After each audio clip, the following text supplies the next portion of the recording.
ask me how we got here, 'cause you don't know how. You say we're taking on water, yeah, we're sinking now. You're looking all concerned, like we're gonna drown, but we both know how to swim. No worries, let's flow for now. Let's take it slow. Where you go, I go too. And if you hit the bottom, I'm going down with you. Let's take it slow. Who cares where we gotta be? You know you'll have a good time wherever you're with me. Let's take it slow.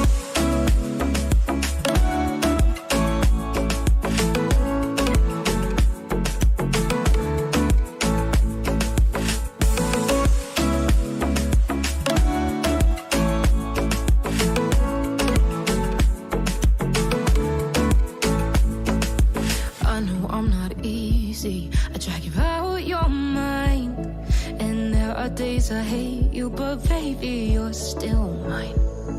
And we have the best times, no matter what we do. And even when we don't, there's nobody I'd rather choose. Let's take it slow.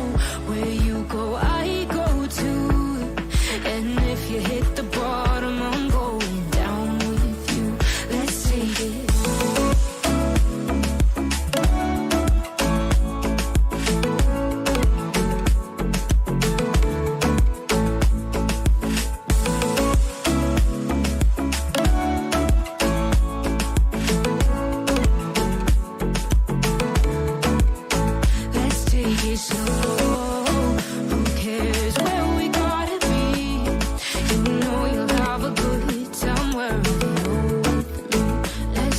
Slow, where you go, I go too. And if you hit the bottom, I'm going down with you. Let's take it slow. Who cares where we gotta be? You know you'll have a good time wherever you're with me. You say I make you nervous, a tragedy, I'm a beautiful disaster, a reckoning. You wonder how I got this way. You think I'm someone to be saved, someone to clean up and tame. Oh, some things never change, never change. Oh. You think I would look pretty on your arm once you cover up my bruises and battle scars, but it always ends the same. Can't bear the things I've had to face. Got you crying on your knees in pain. Oh, some things never change, never change. Oh, you'll break your back to make me feel again. Suffocate to make me breathe again. Lose your mind from endless pain. Some things never change, never change. Oh, redemption ever came. I stopped asking for forgiveness, 'cause you should know only fools tread with the angels. Fear to go, but you keep trying to get too close. Save myself by turning into stone. So save your judgment, 'cause you just don't know. But some things never change, never change. Oh, they say I should feel guilty and change my ways, leaving crumpled bodies in my wake. Swear I didn't mean to make them break. Swear I didn't mean to make them break. But they're so delicate and so mundane, and they keep coming like a moth to a flame. Oh, some things never change, never change. You'll break your back to make me feel again. Suffocate to make me breathe again. Lose your mind from endless pain. Some things never change, never change. Oh, redemption never came.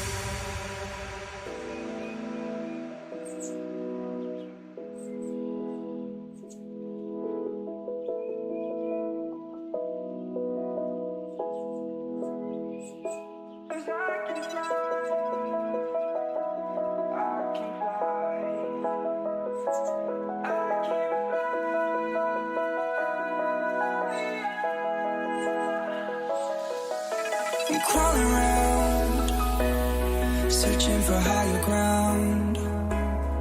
Can't see in front of me, my enemies. I've tried every possibility, ability to know if I can bleed. If that's what you wanted, you won't get it tonight.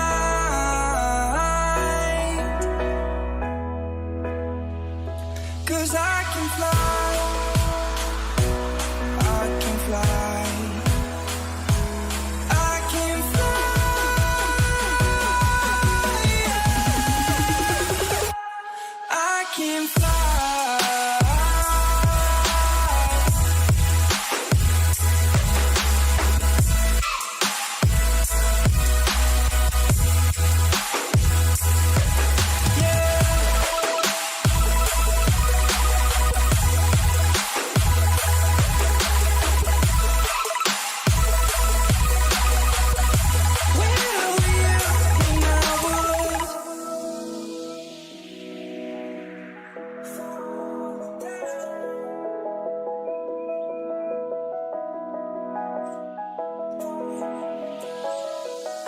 I'm crawling around, searching for higher ground. Can't see in front of me, my enemies. I've tried every possibility, ability to know if I can bleed. If that's what you wanted, you won't get it tonight.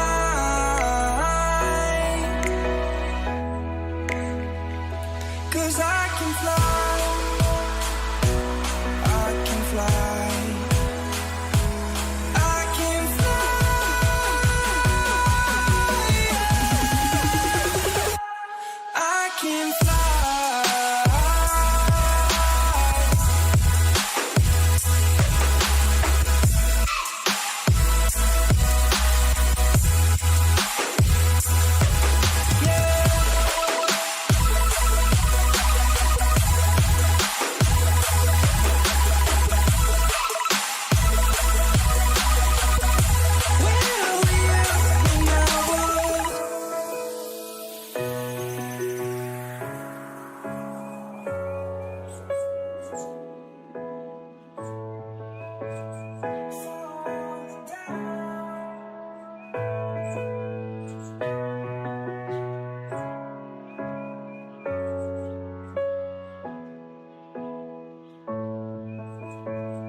We are dreaming in the dark. We are nothing more than dust.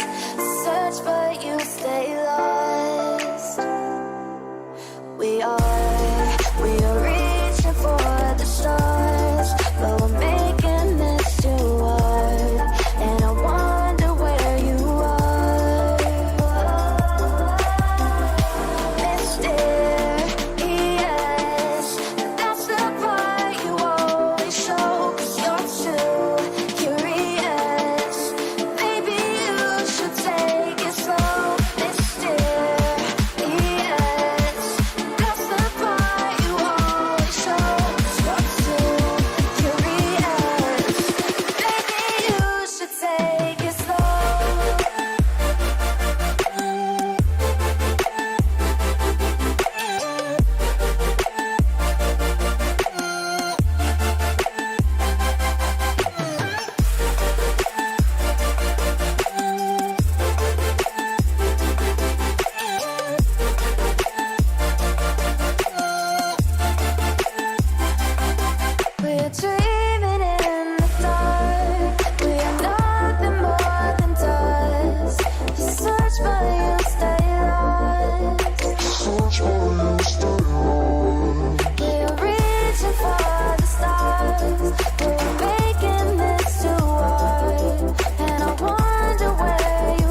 seasons come and go like thoughts of you.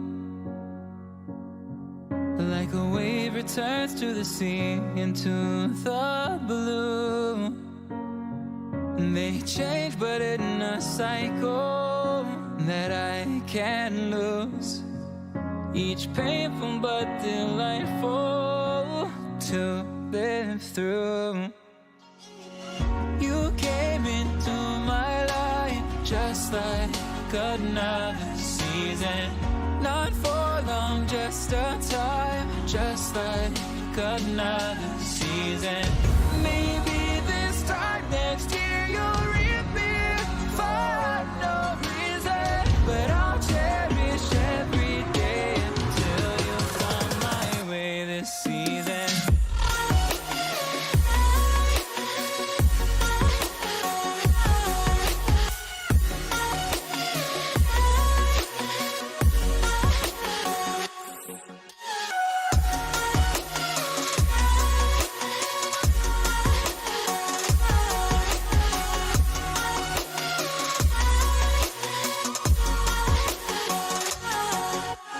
Seasons turn and change just like your mind. Like the sun gives into the moon, into the night. Time continues marching, it slowly crawls. With each new one starting, I recall. You came into my life just like another season. Not for long, just a time, just like another season. Maybe this time next year you'll reappear for no reason, but I'll cherish every day until you come my way this season.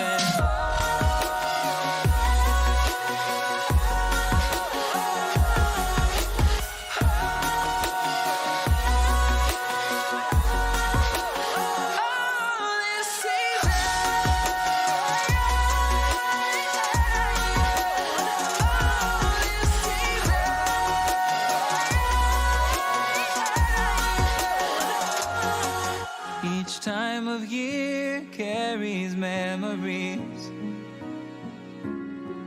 like a never fading whisper in the breeze. Oh, we will keep on changing all over again. Yeah, we will keep on changing just like another season. Don't want another day.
around. There's a lot of teams even at the top that are dropping at least one series here and there. Obviously, Alliance did end up dropping one series last season. I think Team Secret and Virtus Pro were the only two teams that had a 7-0 record this season round. We obviously still have VP, I think, without a single Quincy Crew series. Took down EG. They did. Big news. Big news. If they win, top seed, they get 800 points. All they have to do is beat them. Yeah, that is mad. What's funny, I saw this crazy stat. Out of the last three series losses EG has this year, two of them are to Quincy Crew. One is, of course, IG in the major finals. Wild stuff. Only 3 series loss. Yeah. It makes sense, though. When you play against a team as often as you do start to figure out how to shake things up, how to make them, you know, sweat a little bit. 5 seconds All right, remaining. We're into a draft. There's the boy. Where's my cat cam? Radiant I am. Yeah, he definitely dropped the ball on that one. But, I just heard fucking. He's like, oh, disgusting. Sees the snake come out. I don't blame him. This hero is just not fair. I've seen multiple pro players calling for a nerf. The only hero, this was also epic. I don't know if we have this clip, probably not. From the NA game, yeah. Ioannis playing Medusa in that Quincy Crew versus EG series. He has a rapier. He's Medusa. Gets killed as he's tossed in the air. Buys back. Into the toss still. Exactly. And somehow wins the fight. It's the only time in my entire life I have seen a buyback toss work out for the player that usually never. Usually you lose. And he did not, and at first I was like, damn, what a player. He knew that was going to happen. He had no clue. You look at his player perspective, he's frantically clicking the tab. Like, wait, what's happening? And then he's like, where am I? Thank God he was Medusa. So all he had to do was stand still and auto attack. Yeah, that's it's a hero that... The cold-blooded is nuts. It's just not fair. It's a free snake, which it's sort of like a self-heal for 2,000 at times. Like, it's just... insanity. It's one of the easiest carries to play at the moment in terms of as long as you know how to hit creeps, which you know all these guys should know, you will be okay eventually. And I've seen some feedback about us doing a better job explaining new agonyms and new agonym shards to all the noobs at home, and those of you. Don't we have the overlay on the game? Can we not have that where people can like hover over? Because I know that I have that in my stream. I saw BSJ has it in his stream as well, where you can like mouse over the in-game. Those sorts of things, Sheaves. No, well, not everybody gets the friends and family discount. I mean, no, I believe it is free. It's available to everyone. Yeah, I think it's just a Twitch extension. Yep. Oh. Well, it's okay though. We can just ask Kyle every single question we have about that's what I'm shards. for. There is a chance that it works only when you're playing and not necessarily when you're observing. Yeah. Well, so it's the combination. So a Medusa Ag has been the same for a while, where you throw it out, turn people to stone, right? So this hero gets a stun, an AoE bouncing stun for some reason. Cold-blooded gives you a 12-second CD on a auto snake. So instead of a Lincoln's, a direct targeted spell shoots the snake back at that target, stunning it if you have Ags, stealing its mana, and then coming back to you. It's just it's just an insane thing. And everybody's just going Ags. They're buying Manta Ags. Manta huge buff in the last patch, specifically for ranged heroes. And you get these 2 items and start walking down lanes.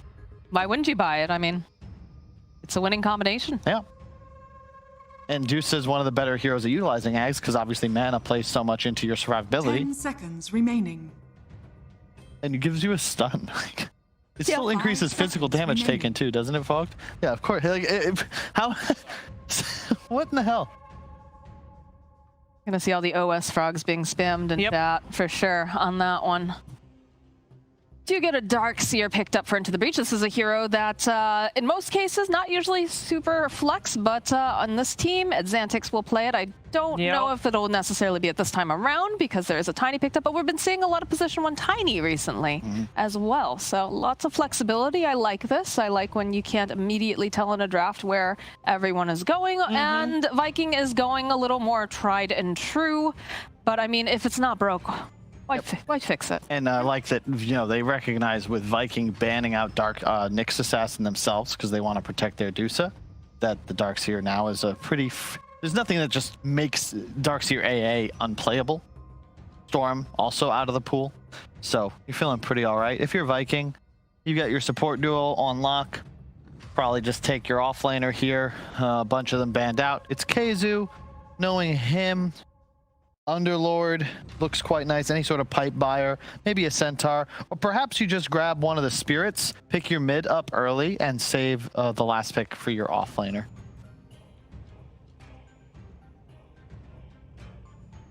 I like the aggression that's going to be able to come out from Into the Breach with the Tiny and the AA.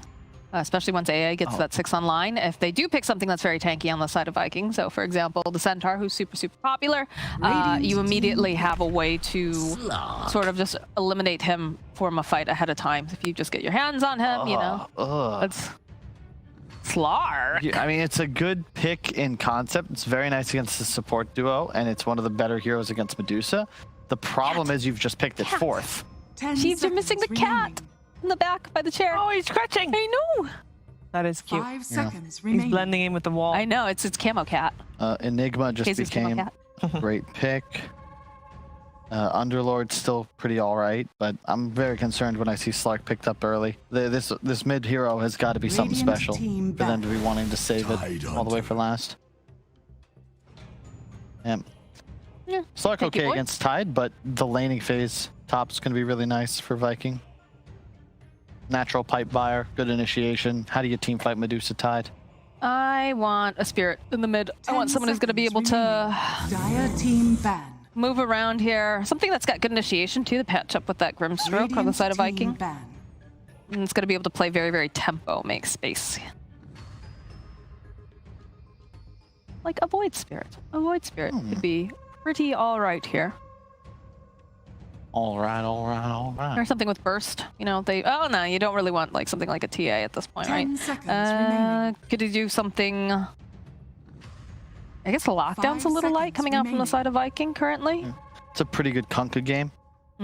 Oh yeah, and that's also a denial pick then if that Darkseer is not indeed going mid. I assume he's off lane though with the Tiny pickup, right? The Tiny could be flexed into a 4. I mean, I don't really like playing Darkseer into Medusa.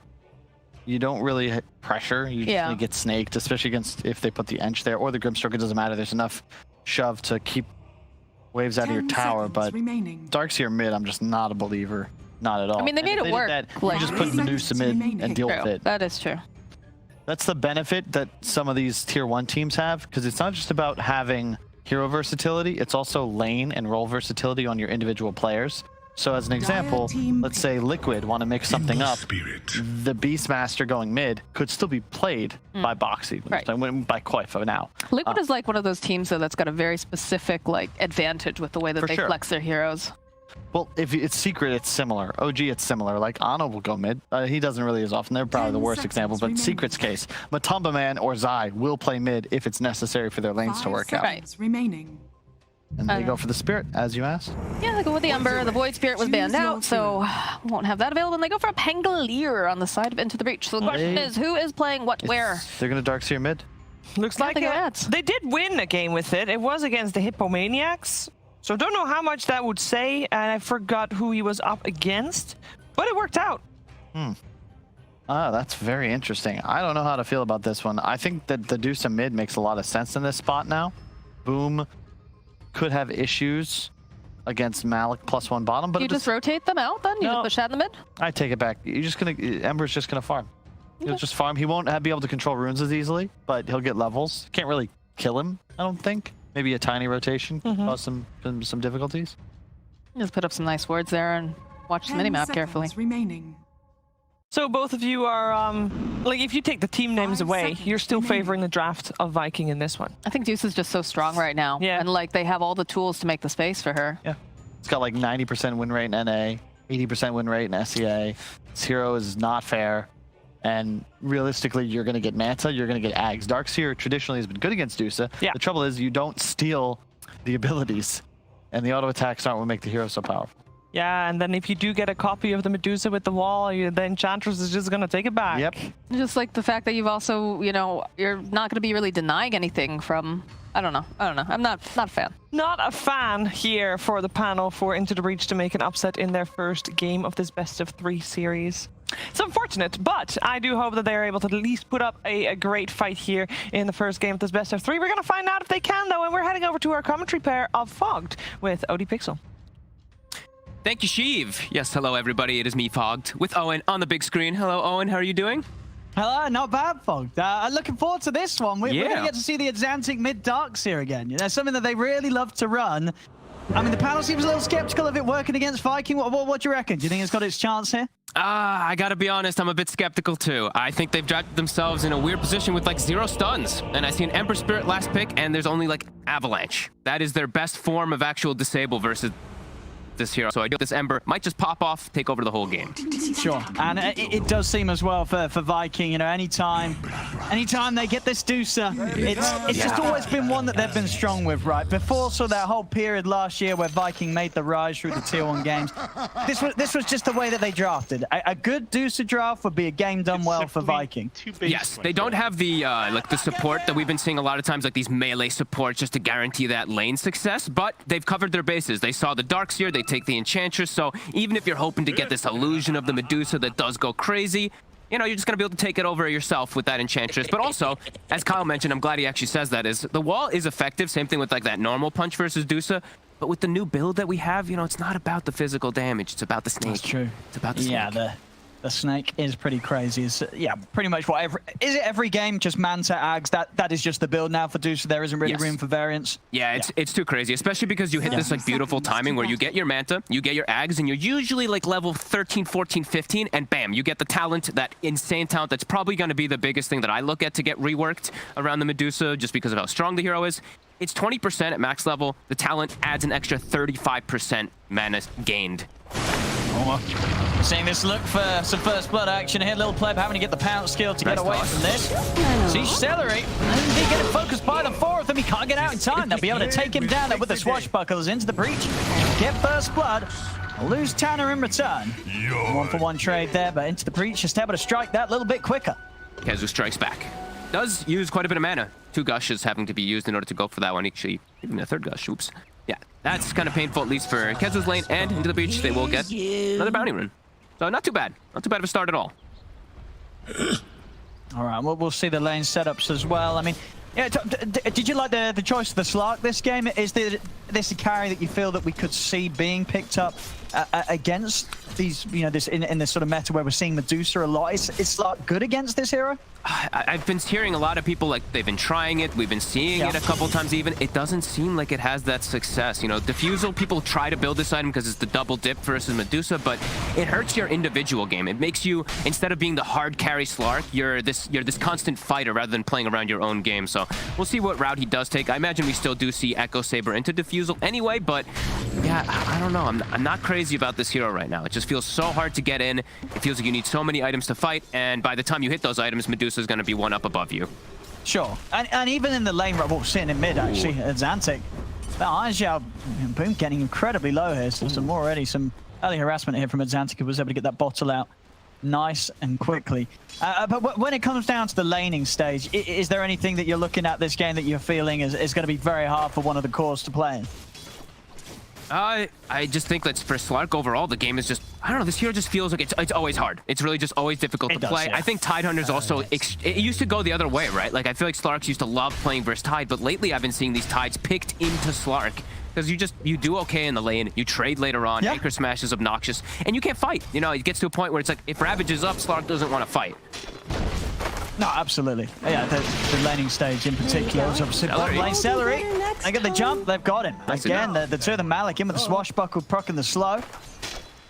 Some good early action. Top lane. See Viking trying to strike here onto the 2 of them. They get the stun off from Fishman. He's trying to hide in the trees, but Kezu, he'll have it. We'll see Little Pleb trying to get Aramis in return, but Kezu coming in with some nice body blocks, keeps Aramis safe.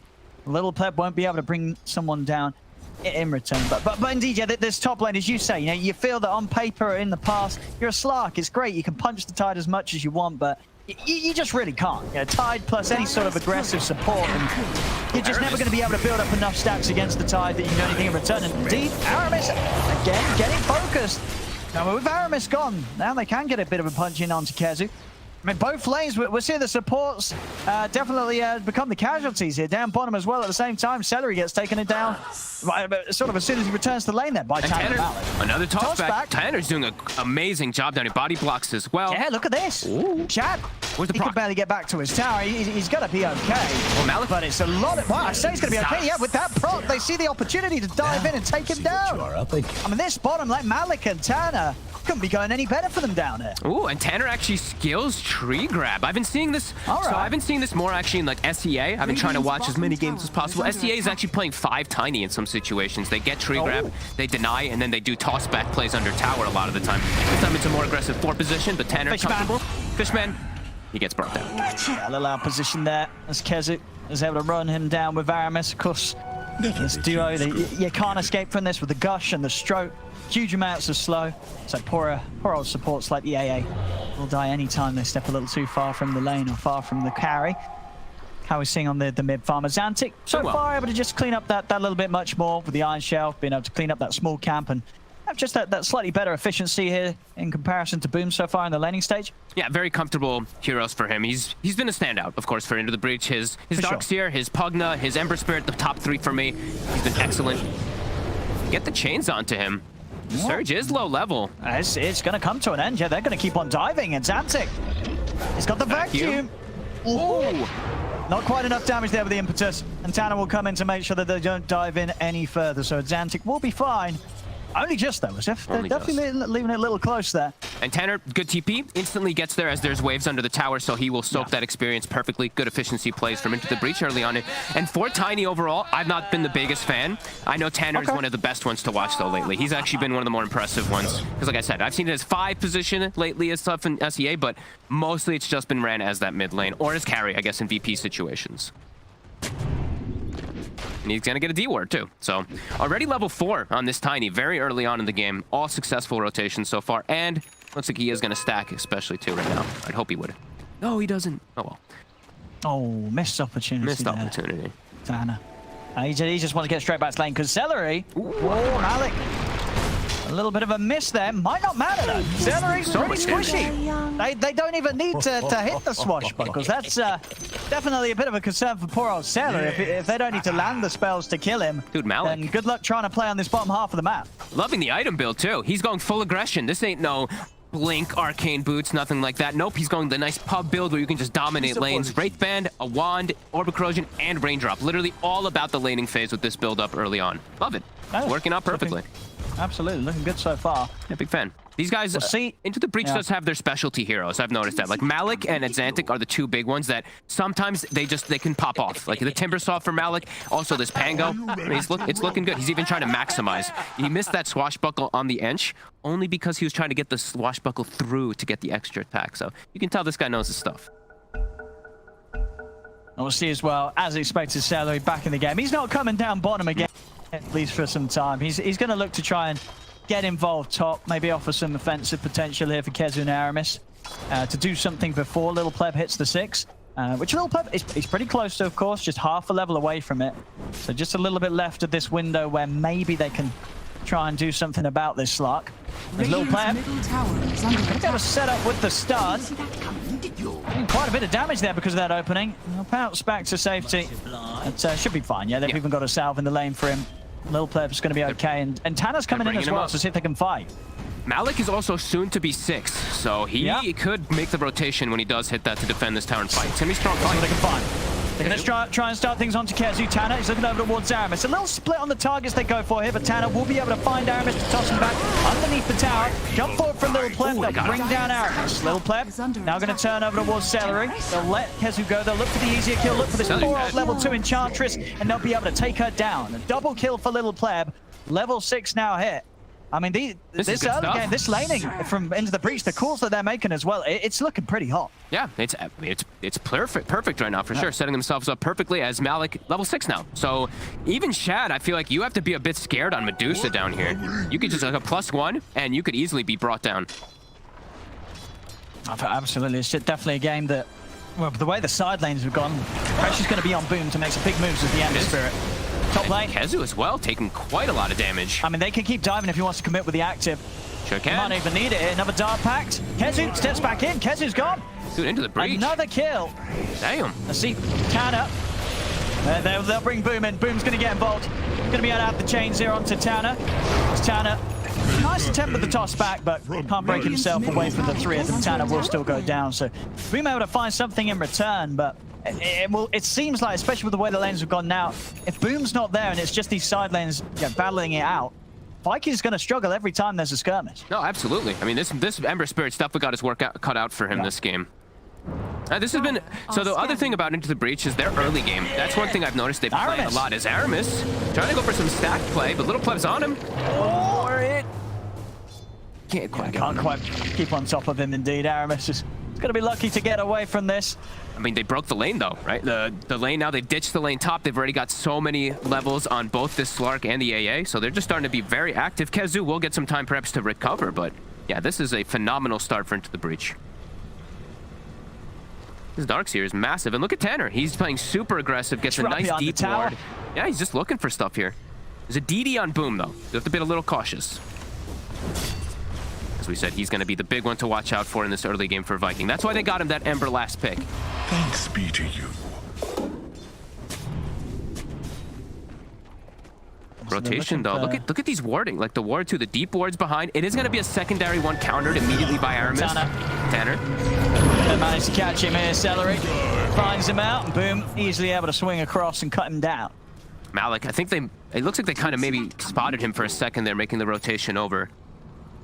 They even send the Slark down bottom. So Kezu, as we said, will get some space, and it does feel like Viking have a feeling that this Pango is around the area. Has to watch out. Boom, has that DD. Can also trip him up with that point in the searing chains.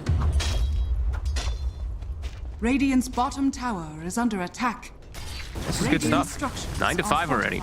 Getting very good free farm on these triple melee cores.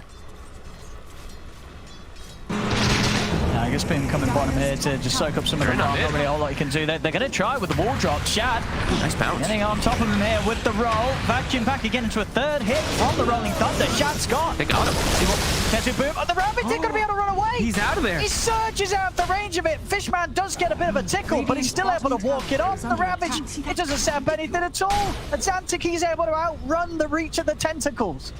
They're getting outplayed, and it is going to be just going to be a full defusal rush actually onto the Slark, sorry. So not going even for an Echo Saber, just going for full battle, which feels appropriate so far. Malik, he can go for. He's got another swashbuckle. If he hits this, sure can. He's a little scary now. Kezu around. I'll say that he's able to find the angle. Malik doesn't care. Still gets in, gets the kill. He's so tanky. Look at the build, right? It's all early game aggression from this Pango. Treads, corrosion, even finds a beautiful possess max. You see those little lifesteal hits with the swashbuckle. This is really good stuff. Slark getting all the space in the world. They're invading nicely, getting eyes on the stacks. Shad and Boom have their work really cut out for them this game. Look at these bounces, Malik. Beautiful stuff. Yeah, just perfectly done getting pretty much 3 of them here, and then it's Xantic running away. Kezu, he can't quite reach him. It's so close, but Xantic, he's just too darn fast. Did go for the gush first, I believe, right? He gushed and then ravaged, perhaps regretting doing the animation for the gush first. As bottom, AA blast, little pleb. He's got the power on Boom, but Boom will be just fine. Max flame guard. Yeah, blast slightly off the mark as well as Boom's able to get out. I keep checking Malik's build because I want to see if he is going to go Defusal. He is. Okay, so double solutions for the Medusa. So we have Pango Defusal, we have Slark Defusal. That's going to be pretty problematic. Even versus Ember, this is annoying, right? This constant mana burn when you're playing versus Pango, you can hit from a swash. You're going to be limited. Same thing for Tide. This could end up working for Into the Breach, especially with the pace that they're setting already. Halfway to Aghanim's as well on Xantic. So instead of going for like any HP items on the side of Into the Breach, beside that like treads early on this Pango that you don't see every single time with the corrosion, they're gonna have Ion Shell to boost up that HP pool as well. This is a really nice approach. My top celery. Look at the damage, the treads, the attack speed. One more swashbuckle in this, and he's got the kill again. Malik 7-0-1. Holy moly. They can't deal with the Pango. They can't deal with the way that Malik's playing. It's just too strong, as you say, for this stage of the game. And Boom. He's going down too. They've got the burst, the blast is going to hit. He's going to send a remnant out, but he can't jump out. Oh my god. Into the Breach is doing it. They're a team that absolutely just looked better and better as the season's gone on. And here against Viking, you know, a squad that's yet to drop a series, they're certainly coming in with a bit of a bang here in game 1. And we did hear from, you know, Moxie saying it from before. We saw Celery, the post that he made. They're going to try to clean up this season nicely. But this game is falling apart quite quickly here. They're defaulted to the Medusa in that first 2 pick. And Shad, he's struggling a bit here. He's going for Dragonlance straight into Aghanim, so not even going for Manta this time around. Oh, wow. Yeah, just sort of showing the pressure that he feels. You know, he has to get that Ags done as soon as possible, and the build-up of the Manta would just be a little too slow. Obviously not ideal, but having to adapt to the situation that he's been put in because of how much Into the Breach are doing. They're going to have double defusal pretty soon. Like, Slark's already got it done. 3k advantage. Malik is just farming jungle. Now, there's no pressure. Viking unable to actually put any pressure out onto the map versus Into the Breach. All these timings are going to hit and synergize perfectly versus this Viking draft, who it feels like now at this point, they're going to rely on Ravage completely in their draft. And Celery, he's got no points in Untouchable. He's dead. It's going to be easy essence shift stacks for Little Pleb every single time he finds that now with the defusal. This is quite problematic. Tier 1's already taken so early. Boom, now having to hide in tree lines. Feels like they're just going to have to play triangle. Rely on Ravage, rely on triangle farm. And Into the Breach, I feel like they can capitalize quite heavily with this. Full map control, giving Tanner farm so he can farm Blink Dagger. And boom. He wants to go for this, and he is going to, but he's going to start to back off. I mean, you can already see sort of the hesitation. He was like, it looks like such a free kill. There was so many around that he can't stick around any longer to try and actually get it done. And when you have this type of advantage to his Slark, look at this, D-wards aplenty. Now I'm going to bring him back on now, Viking. Kezu, of course, has the blink. Rapid jump. Boom. Continues to try and set up the ice bar's going to come down, and boom, he's out of that. He's going to back off. Kezu's in with the Ravage. Able to get the jump onto Little Pleb. An unsuspecting Slark getting blown out of the game. Tanner tries for the TP out, but they have the physical damage to take him down as well. As Kezu making the big value jump there with that Ravage. Little Pleb getting caught off guard. I think he recognized what was going also wrong in the game for them. He has to rush Blink Dagger, and he gets it at a good timing to get that catch on the Tidehunter. So really nice stuff from Kezu. A Blast also just completely whiffed. Fishman does just miss it onto that Ember, perhaps able to strike back. He wants to look for some little action on his own head. He's going to be able to right-click down Aramis with the DD. Look at their mana pool. Malik corners however they can. Malik's ready to turn, and look, he's got the perfect position. He's got him trapped on the steps. Boom! He can't get his way out of this. Another kill for Malik. Godlike. Now Godlike on the Pangolier. Little Pleb, he knows he can start poking at Shad. There's 2 heroes dead on Viking. There's not going to be a whole lot to help Shad. Another swashbuckle, another kill. Triple kill for Malik. As Into the Breach are just cleaning up. And I think game 2, this Pango might have to go. I think so Elite too. looks a little too good here. Malik having an amazing time. This is insane. I mean, 10-0-2. He's just gonna go Axe. He's gonna be able to get the shield crash talent. I don't know how this Medusa's gonna be able to play. I think it's strictly fighting around Ravage. Viking, I think you just have to rely, split pushing waves, play careful. You have to just fight around Ravage, try to just secure your Medusa's farm around triangle, but you got no vision. You're playing versus Slark. Into the Breach is just playing this game absolutely perfectly, and Aghanims is done for the Darks here already. So, you know, we're saying how fast they're gonna be playing. They're gonna play even faster when they're all ion shelled up and just boosted on HP as well. Yeah, this is insane. Blink Dagger almost done for. They've been doing this without the blink on the Tiny too, which is so impressive. Yeah.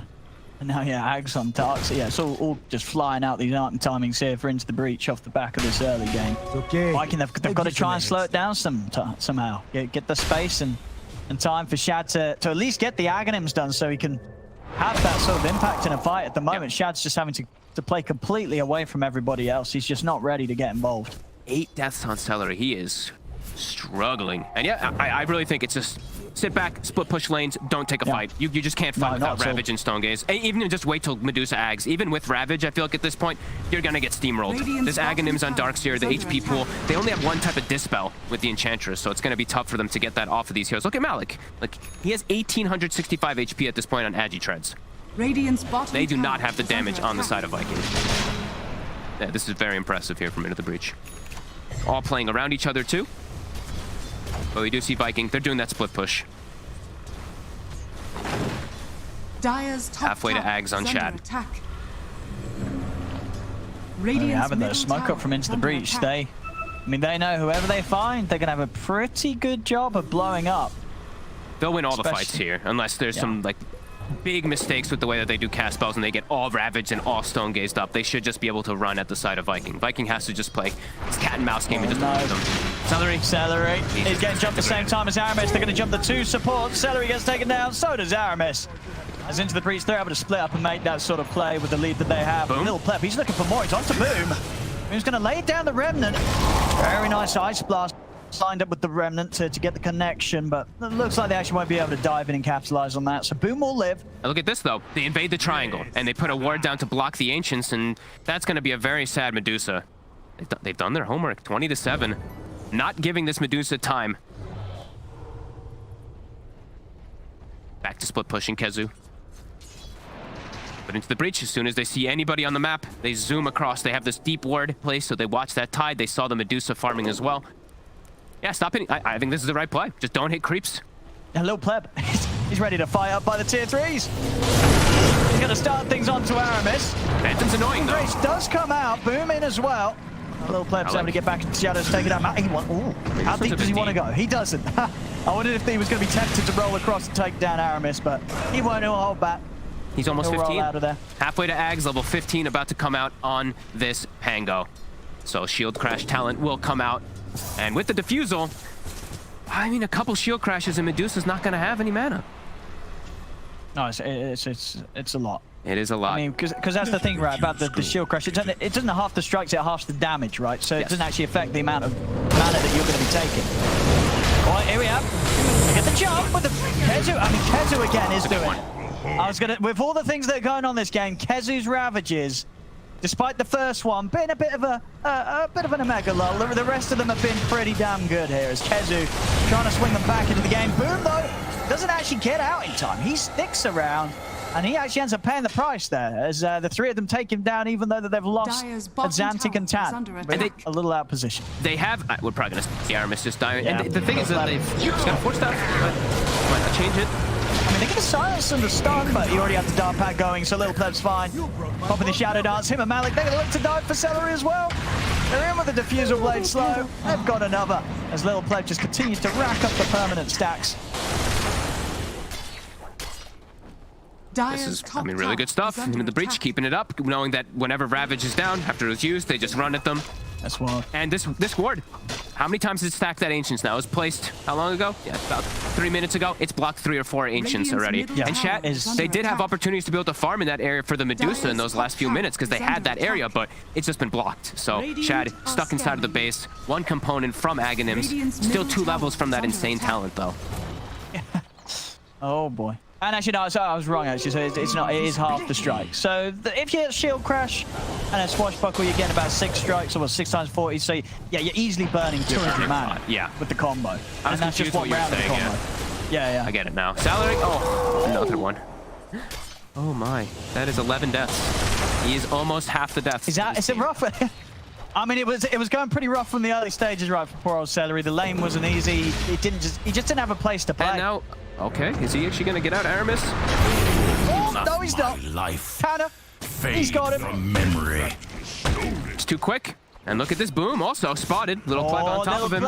He's got the pounce. Hello. Mana's starting to get burnt. Is he going to have enough to play away? He is. Fishman's on him, though. He's ready and waiting. Ice Blast is up in a second. Oh, a little early with it. Boom's able to juke it out. Nice try. It's still Boom. They're still going for him. Like, he might be kind of stuck it. The Swashbuckle hits and that's all his mana gone. He is. War's going to get dropped down. Chad? As they've found Boom. Chad's going to come in to try and help out. They'll get Fishman. But they're not going to get anything else. It's Xantic and Malik well and truly out of there. I'm surprised he used the Stone Gaze, though. I think he didn't need to actually use that one. So 80 seconds, they won't have that available for the next fight. And there we go, Malik. Aghanim's done. Level 17. I mean, this is one of the highest level Pangos I think I've ever seen. 21 minutes. This is your off lane. This ain't no mid Pango. I mean, yeah, it's just sort of insane. I mean, yeah.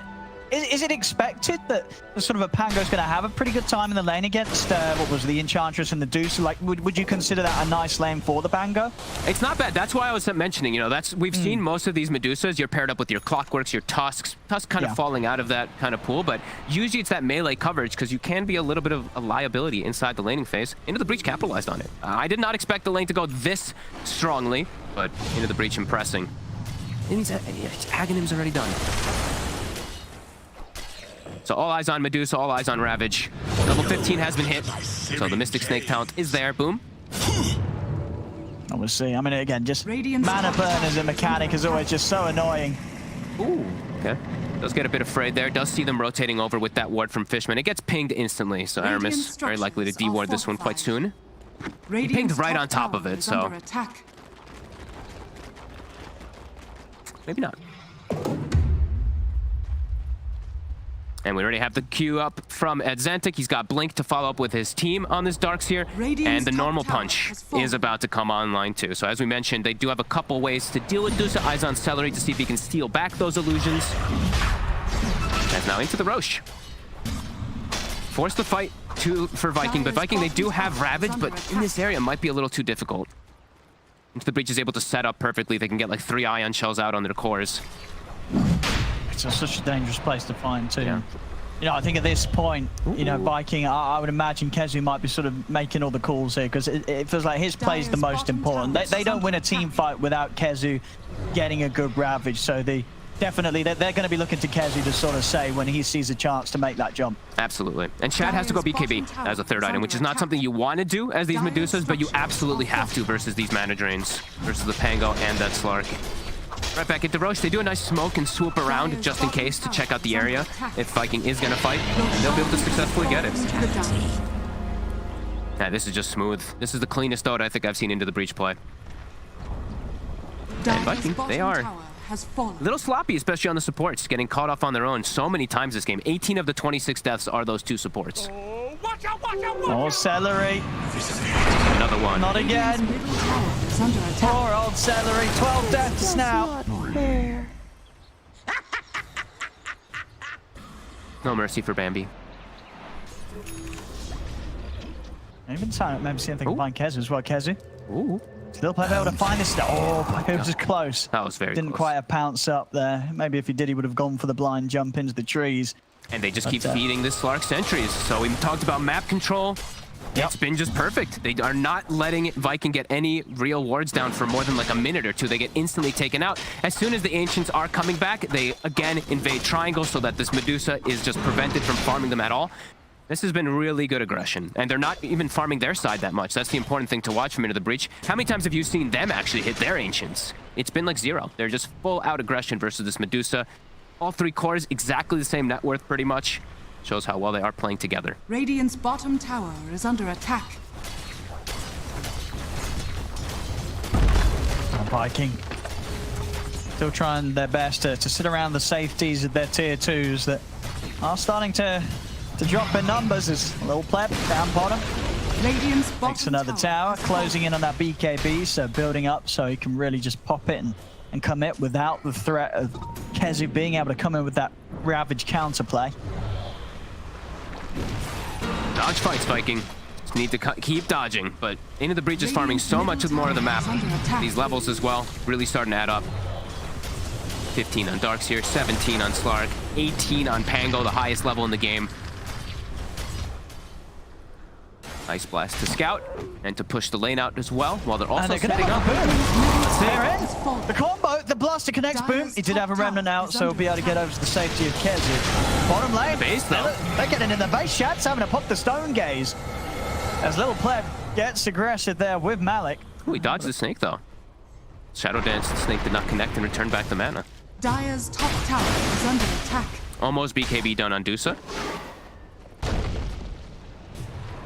Kezu up top. They got to be careful. There's a rotation coming in already from Malik. Yeah. Oh no, Celery's going to show himself. Little pleb's making the move straight towards Kezu. And look at Celery. He's going for the tower. He'll get it with the enchanted creep. Might just pay with his life, though. Sure will. Yeah, Tanner's found him. Oh no, Kezu's in between these trees. Oh, but he knows. He knows. And now Zantic is able to clear out with the vacuum. And the punch. They're in. Get little pleb in. Kezu. He's got force up in a second, but no way of getting away from these three as yet. Another kill. As they're now in position to keep this top wave pushed round and look to take that final tier 2 away from Viking. No mercy from Into the Breach. As soon as Celery shows, he just dies instantly. Radiant's top tower is under attack. It does not feel like a game where Medusa's going to be able to do this on her own. I don't think so. It's going to be so hard for Shad. I mean, Boom's got the BKB, so at least he can commit into the action, but just the items that are coming out are just... It just seems like too much. You know, Malik, Celery. Bash is on its way out. Ooh, Dyer's goodbye, bottom Celery. tower Is he dead? attack. He's dead. Radiant's top Poor tower old is son, under 14 attack. deaths! Oh no. This is, as you said, just no mercy at all for Celery. No. One of those games where, you know, obviously Enchantress still a great hero, but, you know, it might be one that next time it comes around, Celery might, he'll think back to this game and be like, my goodness, this was a rough one. Never again, please. Never. Poor old Celery. Is under attack. 30-10. This is just... Radiant's bloodthirsty. top tower is falling. Yeah. It's 28 minutes. It's just 28 minutes in. It's only 28 minutes. That's how fast they're playing here. They just can't fight back. Like we said, Viking, it's only about landing like perfect Ravage. And now when you're playing into Aegis, and it's like the risk of these high ground, you have to be so careful. You mess up a Ravage, you might just lose the game. Yeah. I mean, I've got to be honest as well. I think it's probably... I feel this is pretty rare, right? That the game is 30-10. The Into the Breach like dominating. And Azantic on his mid Darkseer, he's only been involved in 9 kills. That's pretty rare for the mid to be not high in the KDA right in a game that's going this way. I mean, when He's Malik is just taking over the whole game, yeah, that does tend to happen, right? this Pango is completely taken over. Basher finished up like when do you see this farm on Pangos? You know, this looks like your pub Pangos that you're like, I'm gonna get a Diffusal, I'm gonna get an Eggs, you know, you're just like having the time of your life. Malik is just doing it in an official. Beautiful. Boom, trying to farm in a risky position. Does have the Remnant laid down. Radiant's top tower is under attack. Haven't really talked about these neutral item pickups. Do at least have this ceremonial row picked up on the Medusa, actually, who's holding it. Nice little mana, of course, injection, but also status resist and everything. Always really nice when you do connect with that snake. Any other big ones that we've seen? I guess just the Philly Stone on Aramis. The potential for him to get quite large on the side of Into the Breach. You see the Sliver on the Slark, probably one of the bigger ones. And oh, they just find a Mindbreaker. Okay, well that's a pretty good pickup for the Pango if you'd like it. Oh, that's, yeah. Pango or the Slark, one of the two could definitely grab that. Well, yeah, he's got the Paladin at the moment, but yeah, the Mindbreaker always feels so nice. Yeah. Because it's just another item that you can use Swashbuckle with that you can't buy. But maybe just preferring the lifesteal burst, of course, which is also very nice. Yeah, and even just the little instance of silence is super frustrating on some heroes. Like an Ember, a Tide, you can just lose the team fight because of it. I mean, this BKB, I think I kind of feel like maybe that's why he's bought it, just to sort of live in these situations. But they're smoking out. Using it, yeah, maybe they feel that they can catch them by surprise. Maybe not expecting them to try and fight whilst the BKB's been used. They're not even committing. They're scared. They're terrified. They are very scared. It's a one-man Ravage. Well, okay, it does catch the A at the side. Got the Stone Gaze coming out, but they've lost both. Boom! Yeah, Boom is actually able to make it out, and the shield is protecting him. But the drag back from Azantic, they're able to catch him on the way out. Malik dies. I mean, it cost them a lot, though. 3 heroes going down in return. Indeed, they really had it out for Malik. Understandable because of how good of a game that he was having, but it's just not enough. They might kill the Pango, but losing 3 themselves, it's just not going to feel good.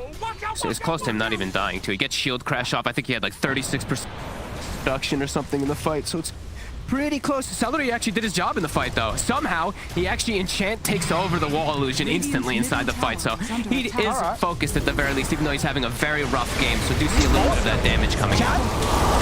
He's able to get the top side. Oh boy, 60 seconds. No buyback as well. And now Boom, he's trying to fight. BKB is back up. He's going to have to pop it. He's going to try and come in over to Fishman, but a lot of stacks being built up here by Little Pleb. Boom, even with the BKB, he's got to back away. Kezu?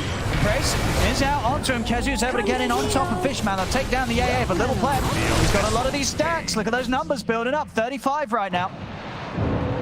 Boom once more, because he bought back. I don't think they can actually No. fight this slow. There's too many stacks. They can have a poke at him, but they can't get in on top of him. Little Pleb can go back in if he wants. 15 seconds and Shadow Dancer's up. Always just gets Ion Shell too, so he's super tanky when he does go into these fights. No, I want to see this man dive. He needs to be diving tier 4s right now, honestly. Okay, He's got BKB, Shadow Dance, 30 stacks. There's no excuse for playing like this. Get in there, Little Pleb. Oh, and that's not Start a use, diving. Lark. Come on! Start diving! Oh man, the restraint on this man is just ridiculous. None of them took the Mindbreaker. Actually a bit surprising. Guess Malik just really wants to be a little bit tankier, but... He's playing smart, Little Pleb. He is. Too smart for my liking. Ooh, But here we have it. A DD outside the Roche, by the way. And look at this, look at this from Tanner. He's like, oh, I don't know you're there. Just kidding. This jumps in. I mean, maybe Shad didn't expect it. You know, Tanner was low HP. Didn't expect the jump in and the toss back, but Tanner, he goes for it, he gets it. I love how far you get pushed out. It's like the normal punch pushes you, the toss, the vacuum, into the breach. Yeah, they're playing, honestly, it's like I said, the best that I've seen them play this entire season. DD outside Roche pit as well. They're actually hanging on to the DD for the fight, knowing that they don't actually need to use it to bring down the Roche. Right, who's getting the shard here? Give it to the Slark? I think you just give it to the Slark. He's having such a good game. I think he deserves it. Yeah, he's like, wait, I don't know. Or maybe Malik. Malik also deserves it. He's already got it. Oh, he already had it, of course, yeah. All right, there we go. So, yeah, we don't really see this a lot, but honestly, in a game where they're kind of just crushing in terms of kills, this is going to be pretty nice. I mean, how do you ever fight back? You've got a lot of split damage, but if your whole team's underneath this shroud, you're just not going to have the AoE to get the kills. No, now you can, you know, in that last situation where they focus a one-man Ravage on your Pango who's just owning the game, now you're potentially going to be able to save him. Nice snipe back, though. Viking will be able to take out the 2 supports. I mean, Little Pleb still wants to go. He's got the pounce up, boom. He's got BKB. Oh, baby. But Kazu, itemizing, I actually like this. I think they need this. They've got very limited damage on their side. He's got the Aghanims finished up on the Tide. So trying to enable his DOTA and that Ember Spirit, you know, this increased minus armor and AoE, will maybe help them out a little bit. But it dies. It's Xantic knows. Oh, that's going to feel bad. No Aghanims now for 3 minutes because of that snipe. Poor old Kezu. Boom. He's got no BKB. He this man straight up dead. dead. And that's a buyback death. So 100 seconds. No. That could be enough to do it here for Into the Breach. That's a long old time. Supports respawning. Keeping back out. No Pleb. We'll get poked away. Got full E-Blade on Tanner. Oh my. Wow, he is okay, that is very farmed.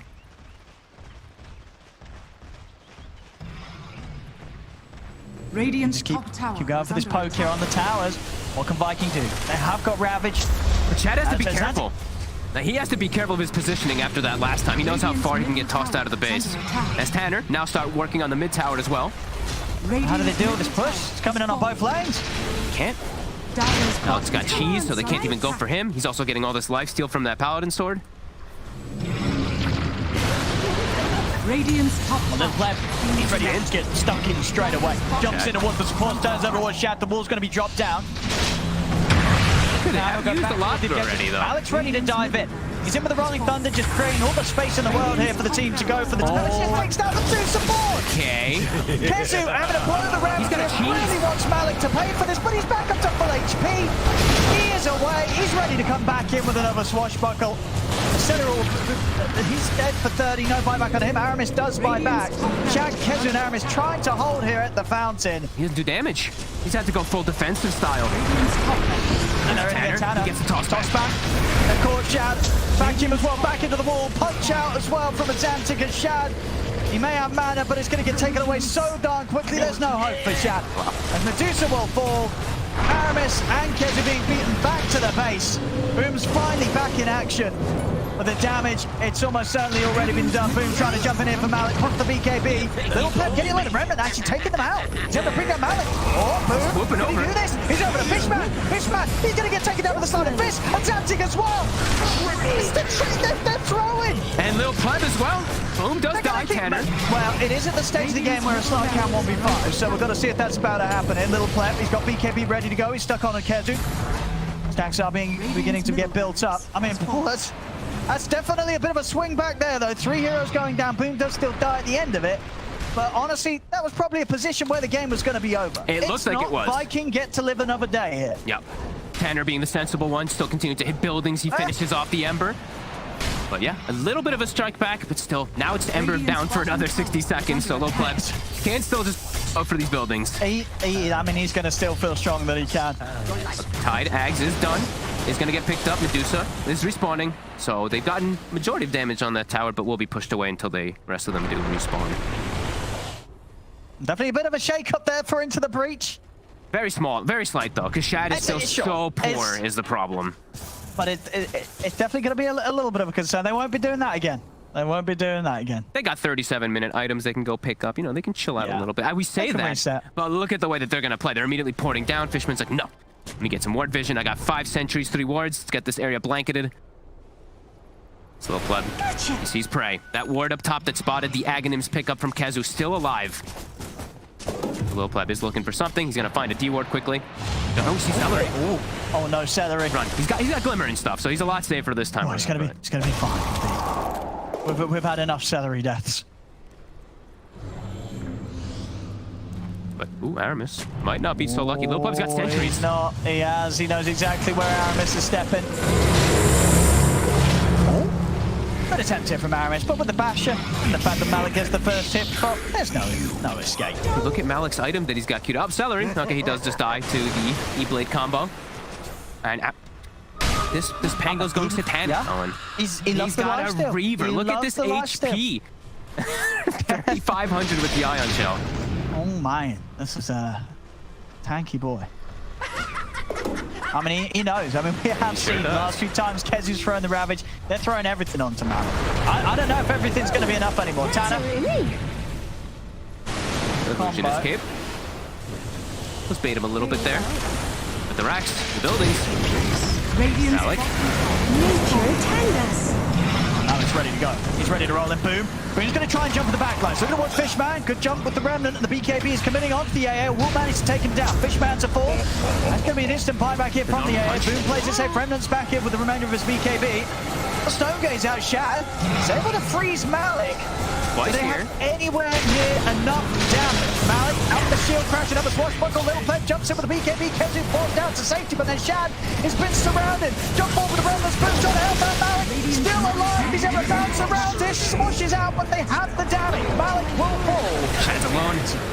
Buyback comes out from Kezu. Shad. He's got buyback as well. I think he will. Yeah. They've got to hold on to these racks down here as their last set. Radiant's bottom barracks are under attack. Kezu. Coming in to start things off. They are without Malik.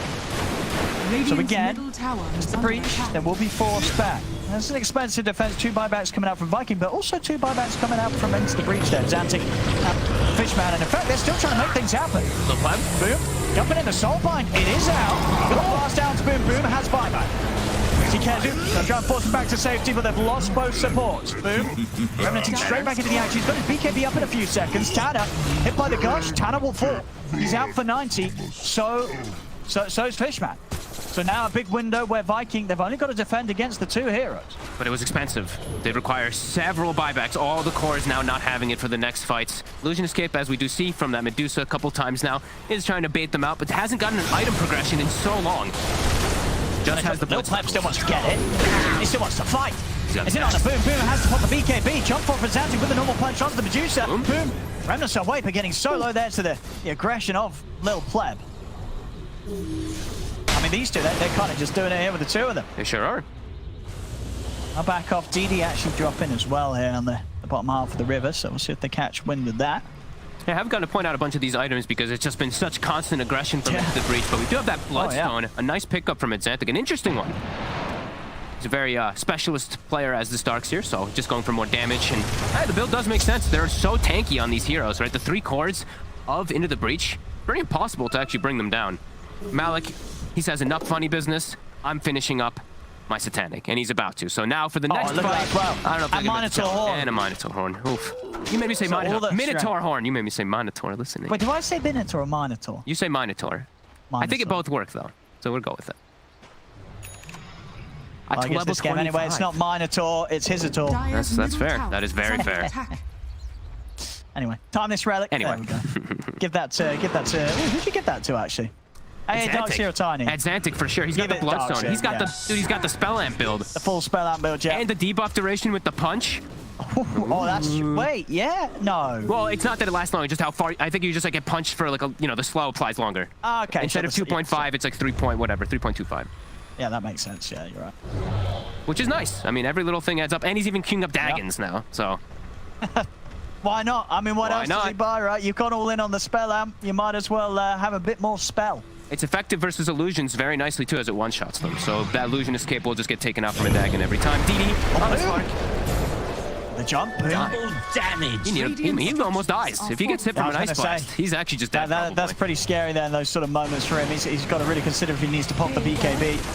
It's just the tankiness, right? 4,000 HP Tiny, like 3,800 HP Slark when he's Ion Shelled as well. All these cores have 4K plus HP. And the support, of course, that Tiny. How's our items looking? Did Chad pick up anything yet? Does he have the Rapier? Because that really feels the territory that way. And he's got a Demon Edge. He still wants to get MKB. Yeah, he's going to be considering it, right? I think, honestly, as much as the Street Shark would be nice, you're right. In this stage, he might just get the Rapier built up first, at least. They need anything they can get at this point. It's they a long have way massive away. damage issues. And the thing is that they just have no map control, so another Roche going to go into the Breach's favor. So, Aghanim's Blessing, who's going to take this one? You give this to Tanner? They just give it. Who else needs it? Who else needs it, right? Tanner's is fun. I mean, Slark's is nice, but I think... They're going to give it to the Slark, you're right. Yeah. Give it to Pleb. Your Sean has fallen to the dark. Tanner's asking for it. He is. I think that's, you know... They give it to the Slark. They're sensible. Yeah, little Pleb just takes it. Because he had his queued up, but we'll get it. They do have a refresher on Keza. I mean, somehow he's getting all these items built up for himself, too. I mean, honestly, if anyone's going to do it, I think it really is Keza. Yep. Keza, if he can... It's all on him to make those big moves. If he gets a big two-man Ravage, that probably will be enough for Shad to at least come in and do the damage to take out some big players in the fights. They see the status resist. They know he's around here. They see that ceremonial robe on Tanner. He's going to get the jump boom. On the BKB, Keza is looking for the perfect opportunity. It has to be perfect. He's holding back for now. They're weighing out the Rolling Thunder. Malik comes in. And that's to back on. Malik actually going in deeper, looking towards Boom. Boom's going to tick out pretty low. Here's the Ice Blast, trying to get away with the sword. Catches it. Malik's able to push him over the Ice Blast threshold as Boom's now gone for 2 minutes. Malik is so impressive this game. First Ravage. Does he have a He's going to be used. He gets it. He's able to get it off. They'll just resume business, taking down the racks. Tanner's in with a jump, able to blow up Celery. Kezu, they're trying to get him back to base so he can reset, but Aramis getting pounced upon. Kezu has put the second Ravage, but there's no follow-up at this stage. 3 dead on Viking, none of them without buyback, as he'll finally get called in. GG. Wow. That's into the breach. They have a brilliant game here. They have a little bit of back and forth towards the end, but all in all, they were always just so far ahead in this game because of how fantastic of an opening they built themselves. They were just up and up for Into the Breach this match. They were just playing so well off each other, too, with the way that they aggressively moved across the map. Yeah. It was no hesitation at all. They took the mid tower, they took the bottom tower. This Pango popped off completely, of course. Xantic, as you said, he was only involved in like 9 of the 30 kills early on, but he was forcing lanes out. He's getting these Ion Shells going, enabling his cores even more. And wow, this was such an impressive showing really by Into the Breach. They completely destroyed Viking in every method too. That's the thing. It's not like it was just like team fighting aspect or anything. It was the warding too, right? Giving this Slark all the sentry wards, taking out every possible vision objective, blocking out the Ancients. They did not give Viking almost any hope in this game. That was top-notch stuff. No, it just seemed like draft-wise, and you said in terms of strategy and map movements, they were more than prepared to play against this Viking Medusa draft. They had a really good idea of how to shut the game.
Let's take it slow. Where you go, I go too.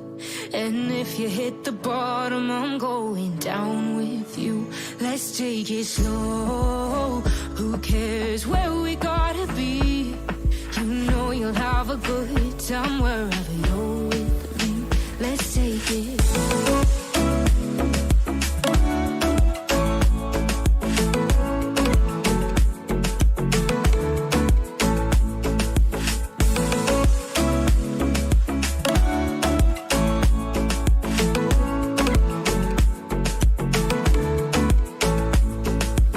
Ask me how we got here, 'cause you don't know how. You say we're taking on water, yeah, we're sinking now.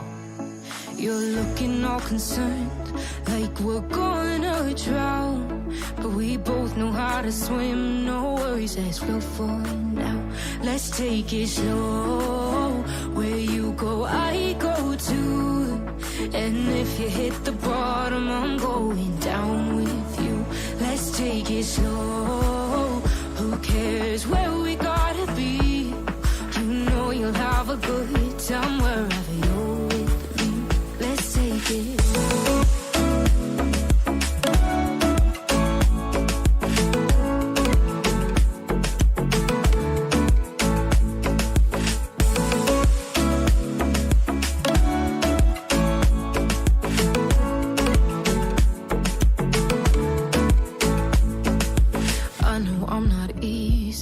I drag you out your mind, and there are days I hate you, but baby, you're still mine.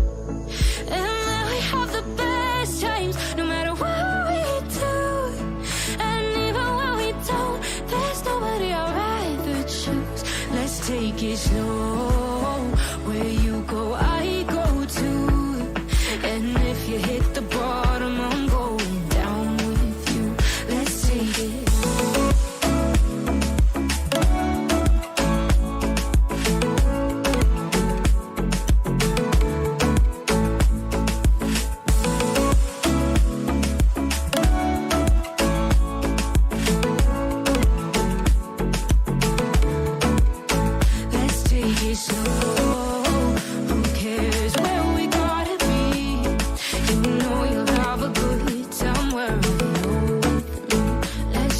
Slow, where you go, I go too. And if you hit the bottom, I'm going down with you. Let's take it slow. Who cares where we gotta be? You know you'll have a good time wherever you're with me. You say I make you nervous, a tragedy, I'm a beautiful disaster, a reckoning. You wonder how I got this way. You think I'm someone to be saved, someone to clean up and tame. Oh, some things never change, never change. Oh. You think I would look pretty on your arm once you cover up my bruises and battle scars, but it always ends the same. Can't bear the things I've had to face. Got you crying on your knees in pain. Oh, some things never change, never change. Oh, you will break your back to make me feel again. Suffocate to make me breathe again. Lose your mind from endless pain. Some things never change, never change. Oh, redemption ever came. I stopped asking for forgiveness, 'cause you should know only fools tread where the angels fear to go, but you keep trying to get too close. Save myself by turning into stone. So save your judgment, 'cause you just don't know. But some things never change, never change. Oh, they say I should feel guilty and change my ways, leaving crumpled bodies in my wake. Swear I didn't mean to make them break. Swear I didn't mean to make them break. But they're so delicate and so mundane, and they keep coming like a moth to a flame. Oh, some things never change, never change. You'll break your back to make me feel again. Suffocate to make me breathe again. Lose your mind from endless pain. Some things never change, never change. Oh, redemption.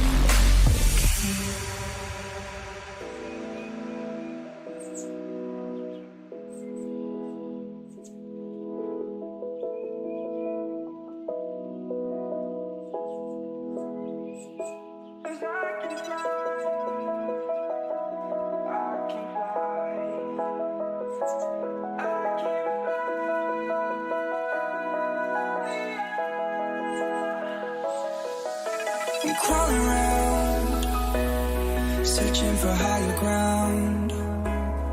Can't see in front of me, my enemies. I've tried every possibility, ability to know if I can bleed. If that's what you wanted, you won't get it tonight.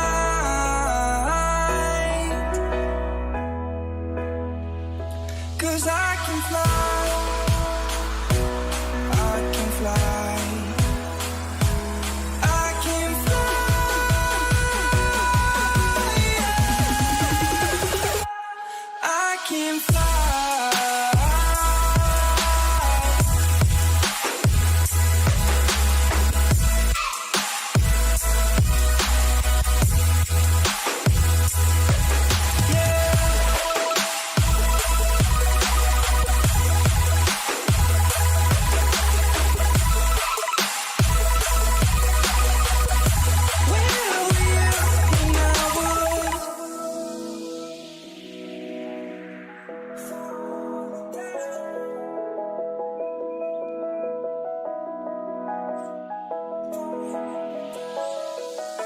I'm crawling around, searching for higher ground. Can't see in front of me, my enemies. I've tried every possibility, ability to know if I can bleed. If that's what you wanted, you won't get it tonight.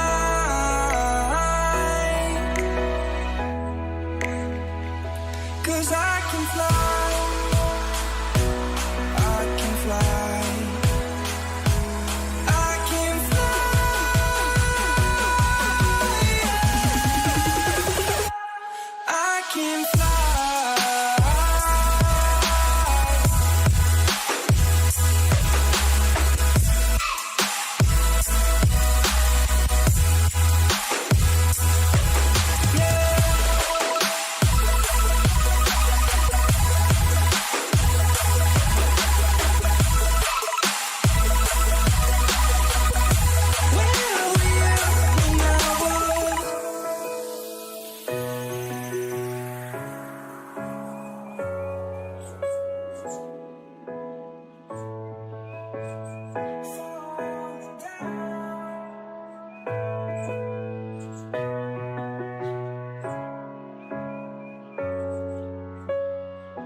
Ten seconds remaining. Radiant team ban.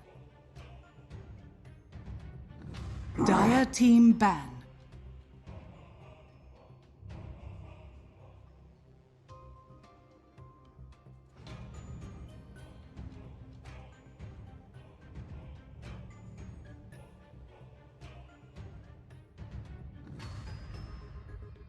Ten seconds remaining. 5 seconds remaining.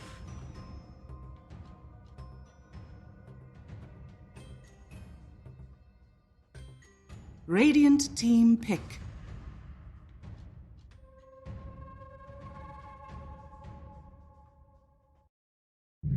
team pick. Game 2, Viking GG versus Into the Breach in the lower division of the Western European DPC League. And for Into the Breach, there's about $2,000 on the line. Well, for Viking, there is nothing on the line apart from their pride. And to be fair, 10 seconds I remaining. mean, their pride just got a little bit crushed in Game 1 because they got crushed in Game 1. And they were not supposed to get crushed because they should be on top of the list. This is a team that is 6-0 right now. We're going to find out if they can bounce back, force out a third game over Into the Breach here. As we are in the draft, I'm here with Kyle and Moxie, and they're going to talk Dota to us. Please. Well, since you said please, Sheever. Yes. No, I like the opening so far. You know, we already saw the EA was taken out, but they're going to keep with the Tiny. Tiny's really good as a flex pick. We saw how good Tanner was with it. But Viking, you know, they're digging out some of the deep dives in their pockets, or more comfortable heroes, rather. So we get the... Probably Aramis going to be playing that Earth Spirit, and then, of course, the Puck. 10 seconds remaining. I think it's quite likely now that the Tiny might move to mid. 5 seconds. It's very remaining. tough for Puck Earth Spirit to land kills on the hero. I wouldn't be surprised if Tanner's just playing it, but one of my favorite things to do as a drafter is after you win a game with hero on one roll, switch it up. That's a hoodwink. Yeah, we saw first phase ban in the previous game because Into the Breach has been liking that. They play it. Where do they play? They play it for Tanner. So they play it on 4 mostly. Yep. Okay, so Looks like a mid-tiny, yes. I like that a lot. And the 4 position hoodwink is interesting. I definitely like it more than the mid one that we saw Thompson play I think earlier last week. It's just too weird. It's one of those.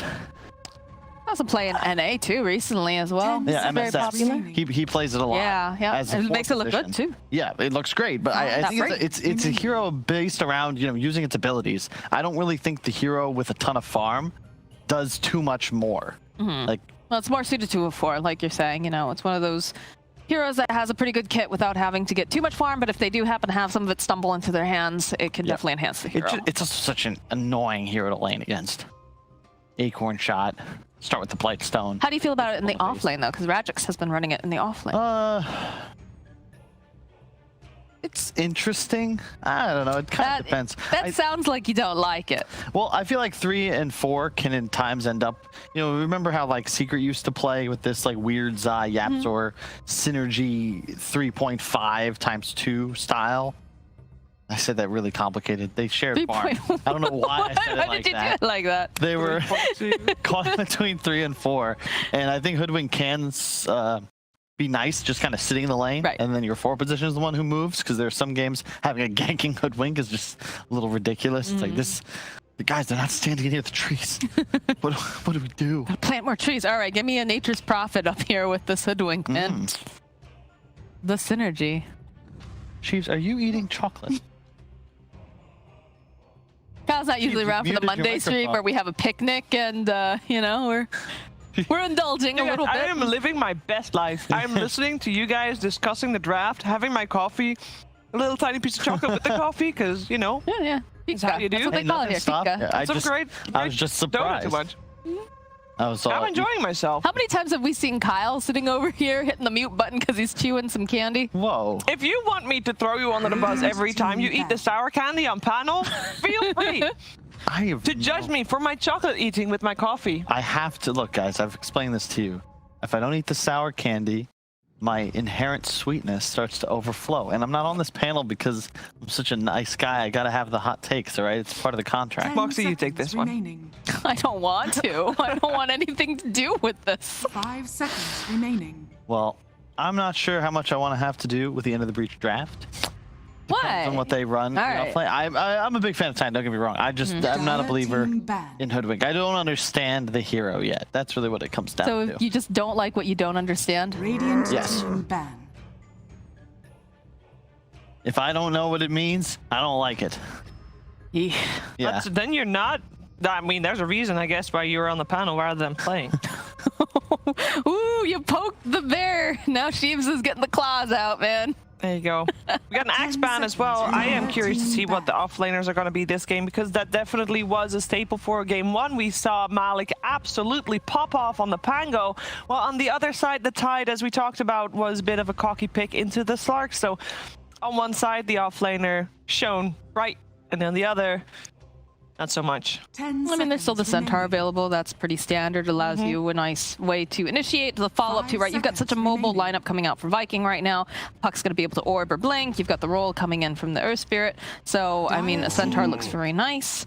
Flip side of that, you know, into the breach, Tiny's most likely going to get a blink dagger. Is going to try to get all up in personal. So you want some sort of follow-up, because the, you know, the Avalanche Stomp combination, and look at that. I'd love a Slardar beautiful. from Into the Breach. I think with Hoodwink, especially starting Blightstone, it's a very nice laning combination. And in general, I think Slardar is still underrated. Disruptor. Ooh. So that's a very ambitious pick. You need now to pick a safe laner that can help you dominate the Centaur. Disruptor is fantastic in any scenario. You can kind of 2v1 the offlane. But if it's not a very strong core that you pick with it, suddenly you're rolled on, Centaur runs up, and this Disruptor can just chain feed, because you don't really offer much outside of a bit of harass. And that is... Wow, okay. This, yeah, this team fight lineup from Viking is pretty unstoppable at this point. Drop Coil, drop Tomb. So far, Into the Breach have absolutely nothing to deal with it, and there's a couple holes in the draft. I mean, you have Hoodwink Disruptor. Oof. 5 seconds remaining. Was it too early to pick up both of these supports with the way that the draft was unfolding, do you think, or? Yeah, I would have preferred just... I mean, just an open core. If you're going to go this route, I don't think you can afford to grab Disruptor. That's the only concern, because you're now exposed in your laning phase, and Viking have recognized that, and they've doubled down on theirs. Now, with no drug, you need something that can potentially lane against an Undying. If you wanted to bring it bottom, what the hell do you pick here? You need... I don't think they're going to do some back. It's not a bad TA game. They want to think about that route. True. Mars? All right. Not convinced? Not really. I don't really like playing Mars into Undying. And that's... You're going to have a Mars Hoodwink lane against Undying +1 that you've yet to see and will not see till last pick. It theoretically could be a Xantix hero, but I believe that's unlikely. I think Xantic is playing the Tiny. But it also means your 2 and your 3 are really susceptible to Tomb. You have no natural Tomb hitter. And at this point, I think you might have to just all in on the team fight. They ban the Deuce themselves. I think Viking ban out Gyrocopter. I think that plays too far. Be afraid of. Or is it just the lane? I'm trying to think what Lil Pleb's heroes usually are typically. It's an okay Phantom Lancer game. It's not, though. It's really not. They've put themselves in a bit of a hole here because they don't really have any natural tower pressure. Yeah. Their backline's very squishy. Their cores are susceptible to both Undying and a potential last pick max HP dealer. And Puck mid is going to be just fine and then can easily rotate and pick off the offlaner. Or really any support by himself. Rune control is going to be troubling. Slark PL, okay. Into the Reach have to pick first. I really think you need a team fighter. The way this lineup can function is if this, you know, you see EG do this a lot. They play Arteezy on a more active hero, and they get both top and mid towers down really early on. TI. Yeah. All right. Okay, was that a carry Tiny? TA makes a lot of sense. This was kind of nice. This sort of hero, early fighting, early aggression, and more importantly, this will potentially dumpster a Puck in a one-on-one. It's one of those old school lane counters, although it's slightly more Puck favored than it was in the past. I think also Boom's just very, very comfortable on Puck too, so it's going to be a little bit more difficult here for Xantix on this TA. Because the only thing I'm a little concerned about is, no, they've got a decent amount of catch, right? Because you've got the Glims, you've got the Avalanche, Bushwhack. the arena to keep everyone in so they can't Centaur run out. It's always nice to have traps or some tool for acquiring vision. Yeah, that playing with silence is Disruptor. super nice too with The thing about the Inner Breach lineup is that their success You may now select your requires an advantage. And pretty standard puck pick. Yeah, a lot it's gonna be a of big armor timing now. for Viking. You just look at the estimated health pools of the Viking heroes and the difficulty it'll be in killing off what is now 4 strength heroes and a puck. Yeah. Whereas on the side of Into the Breach, you're gonna have a carry tiny. That's all right. Your 2 supports are super squishy, and it's all about the TA. So Viking, if you can just get on top of Xantic, prevent his damage, it's gonna be easy mode. Into the Breach, you need early towers, you need aggression, you need to win your lanes. Continue that advantage. Nice early Ancient stack for the TA and early Roche, and then just cut the map. Steal Sven's Ancients as early as possible, and abuse the Blink Deso timing. So who has the easier to execute lineup? I would say Viking, just because I think they can afford to make more mistakes. Whenever I see TA, it's Templar Assassin, the style of the hero is built into the hero's name. You are not something that can be trusted to just carry a game by yourself. Same kind of goes with Tiny, and I look at this draft and my concern is Disruptor wants to play the outskirts of the fight. You want to get these skirmishes, but that requires you to be the team chasing and pursuing. And my fear is that if you look at this Viking lineup, they want to fight in the area. They're not going to run away. They're going to drop Tomb. They're going to run in as their 4 strength heroes and say, deal enough damage to us, we dare you. And I have fears that Into the Breach won't be able to manage that. What do you make of it? I think they've got a nice solution in picking up the Sven. It's something that can be active, can fight early, can take stacks. Also, just the Warcry being able to add that little extra bit of armor, especially against like a TA and whatnot, I think looks very nice. And like Kyle said, this is a team that's going to want to fight, and they're not going to want to run away. They're not looking for skirmishes. Both of you go in the way of Viking for this game. Mind you, they did that for Game 1 as well, and Into Breach was able to prove them wrong. Can they do that again? We're going to find out again about that commentary team of Fogged and ODPixel. Thank you, Sheev. Yeah, this looks like a pretty interesting. Owen, what's your thoughts about this one, huh? I mean, I feel like we've seen many games, many series where TA's been picked relatively early and has a pretty good game. So to see a team get it as the last pick, you got to feel, at least from their perspective, they're going to be feeling pretty good about this Into the Breach, right? They've identified, we want to roll the TA here. TA's going to have a good time. So for that reason, I've got to kind of believe that they know what they're doing, especially after what we saw from them last game. Yeah, I think Viking has a better overall approach of being able to fight constantly, rather than last time it felt like they were really dependent on just like one timing. It's like Ravage and Stonegaze fight around Medusa. This one, much better overall aggression rather than just having to be responsive. However, I do think Into the Breach, they've set themselves up with some strong lanes. You know that these 3 picks, this is exactly what VP ran. The Disruptor with the Tiny carry. They had TA in the mid lane. That's exactly what we saw VP go for. The top lane's the only difference, right? We have the Mars and the Hoodwink, which is a bit different, but you can see the purpose. They saw that Centaur, so it's powerful always to get that Mars as that offlane hero to keep them inside so they can't stampede out. So yeah, I do think that they can match the aggression. I don't think that they can fall too far behind, because I think this Sven is a big problem for their lineup. Well, we'll see, as you say. BP, they have made the carry tiny work. Let's see if Into the Breach can do so as well. Around the runes. Aramis and gets Aramis, yeah, able to grab that before Little Pudgy can do anything about it. He just tosses the tree and completely whips. That's a bit of a funny one, but all right. So lanes, we'll have Disruptor and Tiny versus Earth Spirit and Centaur. So this could be a little bit of a tough one. If you do step out of position too much on this Disruptor, you can just die. And Aramis, this is one of his special heroes for sure. His Earth Spirit is very impressive. Mid, Xantic's done excellent in this matchup several times, and we've always seen, TA versus Puck. It's a classic. TA ends up can dominate the matchup after the first few waves, and especially now with the new way that you do play mid, playing around your small camp. I've seen the way Xantic plays and utilizes it. He's very good at maximizing his farm. Yeah, no, it'll be interesting to see how well Boom can do against him, because as you said, I don't think it's going to be easy at all. No.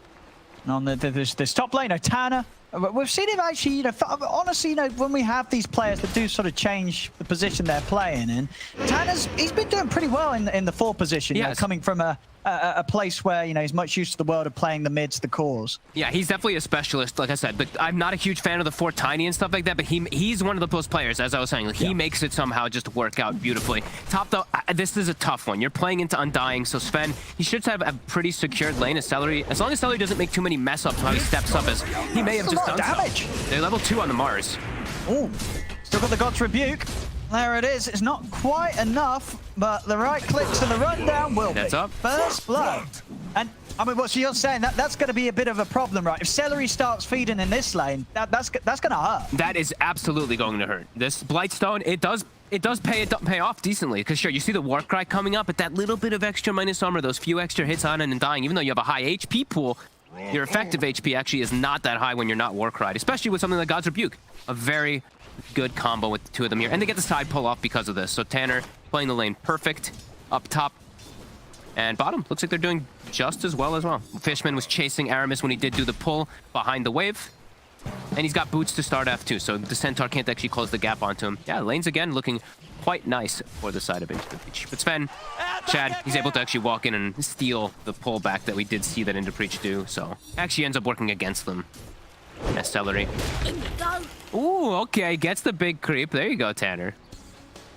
I mean, look at this as well. You know, down bottom, sure, you know, they managed to make the creep waves meet, but so did Little Pleb. Yes, so at least at this meet, Fishman's getting some XP. Over here at the bottom, this is going to be a whole wave taken away that Viking don't see any of at all. Yeah, let's see if Fishman tanks the wave. He will. So he's keeping the wave outside of the tower range as long as possible.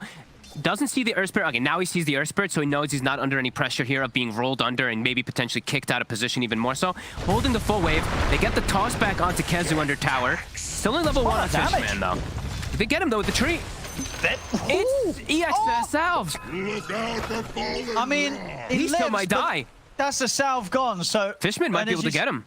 He should be able to TP, though, Kezu. He should, but that means he's forced out. Aramis, though, they did see him rotating in. Can Aramis get the connection on Fishman? Oh. Another Thunderstrike and Kezu. He's gonna hit him one back in range. Oh. The regen's enough. Kezu will be okay.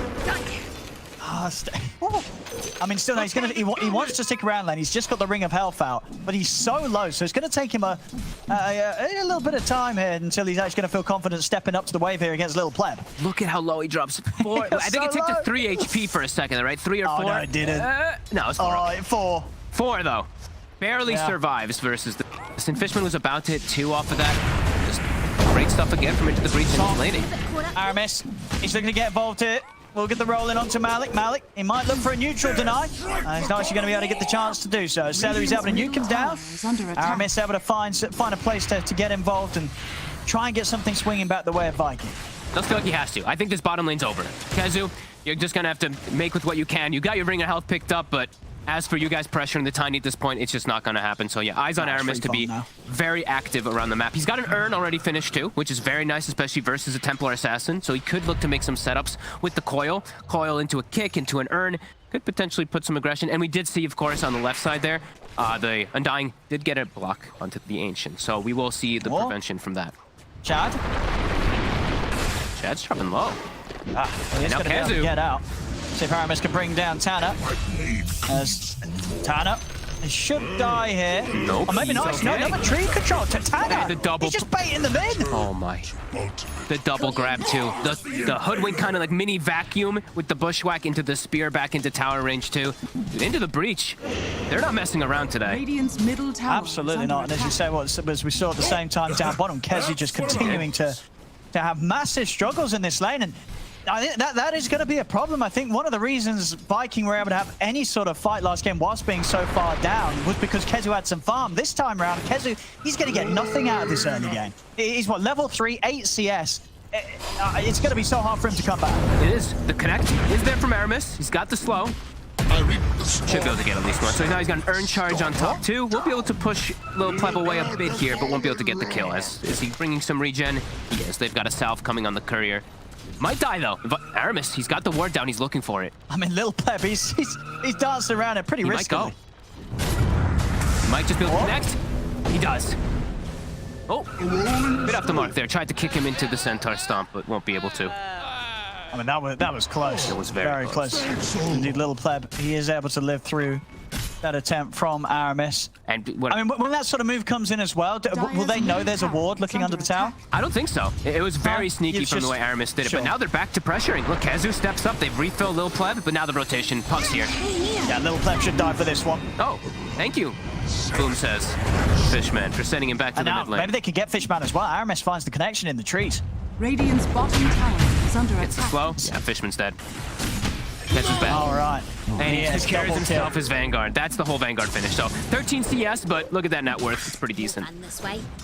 I mean, honestly, Aramis in this early game, he's solving all the problems really here for Viking. Without these Earth Spirit movements, these lanes would still be crumbling for Vikings, especially this bottom one. Yeah, as we said, this is one of those specialist heroes. He's super good on this Earth Spirit every time he does play it, especially for these early aggressions. But we do see mid.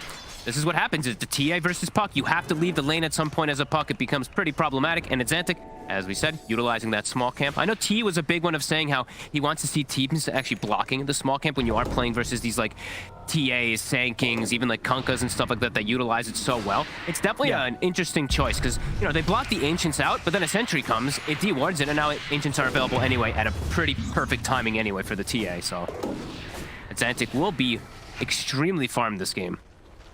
Yeah, no doubt about it. I mean, as you'd expect as well, right? This is the effects of picking TA as that last thing. Celery might just go down here. Easy kill. They forced the Sven out of the lane to jungle. Chad, he's going for a Midas. Going a bit greedy on the Sven. I mean, we've seen some of the top players in the world go for the Midas Sven. They do like it. This is a tanky tiny. Nice kick. Aramis making all the plays for his team. But yeah, it's you know, we're seeing what like ILTW. I mean, quite a lot of Svens are doing the Midas build up. Pretty much one of the only carries that you seem to get away with it. I'm okay with it most games, but I gotta be a little honest. Like, I feel like you do want to be able to fight with your team early because TA is gonna force a Roche. So if you go for this Midas build, I feel like fighting around the Roche might be a little bit more difficult rather than going for like your Echo Saber route, being able to join in early on. So we'll see if it does pay off, but I do think it could be a bit of a concern with how fast Into the Breach is playing today. Our toss back might just got killed. Fishman killed. He did. Oh no, you hate to see it, but you love to see it. Yeah, that. Oh no. Poor old Fishman. Yep. And boom, again, down here. No coil available this time. I don't know if they have the damage to go for low, but this is a very tanky tiny. 20 armor, 1600 HP. I think you need coil. You need to break coil. You need absolutely everything to kill him. So yeah, won't be able to do so until they do have that coil available. Quick plays all around. Continue to pressure on this tail one. They'll take it. Tower goes down, but there we have it.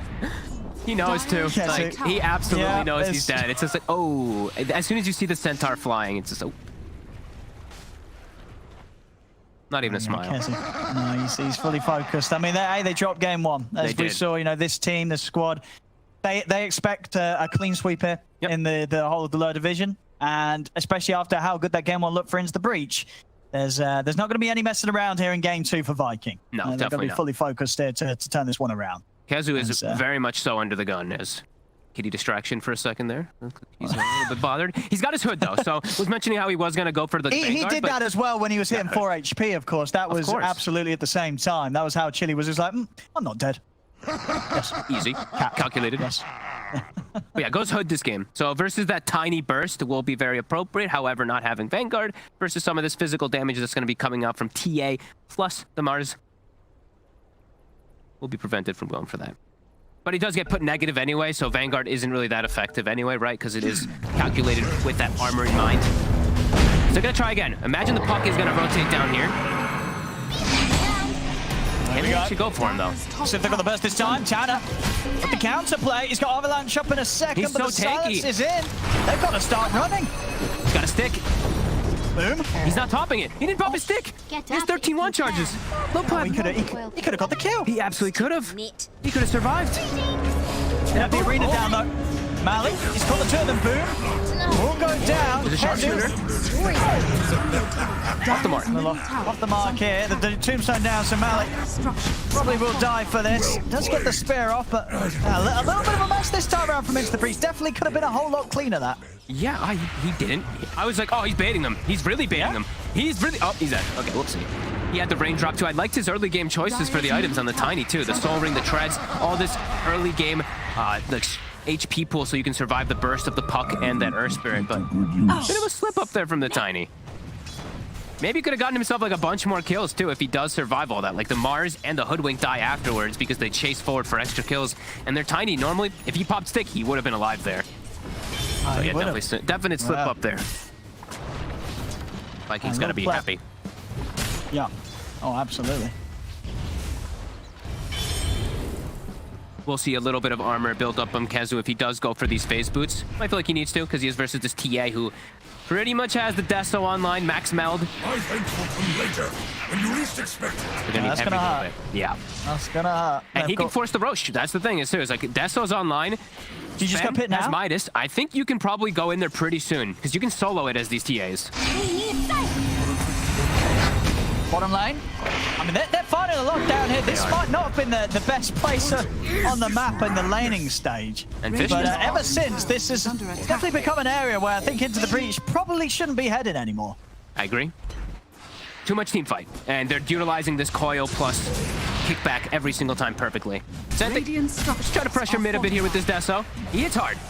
Even though it's into that war cry, he is still hitting him. Radiant's bottom tower is under attack. Radiant's Really wants the tower. And they're not going to be able to get it. The denies in from Shad. Zantic. They're just going to try and fight Celery. Celery comes in. We'll be able to get the heal off in time. Over to the side. Fishman to fall. There's Malik. He's got Arena. He's trying to step in. Survives with the sharpshoot snipe there. Catches Celery. Tanner's able to find the angle. Aramis does get the kill on the Disruptor, but will pay with this time. Oh, and his courier. And a boom. Ooh. It's a trap. Got a trap for him. Malik's still got Arena. As he's laid it down, he's caught it. All right, Into the Breach back on track with just playing these skirmishes out a little better than Viking is. Viking, of course, as you said, this stage, especially with the God Strength down, not a whole lot Shad can do. Shad has to play this purely passively. And he's got Midas, so he can't fight. Yeah. It's so much harder for you to turn up as they've got Medallion, they've got the double meld.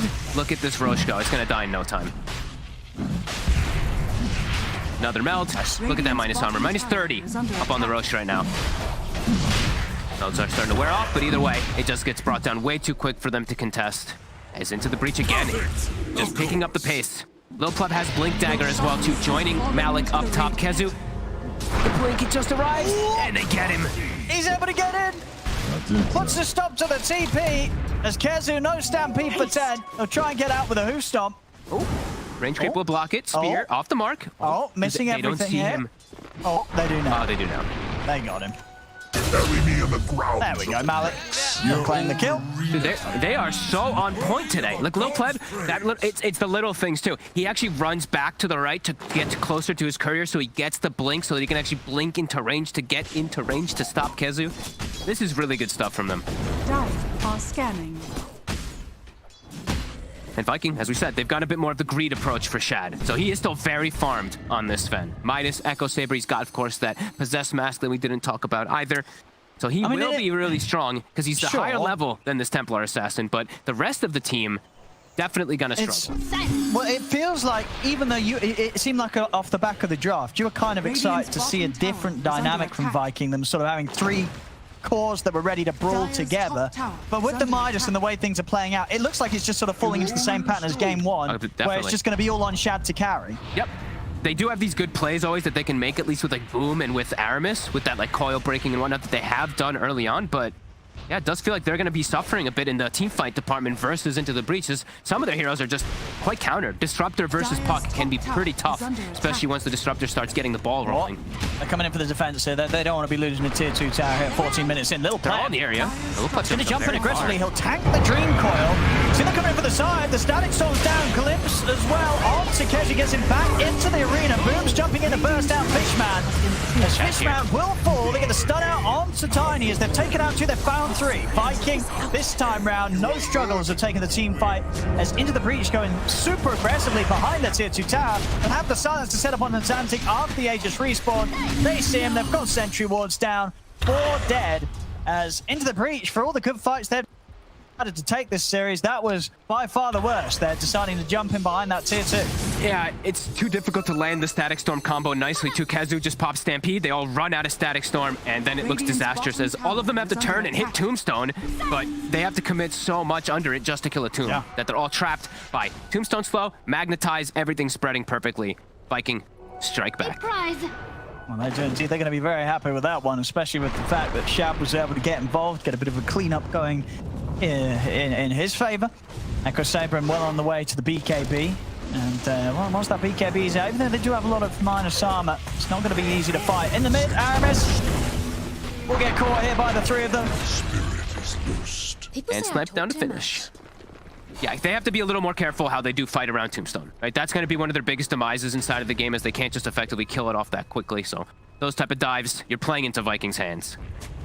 Now though, still looking to pressure the tier 2, still playing that very fast pace. They don't let up. Even though they made a mistake, I'm glad to see that they do this. They're just like, nope, we know how strong we are. We know how aggressive we can still play into this draft that is very cooldown reliant to fight around both the Puck, Coil, Stampede, and pretty much a Tombstone. They need those spells on the side of Viking to fight this fast-paced draft. Under attack. So into the breach, still in a good spot. It's Sven, top of the board now. My ult's back up here for Into the Breach. They'll try and get a jump with the smoke. Radiant's bottom tower is under attack. They want to invade that ancient area, just like they did last time versus the Medusa. Or who can they find? Shad or Celery, they find Shad. They've got the glimpse back into the stun. They've caught Shad. But they'll have no trouble taking him out there. A very nice smoke movement from Into the Breach after they take the outpost. And swinging immediately toward the bottom tower. It looks like Little Pleb was the one, at the very least, pinging it, but their tier 2 is actually getting hit from Boom for now. Now they don't have the ward down there. Shad's actually pinging on the bottom right side if they do have a ward on top of him, but they will be able to move in, take the Ancients. And Solar Crest already finished too, Tanner. So all this minus armor, all this buff up, it's gonna be there for Into the Breach. Oh, Tanner, good attempt there as well. Tries to get back to maybe catch Boom. Boom TP's out, but Boom quick enough to get out of there before Tanner can react. Look at how they're swooping around the map together. Into the Breach continue to play this very aggressive movements. They've got a Philly Stone as well. We see Fishman does pick that one up. Or neutral items to be picked up as well for Into the Breach, as they've got ward coverage. So a trap and a ward around the ancient side, and then they're farming the enemy jungle here. So it's excellent planning coming up from them again, as Shad is struggling to find some places to farm, but he's close to his BKB, which will give him a lot better fighting chance here to not get chain stunned and die. Fishman's on the hunt, seeing what he can glimpse, maybe. They've got this vision still. The Sentry Ward, it does not find their Ops Ward. Very important. Under attack. A gift from the Tempest of Battle. They're going to have a Boom. He's going to go for the jump. Straight away in with the Dream Core, catches Fishman and catches out Little Pleb. It's Little Pleb, and they'll let him go here. The rest of Into the Breach don't want to have any part in this fight, because they'll start retreating. The quick jump pays off here from Viking. Playing tiny core versus Undying feels like when you're playing like this tiny core versus Phoenix. It sometimes just gets so terrible to actually fight inside. As Aramis finds another connect. With the follow-up. The Stampede to chasing on to Tanner. In with the blink. They'll set up for another triple kill for Boo. Very nice. Blink reveal from the Puck. Perfectly catches. And now Shad, that's his BKB. So Sven in a more comfortable position to just fight. And what's the build in for Xantic now after he's got his sort of 3 core items? Is this a game where, does he need the BKB or can he skip it this game? Does feel like he probably needs it. The thing is, it's into the Tombstone, but he still needs it. Puck and the Earth Spirit, it's too devastating. And then you can actually protect your Refraction a lot easier because you won't have to worry about Magnetize. As they do want to play around like second Roche timing as well for Into the Breach, so you should get a free shard. Celery.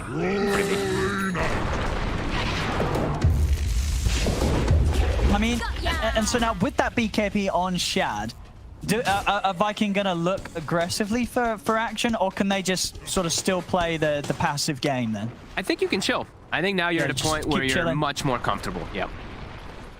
It's up to Into the Breach really to force the issue here versus the Sven lineup. The Sven will be the hardest character. I say that, but I've seen these TAs also impressing a lot as later skate. Like, these talents just get so ridiculous. The 25 talent in particular, like, everyone talks about the Melted Bash now. Plus 8 Refraction, like absolutely absurd in the late game if you do get to that point. Yeah, he's queued up the BKB, as we said. They want to play around second Roche timing, so he'll get a shard for free. Or should get a shard for free. Well, Aramis is going to look to roll in on this. They've got the coil down. The Static Storm's going to be thrown out, but that's the... Oh, there's been Tanner! Gets the tree-man stop!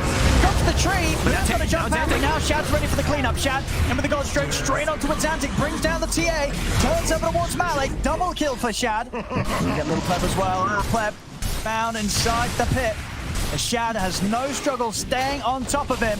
Little Pleb will be able to toss him out.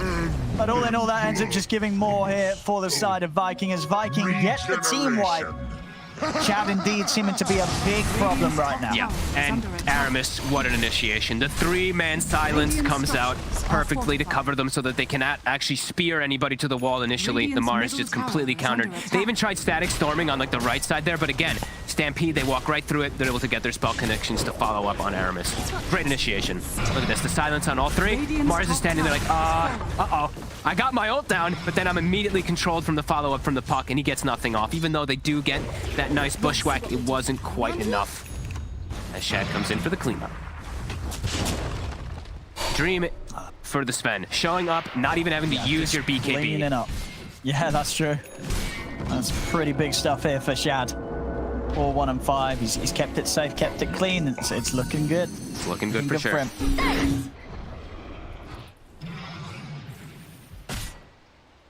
Yes, we're really seeing, you know, that need of BKB on the side of Into the Breach, just Aramis and the puck, boom. Too much control for them to deal with until they do have some sorts of magic immunity. So I see all 3 cores have queued it up. They know how important it is in the upcoming few situations.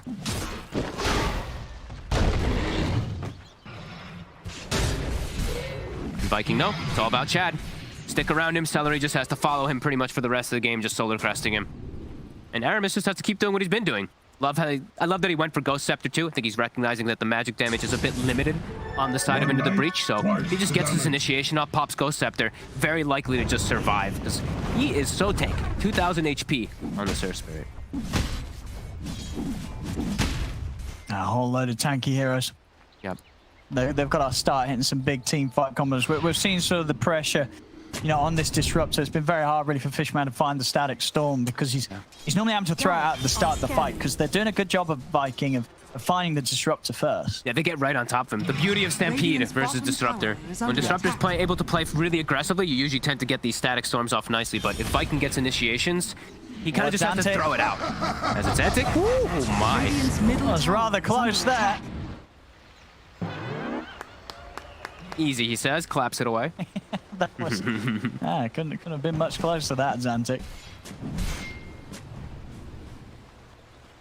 Looks like Malik, I think he's accepting the fact that he probably won't get the space to get a BKB on this Mars. He's queued up Vlad's for now. I think that's actually quite appropriate. Depending on the situation of the fights, I don't think he can actually absorb too much of the map of farm. The TA and the Tiny absolutely need BKB, and he's not as important. He's that off lane, so I think he can give them that little bit more space to farm. Still could go for it eventually, but do like if he stops absorbing too much space so that these two can get it, because they're crucial. As Roche will be respawning about 15 seconds, Viking preparing the area. They know they can force this fight around there, and Into the Breach without BKBs, I don't think that they can fight. Yeah, it's going to be way too hard. These BKBs just not coming soon enough. No, there's just no chance. I think Into the Breach they have to let it go. I think they will probably not a fight to be had here. Yeah. Especially with like Into Undying, the Tombstone, it's gonna die so quick too. Like if he wants it, I think Celery could even pop Flesh Golem to kill it if he sees them coming near. He's just gonna do it anyway. So yeah, amp up, speed it up. Flesh Golem with Solar Crest, it'll die super fast. There we go, and Shard. Is that gonna go the way off? You can give it to anybody. You can give it to any either the Puck or the Sven, feels like. Actually giving it to Kezu. Okay. I'm a huge fan of this, but I've never seen pros actually liking it so much. But yeah, sort of prioritize. Yeah. I'm cool with that. Okay. It's very strong. You're able to be this insanely tanky frontline if you do get like 2 or 3 double edges off. I thought perhaps they do just give it to Shad for the stuns, just because it reduces the cooldown. It is very nice also versus any type of like Ghost Scepters and stuff that will be coming out. But nope, they go for the. I've actually talked to Kezu a bunch about this shard. He's a big fan of the Centaur shard as well. Oh, he loves the Centaur, doesn't he, Kezu? 75% extra strength if you do get the 5 off. So it is quite ridiculous if you are able to get that constant chase forward going off. This bottom little pleb. He is found. Trying to push out alone. He's still not quite got the BKB done. Halfway on the road to the recipe. He's managed to find his. But it's not been easy for little pleb this game. I mean, I guess this is definitely the downside to the carry, Tiny, right? That if you don't just keep that momentum going, you are going to feel a bit of a fall off. absolutely. He's been found so many times. I'm not feeling the impact from him at all. Well, actually, could we see his damage numbers? I do feel like it's a bit limited on the Tiny this time around, what he's been able to accomplish, because it's always him getting gone on. Like, he's getting coiled and kicked out of the coil, and he's just trapped. So it does feel like he's just had a really tough one for himself. Time to smoke it. They actually catch him off guard. They did force people back, so they do see the puck top right now. And they do, I believe, they had seen somebody bottom, so looking to swing. And they have that ward, so they do see the Sven. They saw Shad. They see Shad. Yeah, they saw Shad. Yeah, ideally for them, they want to try and catch him before he reaches the rest of the team, but oh, yeah, they didn't Shad give him, might be quick enough. They didn't give him the Aegis. It's actually important to point out, Shad. We gave it to the puck instead. Sven, you know, he's very reliant on his one life with the God Strength, but... Yeah, exactly, yeah. And, you know, he's got ways to protect himself, of course, being with his, but he's not got any defensive items. Ooh, Celery. Still make the jump, but takes Celery out to start Shad. Zantic? He's in onto a Zantic, and Zantic's getting chain stunned here. Get the arena down, and Zantic with the BKB will back off. Shad able to stay on target, able to Stampede, but actually going to look for a little pleb instead. So Zantic will manage to get out. Danny Storm's going to be dropped down, and Shad, the BKB has come to an end. They're on Shad. And now they're going to turn, and Zantic's going to get in, but Kenzo's in with the stop. He's able to get the stun out, but two of them, and Zantic's still able to jump up, but Zantic's in. Chase down the Sven, as they've got the big one. Boom, he's got a run now. They're looking towards Zantic, but Kenzo hasn't got enough damage on his own to take down the TA, so Zantic's fine. Malin trying to get a grab. Kenzo's got the cheese. Look at his health. Trying to bring down Malik. Got the spear. Can he get away for the blink? Sharpshooter coming out from Tana. Can he land the hit? He can't. So they still get in. They take down Malik. Look at Kezu go with the shard, though. 4,160 HP, 5 stacks up. He's got a Shivas, too. He's the carry now. Right, he's so hard to kill. 8-3 and 13. Incredibly tanky. Good start to the fight there for Into the Breach, and maybe one of those situations where we would have preferred the Sven to have that Aegis, as he was kind of the first to die. Yeah, they didn't even go for Boom. They just completely ignored the puck. They're like, whatever, puck's gonna get all these spells off, but who cares? The Sven is that main focus target. So yeah, definitely recognizing which targets to go for. And imagine if this Tiny was having a bit of a better game. That could have just been a complete wipe. If Into the Breach was able to get it better. This Tiny just is getting targeted, is very far behind in the game. Almost has BKB, though. Radiant's middle tower is under attack. Holding his own, though. We did see that level 20 talent also coming into play. I believe he dispelled, like, Magnetize or something else off of him, too, so that he can stick around. And Tanner, we got the Ags. So we've got the nice boomerang, nice big burst of damage. Also, that status resistant magic reduction is quite nice. He's able to connect it. Pleb. It's a Kaya Sage puck. Can't quite go for that. He's also got Pupil's Gift. Look how tanky this puck is. But I do believe that is going to be the BKB done. So a bit safer now on Lil Pleb if he doesn't get straight initiated on. He's tanky. And he's got the Titan Sliver too to point out, so. Kezu. Seven again, and he finds Fishman. Spear off Fishman. He's going to drop the Static Storm. Shad's ready to get in with the God Strength. Looking over towards Malik. They'll get the glimpse of on the Shad, but Shad pops the BKB to stand his ground. The mix in onto Malik. Malik getting taken down by the overbearing damage here from the God Strength Sven. And over to the side, another jump from Kezu. Another catch on Satana. Kezu setting up some big things here for the team. It looks like with Zantic, they're not going to start diving tier 3s quite yet. Radiant's middle tower stops the TP.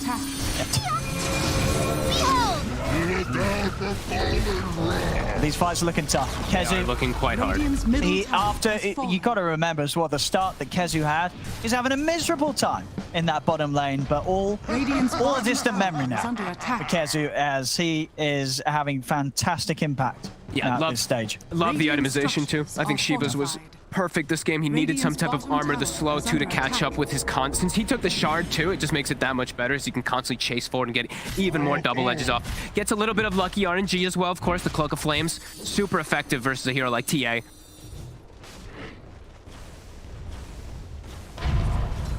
Set up bottom. Viking, I do believe they still have a ward on the high ground here, so they are playing around vision. Low Pleb, he's gonna walk right into it. Tree for vision. Kezu! Is it with the two-man who stop? He catches the two cores. They will get the BKB off. Now turns towards Ioannis, but Ioannis is out with the Ghost Scepter. Fishman getting jumped to on the back lines. Boom's able to bring him down. Damage to the Witchblade. Now they're having to back off. Get the green core down. Lil Pleb kicked off to the side. With the BKB already used, he's got nothing to save him. It's Viking, they'll take down the Tiny. Oh, Lil Pleb he's not having a game at all. We saw in the beginning, like you said, Kezu wasn't really having that good start there, but now it's turned the other way completely. This Tiny really has no game whatsoever. He's behind his Mars the whole game in farm. Radiant's bottom tower is under attack. All this armor too. Look at Kezu. 62 armor when he's Warcried, as we did see that talent picked up, of course. They're going to keep back on Malik. Oh, and He's in, sets up. Malik does have buyback. Radiant's he hasn't spent any of his gold too. He was sitting on 3,000 plus for 2 fights in a row on this Mars. Wait, what?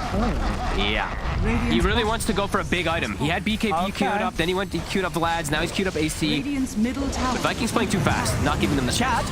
glimpse. He's has to pop the BKB here. And we're about to glimpse him under the tier 4s. Now what is Xantic? What can he do? Getting quite a bit of damage out onto Kez, but Kez is still just so tanky. 50-something armor there with all the buffs. Yeah, when he's solar crested, I think he's what? He's 62 plus 6, so he's 68 armor if he's Warcried and solar crested, I believe. That's a lot of armor. Oh, and he has an AC aura actually, so even more. I think he's actually sitting even higher than that. Pretty crazy. Evasion on top of that as well. I mean, at least for Xantic, he was recognizing this and he is itemizing for the Monkey King bar, but still that. Good luck to the rest of the team trying to get any damage done to the Centaur. Yeah. Radiant's top tower so effective versus TA too, and I think they know, right? It's only TA is their problem. This Tiny is effectively out of the game. Done such a good job of targeting him. Aramis in particular. He's definitely the one that he's absolute MVP for me this game. 10, 5, and 23. He's 33 of the 35 kills he's been involved in. He's the one initiating. He's the one breaking coils. Excellent stuff from Aramis this time around. For sure. Yeah, I think game 1, Malik made the case for the Pango to get taken away, and this game 2, Aramis is just reminding us why you really have to have the Earth Spirit in the back of your minds when you're playing against Viking. Definitely. Radiant's top tower. It's all parts of the game. Aramis just been a huge thorn in the side of Into the Breach. Those Earth Spirit players, man, they know their stuff. He's the one who's like Kezu would not be at this point at all if it wasn't for Aramis. Nice. Like some good plays from Kezu, of course, with some of these stuns, but yeah, Aramis, the enabler, has set him up for some beautiful successes. 13k gold lead, and game is hard for TA. They're even feeding Xantic Tomes. They're like, get that 25, get that refractions charges up. It's getting close, but it really does feel like it's him versus the world, and it's not easy when you're playing it to just everyone countering you. Like you said, Scotty on the Sven, they've got the Warcry talent, they've got this incredibly farmed Centaur with a Halberd too. Everything is targeted just to make Xantic's game be just impossible. Dire's bottom tower is under attack. Not quite 25 off that tome, of course. Only gets him a little bit more than halfway through. If he gets a couple kills inside the fight, though, he will, and they're looking. Do they have the Ags on the Disruptor yet? Not quite. Actually, very close. I actually want them to finish that first before they look for this type of play, but they have so much gold actually still saved up. Yeah, 2,800 on the Mars, too, saving for buyback around Roche. Picks up a plate mail. But yeah, 2,600 on your Disruptor. You do always have to factor that in. This AoE control that can come out from a Disruptor is pretty irreplaceable. So I really do want to see Fishman just go farm it up. Get that Ags online before next fight. And who's the sort of the big catch with that? Is it just the Sven just trying to lock down his BKB potential? Yeah, you can just prevent pretty much everything from him there. If he can't get Warcry off, can't get BKB off, he's actually able to get focus fired from everybody on the side of Into the Breach. It's not easy. There we go, this creep wave. He's farming it. Yeah, they're giving it to him. They're letting him have it. Yeah, I actually think this is a better approach. I like that they smoked out to at least get vision. I guess that's what the purpose of it was. They did get a ward and a sentry around the Roche pit.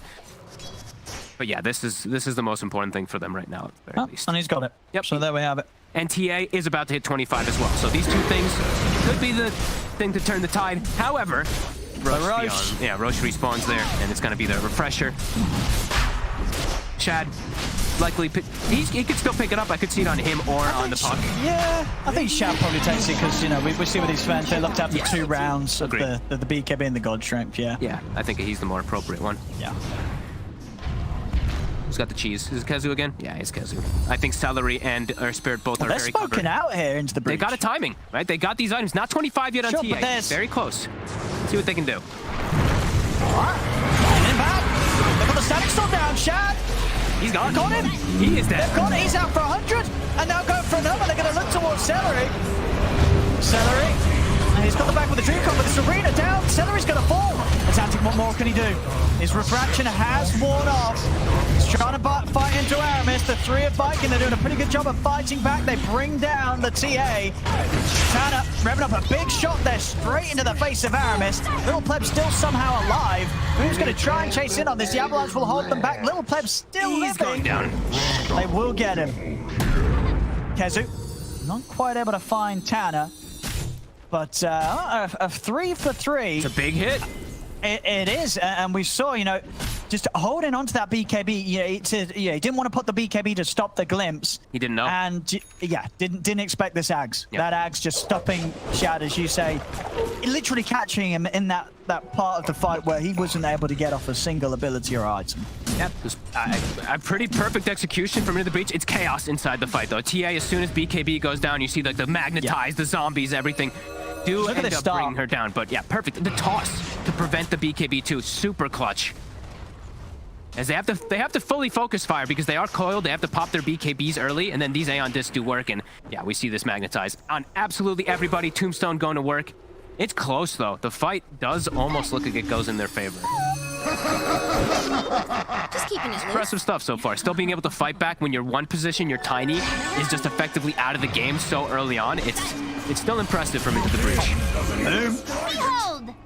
Able to live for now. Still got the Aegis. Doesn't have the Dagon in his inventory. That's what that Aegis. Can't quite finish off Tanner.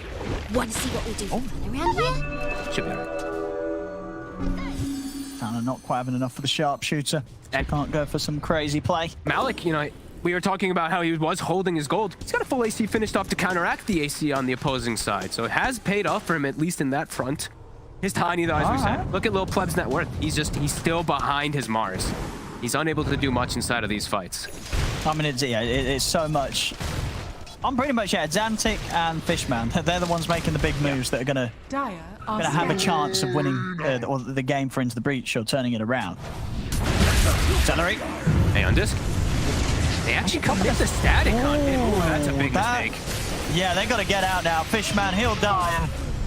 I mean, yeah, that's not what they need. No, that's a window for Viking immediately. Yeah. Viking can just now probably just push for a lane.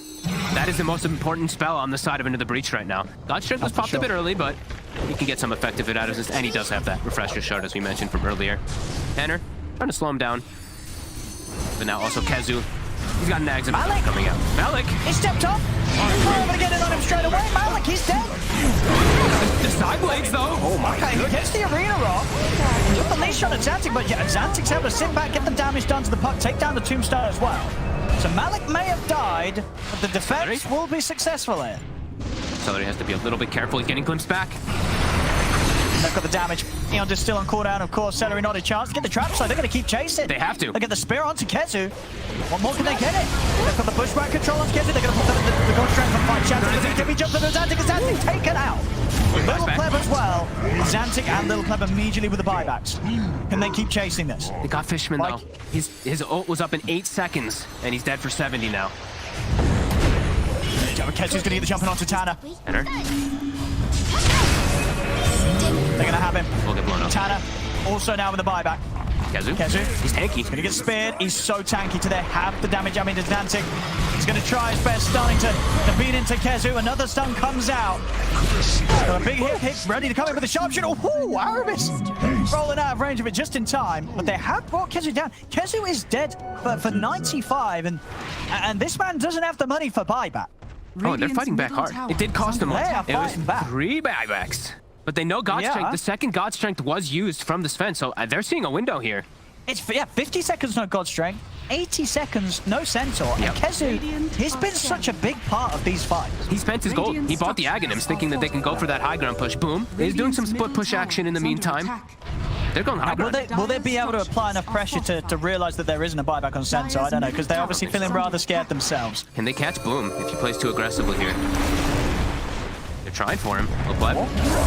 They connect on him. They've got the toss as well, so they're going to have further disable. They got him. They've got the kill. That's 99 seconds. What the? Oh my god. He doesn't have money for buyback either. Okay. How long a Roche? It's still got some time on the Roche, of course, but a big window here. They got a leveler now for the Tiny too. He desperately needed that. Relic. That's a big one too. That's Fishman. That can be huge. Oh. Okay, okay. 80 seconds. I mean, again, 80 both of seconds. these I are... think you force this. You try to force. I mean, they're for financial reasons that they haven't got it. So it depends if they're going to assume that Viking didn't save the money up. If they see them all in the base, that's when it's a tell, right? Like if they don't see anybody on the outside, yeah, I think you just try to force a little bit here onto the breach. And they did use glyph before. That's the important thing. Viking did use it on the last push. So 4 minutes, no glyph. Let's see what they can accomplish. He's going for the rapier as well. Yeah, I think this is in this point he doesn't have buyback. You have to go all in. Dire's middle tower is under attack. Still close. We also have Mars hitting 25 as well. Is under attack. Little pleb with the leveler. He hits him hard. They're going to jump Kezu. He's in. He's ready to go. Static Soul's going to get dropped out, but the BKB is already off his shot. That's Little Pleb gone for 2 minutes. No Get the BKB off. Little Pleb very slow on the BKB again. Just gets caught by a hook stomp. 110 seconds, no Tiny. Yeah, Little Pleb, he's having a rough one. He is. He is. A lot of deaths there on the Tiny. From sort of the stick charges to the BKB charges. Just not able to get them off this game. Yeah, he's struggling a lot more this time. He's got so much money. I think he's got to start getting a curry out, start selling. I guess you're going to sell, what, the Dragon Lance? Or maybe, actually, did you just sell the treads? Because you actually kind of like that turret. I think he kind of is like a turret. He might just have to sell treads. Sell treads, get rapier. He's got the side blade range, of course, too, for the base defense, so quite strong. And a minute without Little Pleb. See how they're able to deal with this. It's just the 4 of them. Oh, they actually give okay. The Tanner's got that timeless relic actually for now. It's nice. Of course, on the hook, the damage that will come out with the boomerang, with the amping, and the stun. How much longer it does last? Or instead of 2.4, it'll be like 3 seconds if he does land a good bushwhack. That's true. Also, it affects the decoy as well, too, so if he sends a decoy in it, instead of it being a crappy 1 second stun, it's a 1.25 second stun, which is still pretty crappy, but better than nothing. I like it. And he does do some serious spell damage with that ult, yeah. He does. That's fine. Who's got the buyback? 30 seconds only left to live through here. Malik hasn't spent his gold. He's got no buyback, and he's got Vlad's queued up. Spend the gold. Come on, Mars. You got the gold for that Vlad's. Anything you can do to buff up your TA, you need to. I mean, he might be trying to get Sheevers. He might be thinking bigger than the Vlads, but you don't think the Vlad's better, honestly, especially for his teammates. He's got the gold for it, but they'll be able to hold them off from the base push. Tiny is respawning. Being a little more hesitant for now, but they find Fishman. He's got to get back. Still alive. Look at the hit onto Ioannis, but Ioannis will live for now with the Eonders. Do force the back onto him, though. Ioannis still able to roll out in time. Static Storm a little slow. Fishman. He's got to save that for the Sven. It's so important. You don't think you can go for these little grabs on support? At least go for a core. Like using the Static Storm is so crucial for the ability. Is it not a Little Pleb? Now I'm going to be able to break the combo here with the Clipper, but he didn't get the BKB off yet. He did not. Little Pleb, now he's able to pop it, trying to get away from Shad, but Shad is just in on him. Little Pleb's dead again. Gone for 90. Little Pleb out of the game. As they'll push on, the mid-Rex will be taken here by Viking. They're trying to have a poke at Shad. And Xantic getting in position. Xantic is going to try and turn over towards Ioannis, though. Xantic, his BKB's on cooldown. They've got to get this TA out of there. As Xantic, he's getting jumped, he's getting burst, and Xantic's gone. 3 dead, no buybacks. GG is called. As Viking will finally be able to close this one up. As into the breach, they try their best to bring some fights here whilst behind. But at the end of it all, it was Viking's turn to sort of just play ahead for the whole of the second half of this game. And eyes on this man right here, Aramis. What a performance on the Earth Spirit, honestly. He was super. Let's take it slow. Where you go, I go too. And if you hit the bottom, I'm going down with you. Let's take it slow. Who cares where we gotta be? You know you'll have a good time wherever you're with me. Let's take it slow.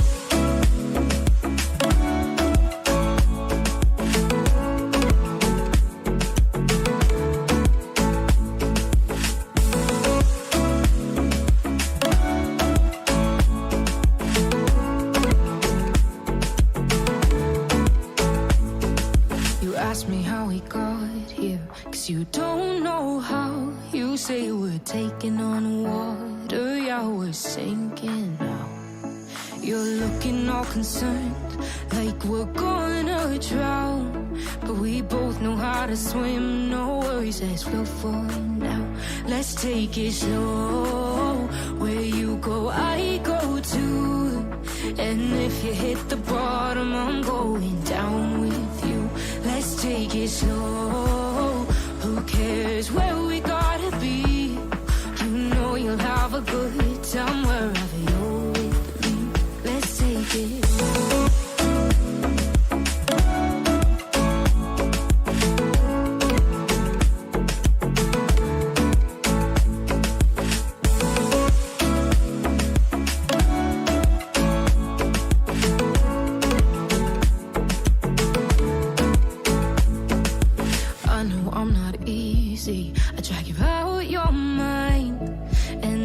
Days I hate you, but baby, you're still mine.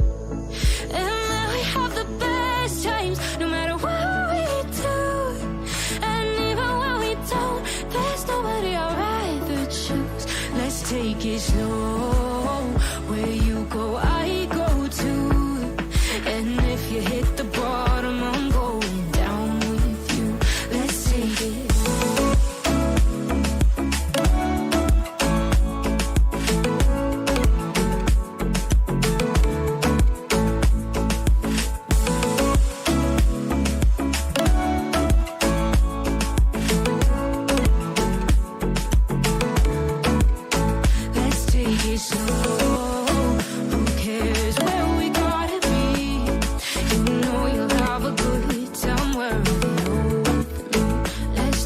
Slow, where you go, I go too.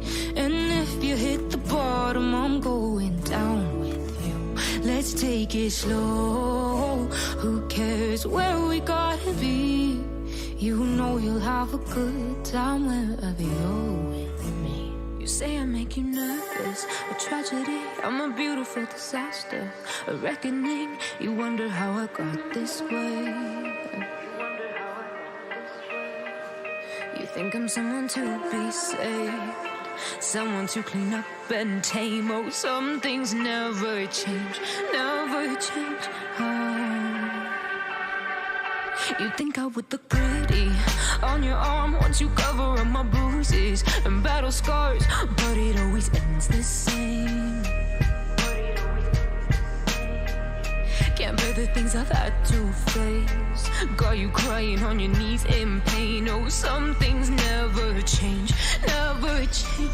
Oh, you break your back to make me feel again. Suffocate to make me breathe again. Lose your mind from endless pain.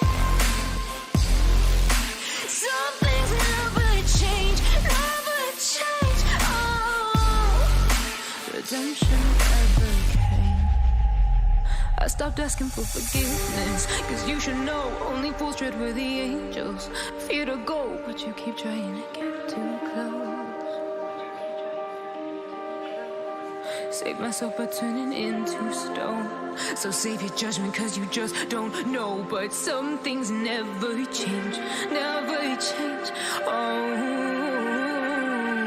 they say I should feel guilty and change my ways, leaving crumpled bodies in my wake. Swear I didn't mean to make them break. Swear I didn't mean to make them break. But they're so delicate and so mundane, and they keep coming like a moth to a flame. Oh, some things never change, never change. You break your back to make me feel again. Suffocate to make me breathe again. Lose your mind from endless pain. Some things never change, never change. Oh, redemption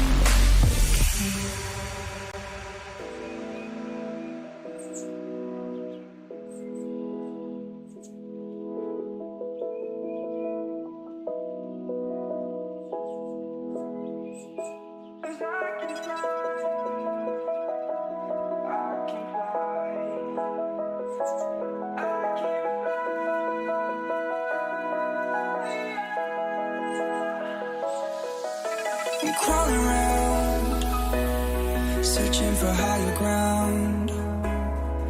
can't see in front of me. My enemies, I've tried every possibility. Ability to know if I can bleed. If that's what you wanted, you won't get it tonight.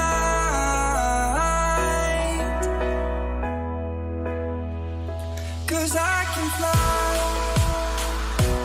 I can fly.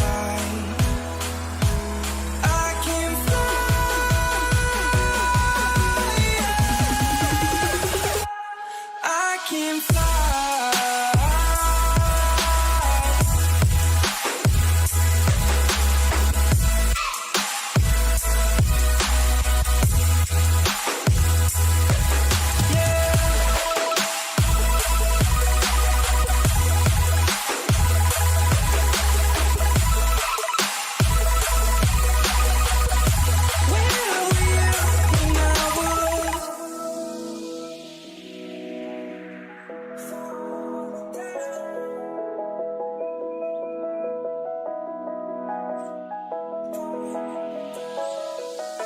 I'm crawling around, searching for higher ground. Can't see in front of me, my enemies. I've tried every possibility. Ability to know if I can bleed. If that's what you wanted, you won't get it tonight.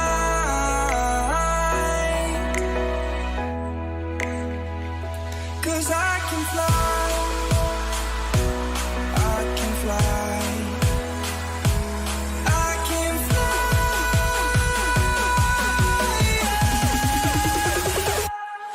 I can fly.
the sea.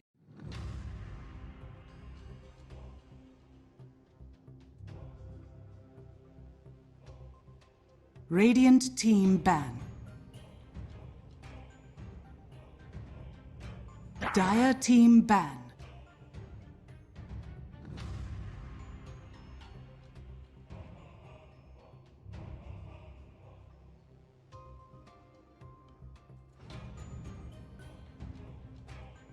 Radiant team ban.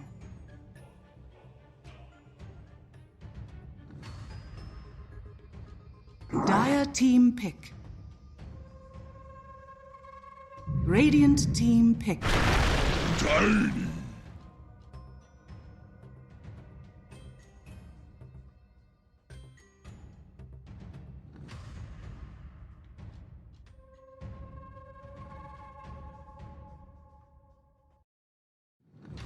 10 seconds remaining.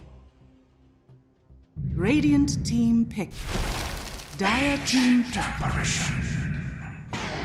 Void incarnate. Dire team ban.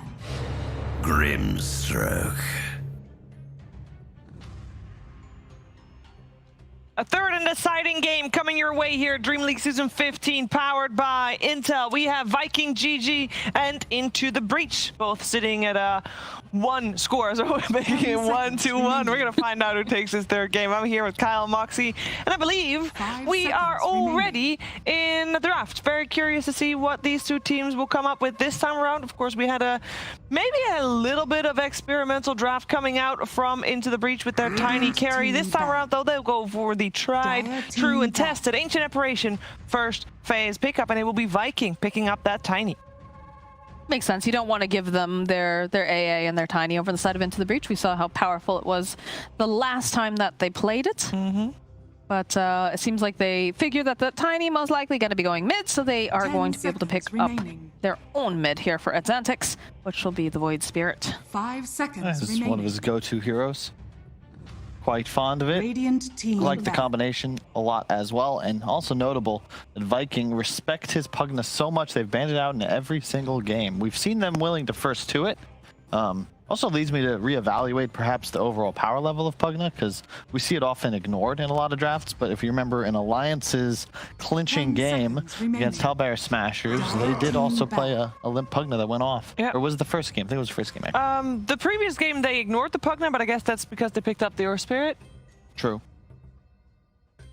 So one of the heroes that can deal with that. That's just so nice, right? It's so value. You think of the fact that you want to play fast in this patch. So you have something that's going to be able to nether blast with buildings. You've got the fact that, you know, you can use Decrepify to make it so that your opponent cannot CS. And then on top of that, you've got life drain, or in some cases, be the little battery that gives the life right back to your core, because your positioning should be so good that you can avoid being in the middle of everything. So very value. Again, not seeing a whole heck of a lot of it, because we've been seeing things in terms of int-based tower pushers like Lashrek have been very popular, but something to keep in mind for sure.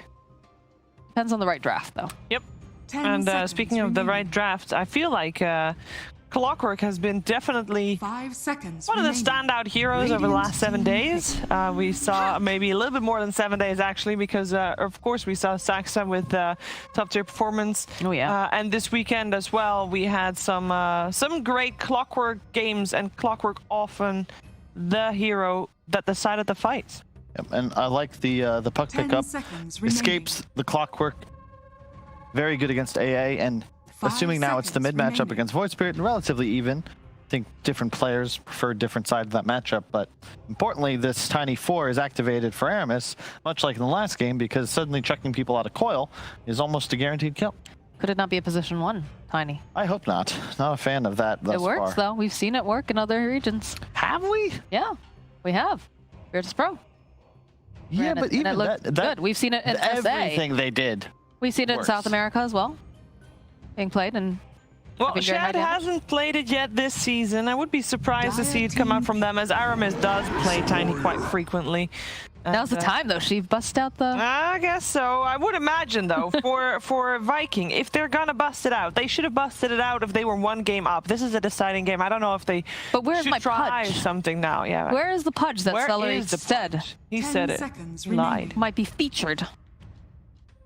think it's more of a Radiant hero because of that whole hooking archers into the trees thing.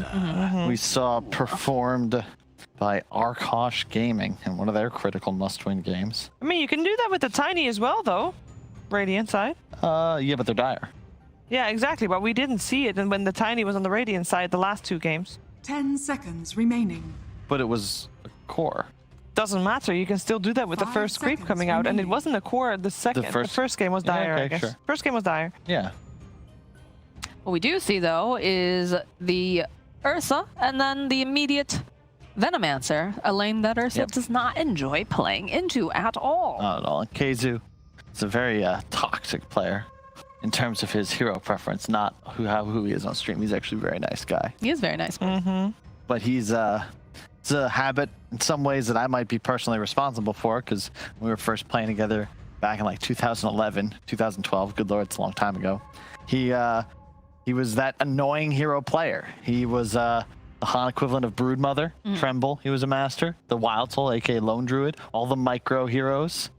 And in this case, Venomancer, very strong, as you said, for the lane, but in terms of how you're going to be able to control the map and positioning, you neuter Clockwork's effectiveness a bit, because he's trying to initiate, lock you down for a bit, let the rest of the team close. Very difficult to do so if you're hooking Radiant immediately into a team fortified back. position with a bunch of wards around. And in addition, it's a very natural force step fire.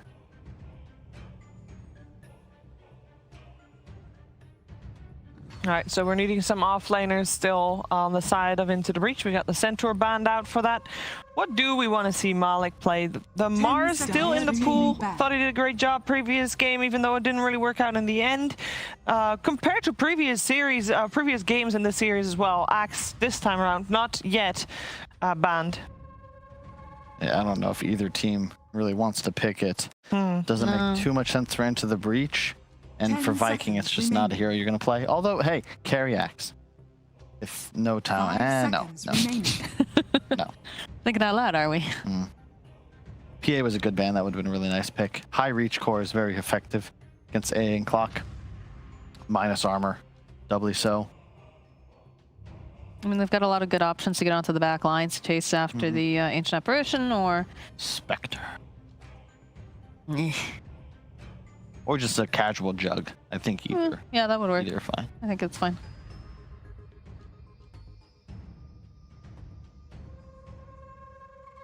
I think Ursa has one of the worst win rates of any one position so far. Can we upper only or a full? I mean, you can no longer search for all of the things. Well, across the whole DPC, it's definitely pretty low, but I think in this region specifically, with a minimum of, let's say, 10 games played, Let me find it. What about the Pango? It's not banned out. 10 seconds remaining. It's going to be able to roll around, gives you a little bit 5 of seconds remaining. team fight, which is nice.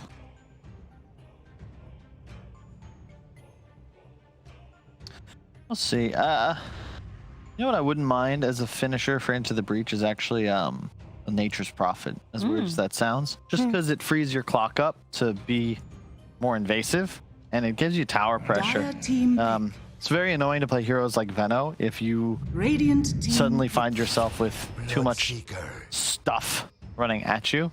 Is that a Viking Bloodseeker? That's pretty cool. I dig that. You're going to rupture the Ursa, the Void Spirit, render them pretty impossible to play.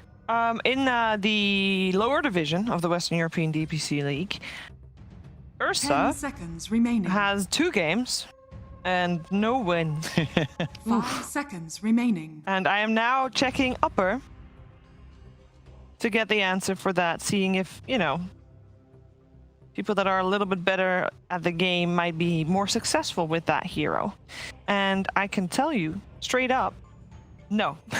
Okay. It's been picked once and it lost. So basically 3 games over upper and lower. Still even played 3 times. Maybe it's the Eastern European region then. I feel like I've seen more Ursa while I've been here, but maybe I'm just bad at looking stuff up. that is Also 50-50 shot. Also User error. I dig the Bloodseeker. I think you're in a tough spot here as Into the Breach. You need a straight up game winner that can also lane pretty effectively against the Veno. Illusion heroes can be really annoying to play against Puck Bloodseeker. Otherwise, maybe, you know, you can't. It's even Ursa already, so it's an offlaner only.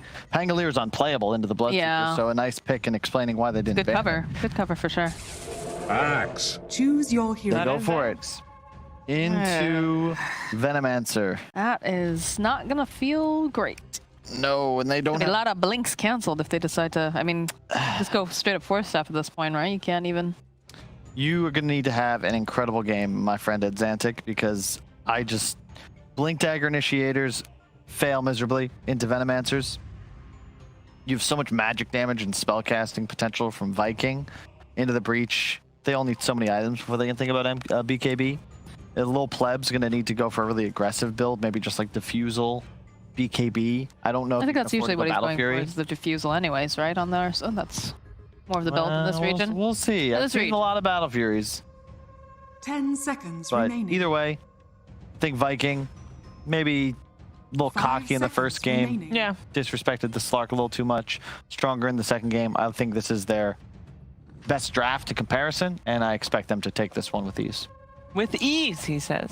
Agree? I mean, Veno into an Ursa, like Ursa's not gonna like that. It's gonna be really difficult for them. And again, they have like a lot of blink initiation, but if Keizu is a very good Venomancer, he's just gonna put all these wards everywhere, and it's gonna be canceling them out. It's gonna be hard for them to find the right angle. So the way for Into the Breach into this game is going to be they have to be the one to set the pace. They have to be the one setting the tempo and getting those initiations, which in theory they could do. They do have the clockwork to maybe set up. They can maybe separate the fights using the clockwork. I think that's probably one of the best situations, rather than, you know, just being a straight up initiate. Just try to make the space, separate the fight, make it so that way, you know, Venomancer doesn't have time to put down all those wards, catch them by surprise, but it's going to be hard. Like, they need a lot of items. All right, they need a lot of items. Uphill battle then for Into the Breach in this third game. We're going to find out if they are able to take down Viking, as would be the only team in the league that would have done that. Or maybe Viking is just going to take a 7-0 record. We're going to find out together with Fog and ODPixel.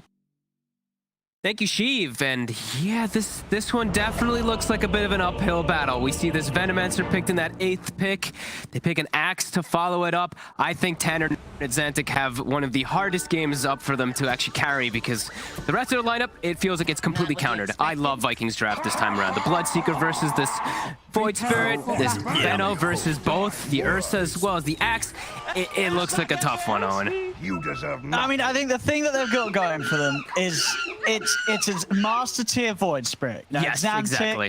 the star player, and what we've seen from them in the past, he has popped off, but you're absolutely right. You look at Kezu's Venomancer, and it's not going to be a fun game for some of the players on Into the Breach. That is, you know, there's no doubt about that. It feels like they've been like full countered, honestly. It really does feel like that. They don't really have too many good effective stuns on their two supports either. Clockwork can work. Of course, once you start getting your levels and all, you can do the cog pushbacks and whatnot versus your puck. And I think that's the biggest problem. That's why they went for that puck. They see the two supports. How the hell do you kill this puck? They've got like very limited disables to actually catch him too. And yeah, this one just looks like a much better draft, much easier to execute too on the side of Viking. And I like this Bloodseeker pick up a lot, honestly, in the end. It pretty much, it makes both the Ursa and the Void Spirit's life miserable, and they got Grimstroke. So if they ever do get soulbound on the two of them as well, disaster will quickly ensue. As Tanner immediately skills Rocket. So that says one thing already. He's feeling like he can't do the most, at least at the start of the lane, because he's going to be playing likely with an Axe. He's got double Sage's Mask too, so that tells me what? Like Bassi plus Earn, trying to go for some type of more passive kind of style.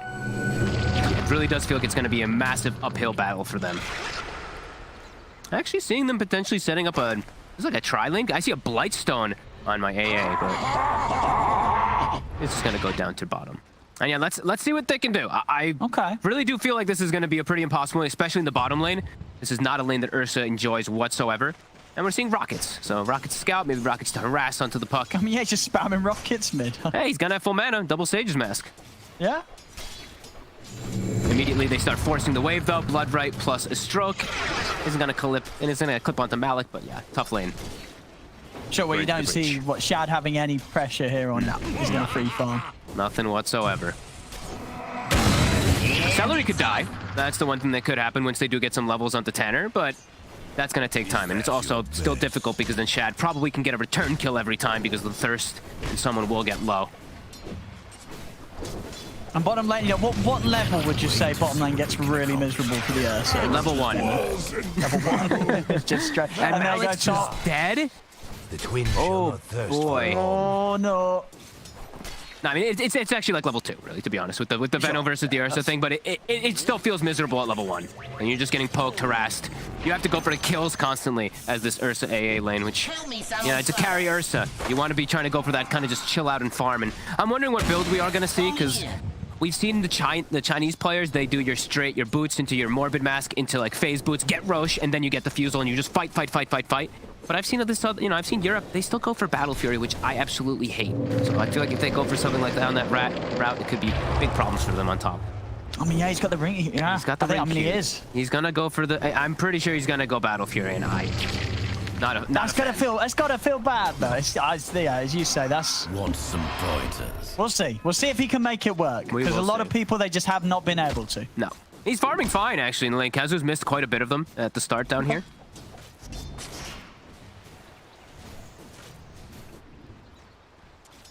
But again, the matchup overall throughout the game, just it's always so bad. Unless you get super far ahead, unless you snowball out of control in the Ursa and you're always getting on top of this Veno, then it's going to be problematic. So that's why I was saying at the beginning, it's eyes on Tanner and Xantic in this game, because they're the ones who have to just like, erase the Veno from the game so that Ursa can play inside of these fights. But then even then, you know, there's the Soulbind that can be problematic, the Phantom is also annoying, and of course, that biggest one is Rupture. It will be really tough for both of the main cores of Into the Breach.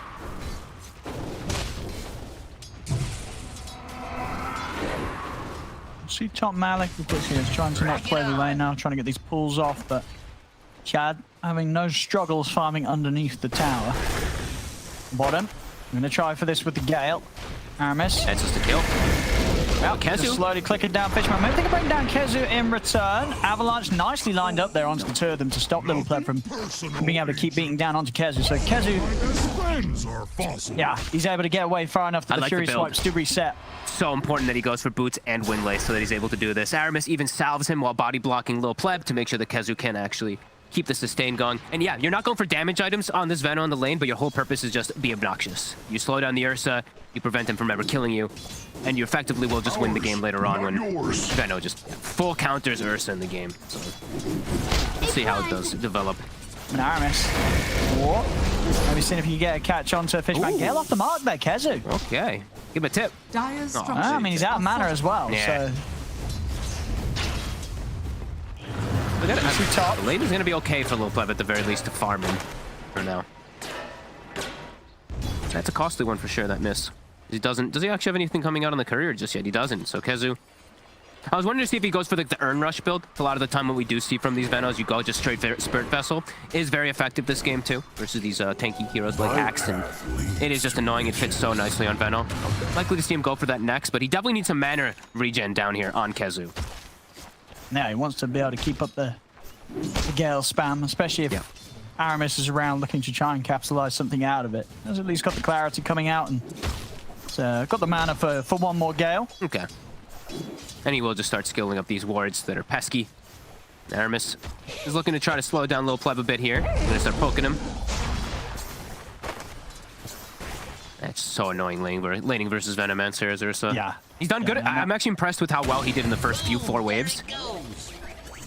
But now it's that's true. Yeah, I think we've definitely seen heroes get shut down a lot harder in the first few levels against a Venomancer. As a little bit of a shaky start, Kezu, but hey, you know, it's game 2 as well, right? Kezu had a tough start, but came in big time as the game scaled on. And he did get full effectiveness, so Clarity did not get cancelled. So he is pretty much at full mana. He can start that spam out, and Lil Pleb, he's got a lot of one charges. But they're just, like I said, making his life absolutely miserable down here. Saving the Avalanche as well. Does use the one this time around.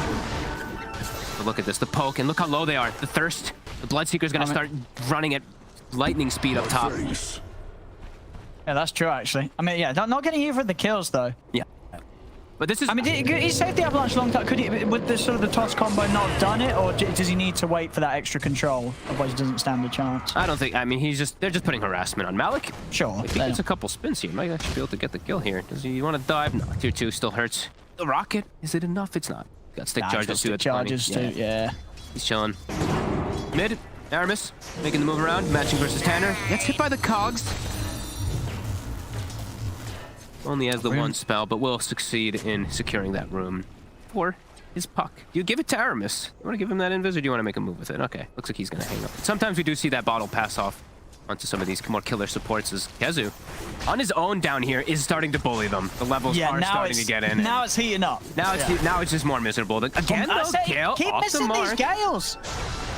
That would have been a kill. It absolutely would have. Yeah, KheZu, a couple of missed Gales now, meaning that they're losing out these opportunities. They're bringing Celery down to the pressure even more. So Tanner, he's going to match the aggression. Also has a salve for his buddy. But Ursa's CS, he had 24 at the, 4-minute mark or so? He's got 28. He's gotten 4 last hits in 2.5 minutes on this Ursa. As Shad's lane, absolutely free, able to free farm under tower as Axe cuts. So both these two will be very farmed. I want to see Malik maximize, and that's what we're seeing him do right now. He's pulling neutrals with those camps as well to get that increased farm on the Axe. So will be very high level, very farmed on this Axe, at the very least for his team, as he's going to need to be.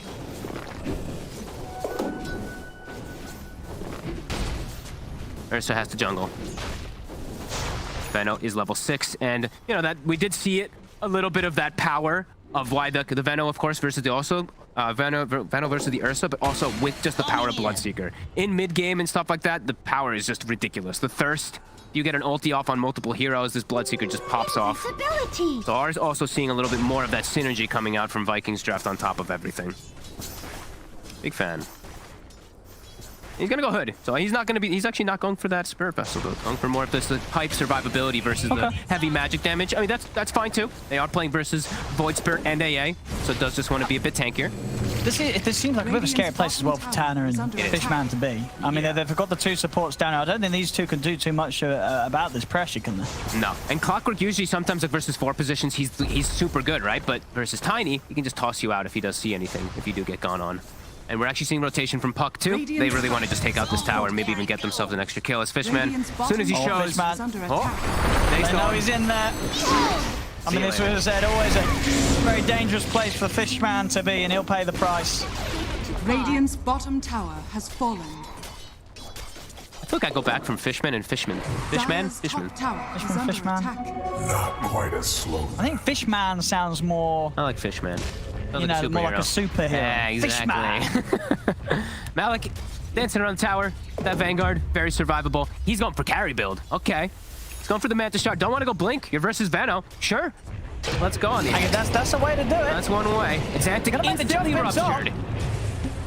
He's going to get out with the Astral Step. He's got to spend some time hiding in the trees. Here's Malik. He's going to look for Celery, but now with Boom TPing in, they have the Dream Coil control. Malik, he's going to try and run. He's actually still surviving through that. They dropped pretty much everything. The Bloodbright is down on him. He's very low. He's got backup. Fishman and the Zantic around. Into the breach, you're actually able to get Malik out of there. Holy moly. He is tanky, man. He's got the Vanguard plus Chip Vessel. High HP regen. He'll be able to stay inside the lane. Very surprising that they're able to survive that, but you see the efficiency. 2k gold lead already from Viking from these movements. And now KheZu will do what Venomancers do. Take over enemy jungle, swoop over to the next tower, just keep being a pain.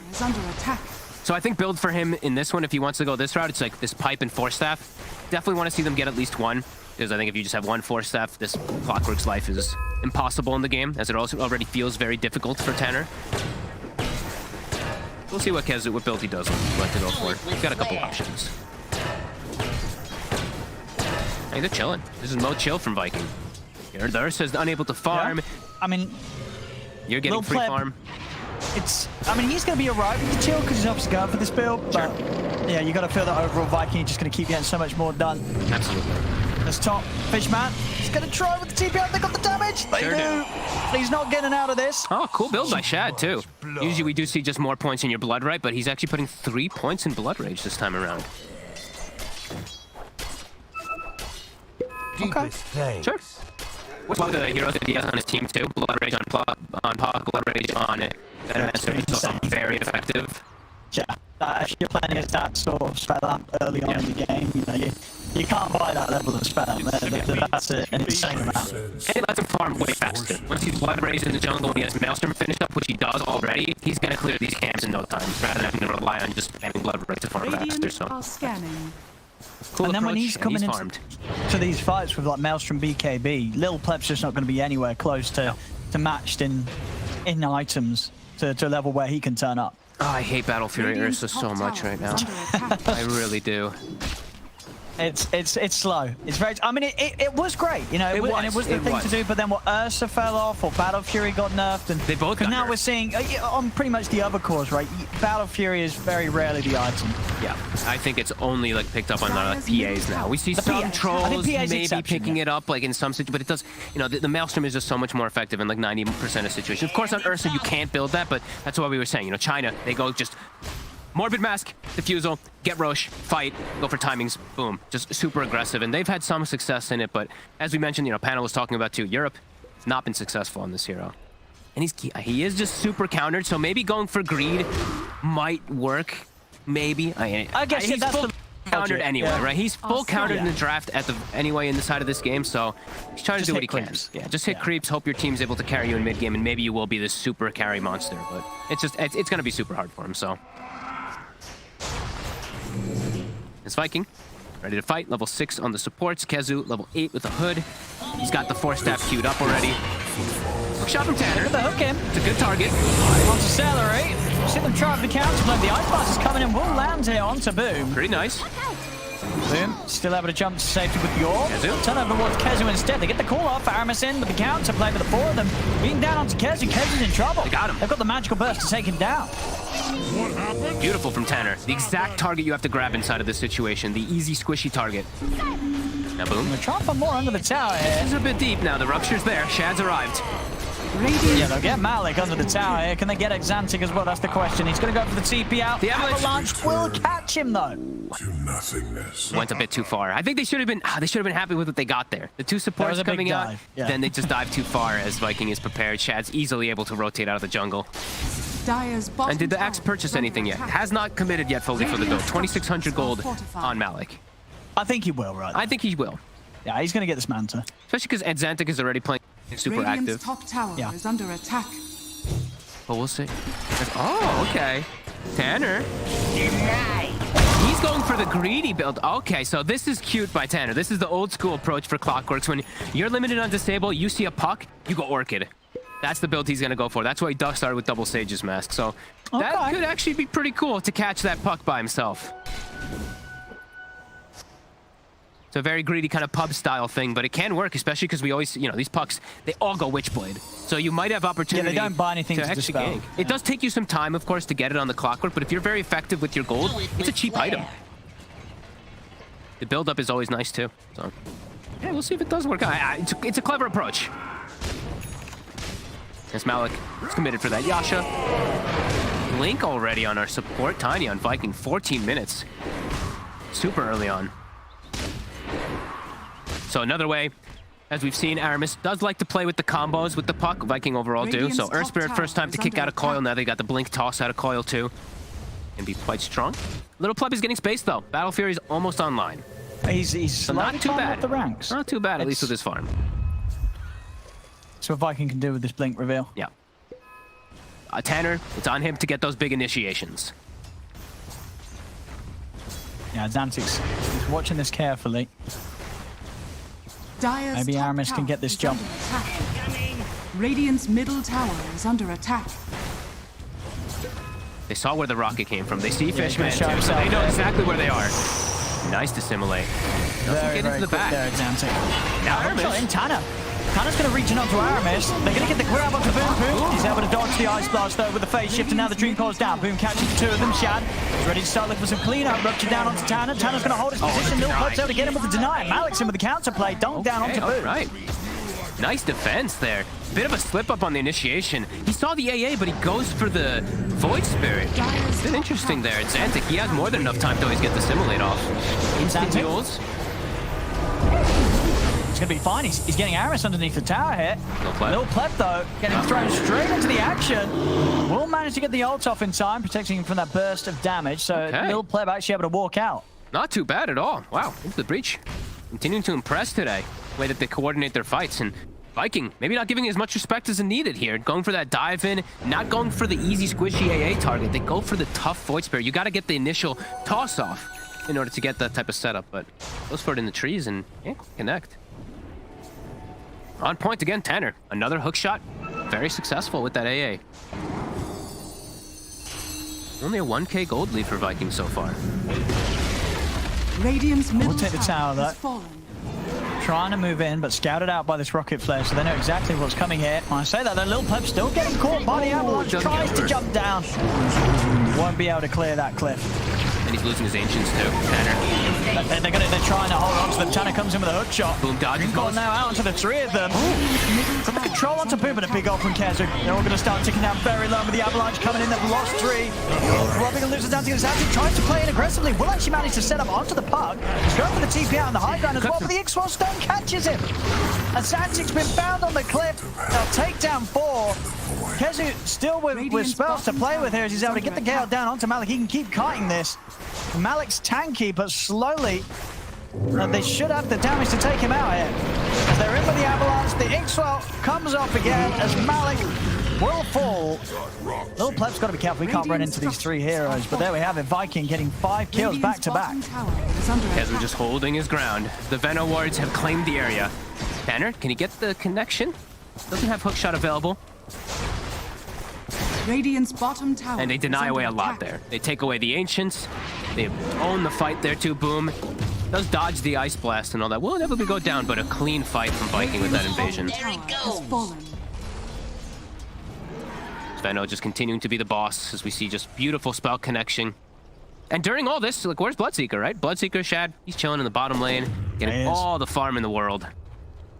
BKB and going into this SMY, he's just going to be full tanky. So throughout these fights, Kezu's just going to be able to, as we saw last time, just control everyone, make it very unappealing for him to just to really try and take a team fight head on. Yeah. And Shad's just going to be allowed to come in with the cleanup.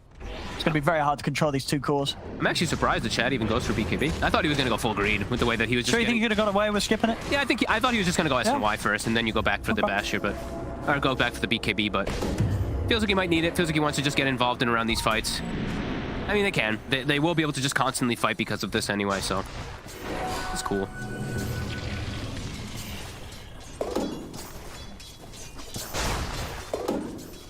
Now slowing onto this 4K lead. Viking. Can they get into the Roche? I feel like that you have to. When you play Ursa, you have to get a Roche on. I mean, there's no way they get away with this. Not when nobody's showing. That's the thing, you have to show other heroes on the map. They will find Kezu, though. Can they burst? They can. Reverse Kezu. Doesn't have buyback as well, so we can't get back in on this fight. See what the rest of the team can do without Kezu alive. Shad, he's looking like he's going to be able to do a pretty good job of cleaning them up 1-1. Adzantig's up to the high ground. They got anything to stop his TP? They don't. Close.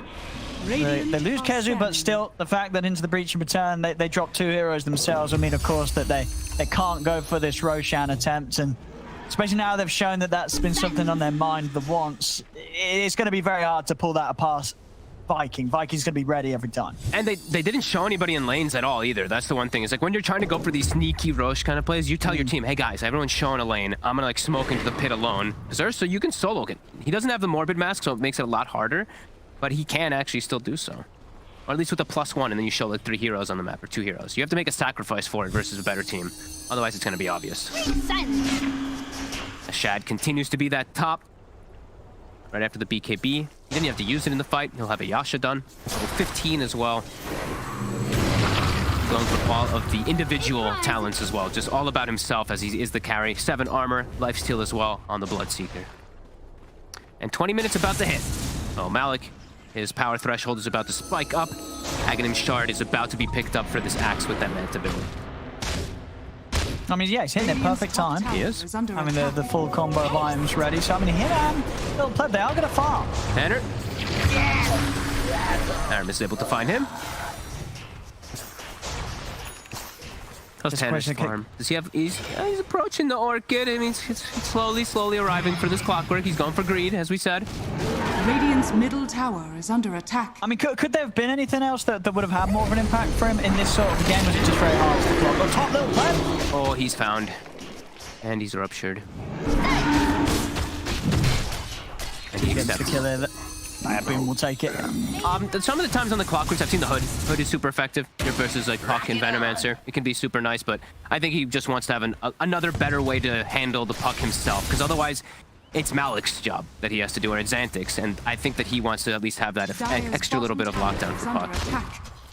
Radiant's top All right, shard online, Malik.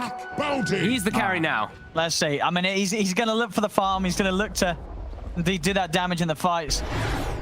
It's going to be like, yeah, Shad is definitely a huge problem. They've got to somehow kill this Bloodseeker. It's not going to be easy. No, not at all. They do have AA though, so it always gives you that extra little bit of a window. If they do catch him, AA plus an axe could just obliterate him when they have Blink Dagger on Malik. So I think that's true. big Yeah, just timing. think of the grab. They do have the damage always once you do have this Blink on axe, because it is ridiculous. That's why people go for this build, and AA is always just that sweet finisher versus these.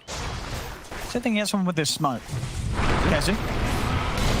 He's gonna have to jump at the same time from Aramis. He's in onto Tana. Tana, whoo! Hook shots out of the blood bright. Do it with flair. Bloodseeker super fast. Shad on the prowl. Waiting for Ancients to spawn, denying the triangle away from into the breach. Effective movements from Viking. And just keeping them away. When you're playing Ursa, it's 22 minutes, you haven't gotten a rush. Problematic. Yeah, usually it's like they the can't get anywhere near the pit now. Usually it's like this is where, from what I've seen, you know, the Chinese region, they're the ones who seem to be the most successful. That's why I keep mentioning with that Ursa. This is usually the second Roche timing for them when they play with that Ursa. They try to play super fast around it. Viking's actually probably going to be the one who does get it because they have a Solar Crest build on Kezu. Ice Blast will maybe deter them a bit there. The Rockets plus Ice Blast is quite frustrating. Players here. I mean, maybe go for killing set Tana, yeah. Aramis. He's gonna get him. Oh, he was about to finish the Orchid too. Great pick up there. That was probably the one hero as well that they were maybe thinking about when going for this rush. Because, you know, Tana could always have the opportunity for a hookshot steal. Now he's dead. Now they don't have to worry about that. So back to work, back to business. And it's constant rockets. You know, it's 14-second cooldown rather than a 40-second cooldown of the AA blast. So they will be able to get away with this one. One more AA blast will be annoying, but they'll be just fine to finish up that. There's Aegis. You got the full S and Y, BKB. Dire's bottom tower. 3 wave or so away from level 18. Yeah, there's Chad at this point. He's just at a stage where he's going to turn up as the carrier, and Lil Pleb still not a whole lot he can do. He has got the BKB done, at least Lil Pleb, so he can get in and try and stick on a target. Yeah, into the breach. You know, they maximized what they could during that time. Rather than looking to even contest the Roche whatsoever, we see this. Right, the Axe cutting the waves, has Blink Dagger. They do have these good timings as well for their side. So not too bad under the conditions that they are in. So far, 16-5. They still have a fighting chance for sure. As Aghanims is also done on Void Spirit. Lil Pleb. Forced to use BKB. Does he have detection? Doesn't the sentry just that range, but they'll find Boom. Yeah, and Xantic's able to get the grab on with the combo. They got the kill. And Xantic is still super farm too, right? Like, he's only got 9,700 net worth, but his effective gold is so They're still trying to go. And here's the Orchid. Tana, he's in onto Aramis, but Aramis is able to force out and himself to safety. Now they'll turn and kill Tana for this. Boom, also buying back. That is, it forced a buyback because he did that play, though. The Boom buyback. That's a worth there from Tana. Hell yeah. You take those. Not bad so far here. And Boom, with a, like, he just bought back. He just showed himself in lane. Pretty big. He's got to be very careful. Now they've shown that they can kill him just with the Xantic. Malik also has Blink Dagger. This puck Little Pleb could just die. Little Pleb. BKB's on cooldown. He's gonna die. Oh, They actually not got anything to cancel it though. Heads up TP. Beautiful. They're making the most. There's 3 hero attack Kezu. Oh, no, 4-star. Get it from Malik. He gets the call. He's still got the call. This is going to be a lot of damage. There it is. It's a coil, but this is a tanky damage. They can bring down Malik return. They do get the toss back with the coil snap. The backup's coming in. Yeah, Shad. He might even try and see if he can catch someone else here. Xantic does have an Astral to work with. Fine, actually, yeah. No blood right, no rupture, of course, still. Like we said, they still have fighting. They have ways to fight. We have to catch these heroes pretty decently. Do lose the Axe, though, and Malik, he's worth a lot. Yeah, and he is, as we see, he's their serious damage. He is. It's a lot of damage with these illusions and the spins. Dude, look at Boom. Look, Tanner is trying to hunt for the puck. This is a tough one, though. Dire's middle tower. He's keeping him on his toes, though. You know, He can Boom's kill got to him. be a little careful. Yeah, he absolutely can kill him. If he's not under a creep wave there, if he connects with the hook and the Orchid, he will get the kill. The AA blast will be enough. Yeah. Like, it will kill him. That's why we see this build. Clock. So it's a clever approach. It's working. Yeah. Almost. Until he gets the BKB. Then Until he gets BKB, and then it's not going to work. Then he's got to go for... Yeah. But then he still can go for other targets, right? Then he can focus fire Celery inside the fights. True. As long as he has detection, he can effectively remove that Grimstroke a lot of the times, too. So... This is, I think it was, I want to say it was like Ice Ice Ice who started the Orchid build a long time ago, back when we were when we were young lads. Dire's top tower is under attack. Jumps Up up. here, Amish. They're getting There's surrounded. a lot here. Shad's coming in from the back lines. Looks to start this off. If doesn't stand a chance here, Gets Shad. the AA blast off, though, at the very least. Takes him down. Little Pleb still diving in. He's grab onto Aramis. Calls down. Aramis still able to get the avalanche off. Aramis actually still alive here, but Tanner will find him with a hook shot. Gets in. Takes him down. Oh, the cleave as well. Little Pleb. He's getting some big kills here. There'll be a buyback coming out from Celery. Little Pleb tries to run down. Boom, boom. Looking to get out of range as Shad. He's now ready with the BKB and ready for a cleanup. Takes down one. They will lose Boom. And Zantic into the trees with the TP. He's actually able to make it away again. Oh, baby. Forced another buyback, too. Celery. Yeah. This time it's him. 80 seconds, no puck, too, as that was the death after the buyback from earlier. They're getting Boom pretty nicely. And that was the Orchid that caused him to get that low initially, and then Zantic's able to finish him off. So some real good stuff coming out from the Breach Skin. Even though they're 10 kills behind, 4K behind, they have Ursa versus Veno, they're still making it happen so far. They really are. They're closing it a little bit. Yeah. You can't, as you say, write off the potential of Malik and Little Pleb. I mean, it's not a lot of success, the Battle Furiosa, but in this sort of game where he's keeping up, it is going to scale, and he is going to become a carry. Yep, and Zantic 2 is level 20 already. I think he's the first one, right? Yeah. Him and Shad, level 20. Hannah, going to look to lead it on to Kezi. Two out of the side, they get the call. They're going to have the damage. They sure do. Shad. Now that you got the Does that run, BKB? they're going to turn over towards Shadow. 10 seconds. Indeed, he has to be so careful. He's able to turn with the rupture to hold back at Zantic. Aramis trying to jump in as well. They're just trying to keep them away from Shad. Trying to get Shad out to safety. You get the blink. Oh. That was a bit scary for a second there. Again, it's another hit here from Little Breach. 10 seconds per puck. That long respawn time definitely hurting Viking. The Breach taking advantage of it there nicely, and they will be able to get a tier 1 out of it too. Dire's middle tower has I'm so fallen. impressed with the way they're playing. Like, where's this Into the Breach been all season? This is some big stuff. I mean, there was always going to be the potential, even though the draft was tough, I think, as we say, now Zantic on his Void Spirit, he's looking very smooth.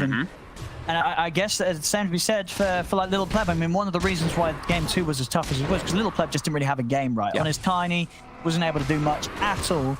This time around, he's able to do so much more in terms of just scaling as a carry. He is going to have that potential. And I think for Viking, it's really... Fog, someone's banging at my door. Take over, Fog. Okay, well, important thing to say is Shad has to save his ruptures. Like, right, in this last fight, we saw him rupture the AA. He has to be saving it for either the Ursa or the Void Spirit, so they can't just pop off inside of the fights. And right now, Owen is gone, so hopefully that fight does not kick off, because I am awful at play-by-play casting, so that's not going to happen. I'll do it very slowly. So I'm going to point out some neutral items that are being grabbed right now. Ceremonial Robe, picked up on... I think both sides actually got that one. Any other big timings here?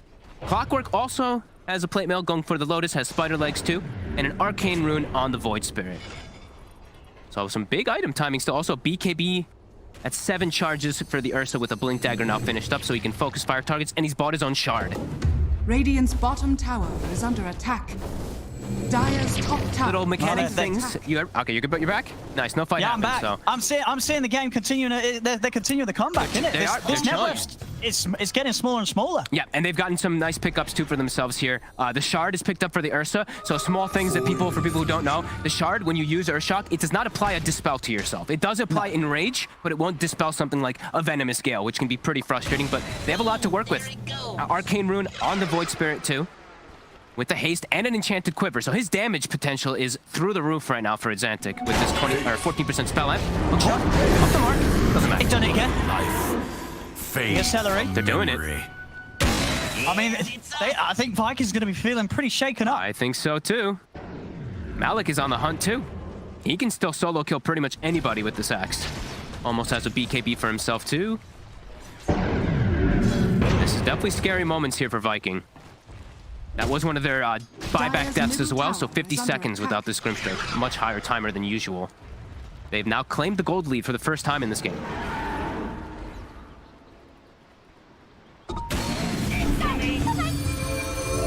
Yeah, this is so impressive right now. Silence up. Is it? Look how big! Is that? He buys his BKB before dying, but another death for the puck. Tannis, he's going to take a full combo. But he ruptured him. Actually get the silence off in time. They have to run. They've got the setup. They've got the catch. Shad be able to blow up Ioannis. Shad has to be, he has to be more careful with these. I mean, this fight, sure, he accepts that they can't fight it anyway, but he can't just be throwing out ruptures at this point in the game. Like, he needs to use rupture on either Void Spirit or Ursa for them to have fighting hopes inside the fights now. This is big problems for Viking. They have lost full control of the game. This Ursa is super farmed now. Almost has Basher too, so man fighting versus Bloodseeker will be a possibility. Yeah, I think for me, there was just sort of the expectation that the Boom and Kezu would be able to do more on these heroes to sort of mess with Little Pleb's game, but it just didn't happen. They were never really able to get in and find him. And he's making the Battle Fury look good, which is it's not an easy thing to do. No, it's not an easy thing to do considering what we've seen from it. And they've, I mean, really, this puck, right?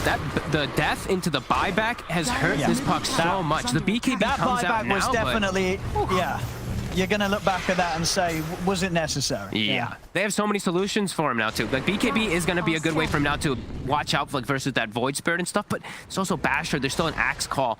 Still not an easy game now for the puck. They're going to smoke, as they can't just keep letting themselves get initiated on by Into the Breach.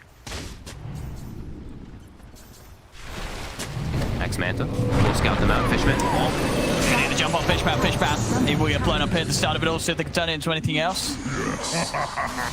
Doesn't look like it. They're up to the high ground, they're away. Basher seems to be done on Little Pet. I mean, honestly, we're seeing already just the amount of catch, you know, that they're getting that setup, and Xantic's in, the silences between him and Tanner. If they get the angle, there's not a whole lot that can be done to save them. They've got to be super hot with the 4-star plays. You know, Ioannis and Kezu, they've got to break people. I guess Seller as well. These three forces, they've got to be ready to slide one another out to safety, because whoever gets gone on is just getting destroyed.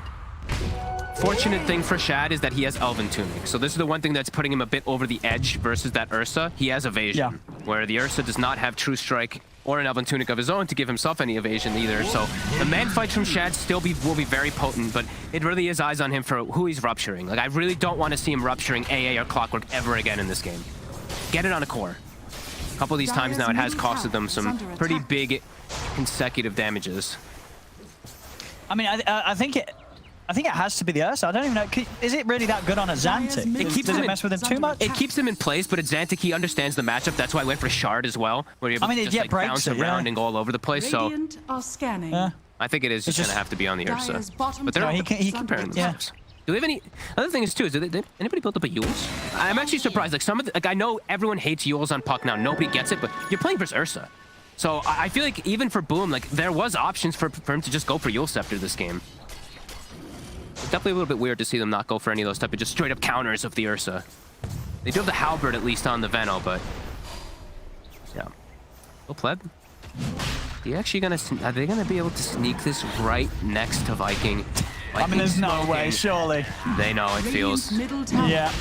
Viking. Oh, Kezu, he scouts it. And now the Dream comes down onto two of them. But right out as well, they're going to try and bring down Tanner. Linking them together, they get the deny. Okay, again. Tanner's gone. Denied here by Little Player, but now jumping from a Xantic, he's ready to go, gets the catch on Boom. Boom's dead. Kezu will get the ult up, but now Kezu's got to run. Boom will buy back for this fight. We'll see if he's able to turn this one. Shad's onto a Xantic. Silence as well. They do take down the Void Spirit. 2 buybacks coming out. In fact, 3 buybacks coming out from Into the Breach. They don't want to let Viking get the rush. Boom was a bit slow on his BKB, huh? He got greedy, and then he gets called by the axe, so he doesn't get it off. They're in. The jump. Ioannis got another catch up to Tanner. That is now a dieback on the clock. It's Xantic. Can he make something happen with this? No, he can't. Has to simulate to get her out. Get himself right out. Fishman? There's the jump Boom. He's committing with the BKB. Staying on top of Fishman. It's another dieback. 2 diebacks now into the breach.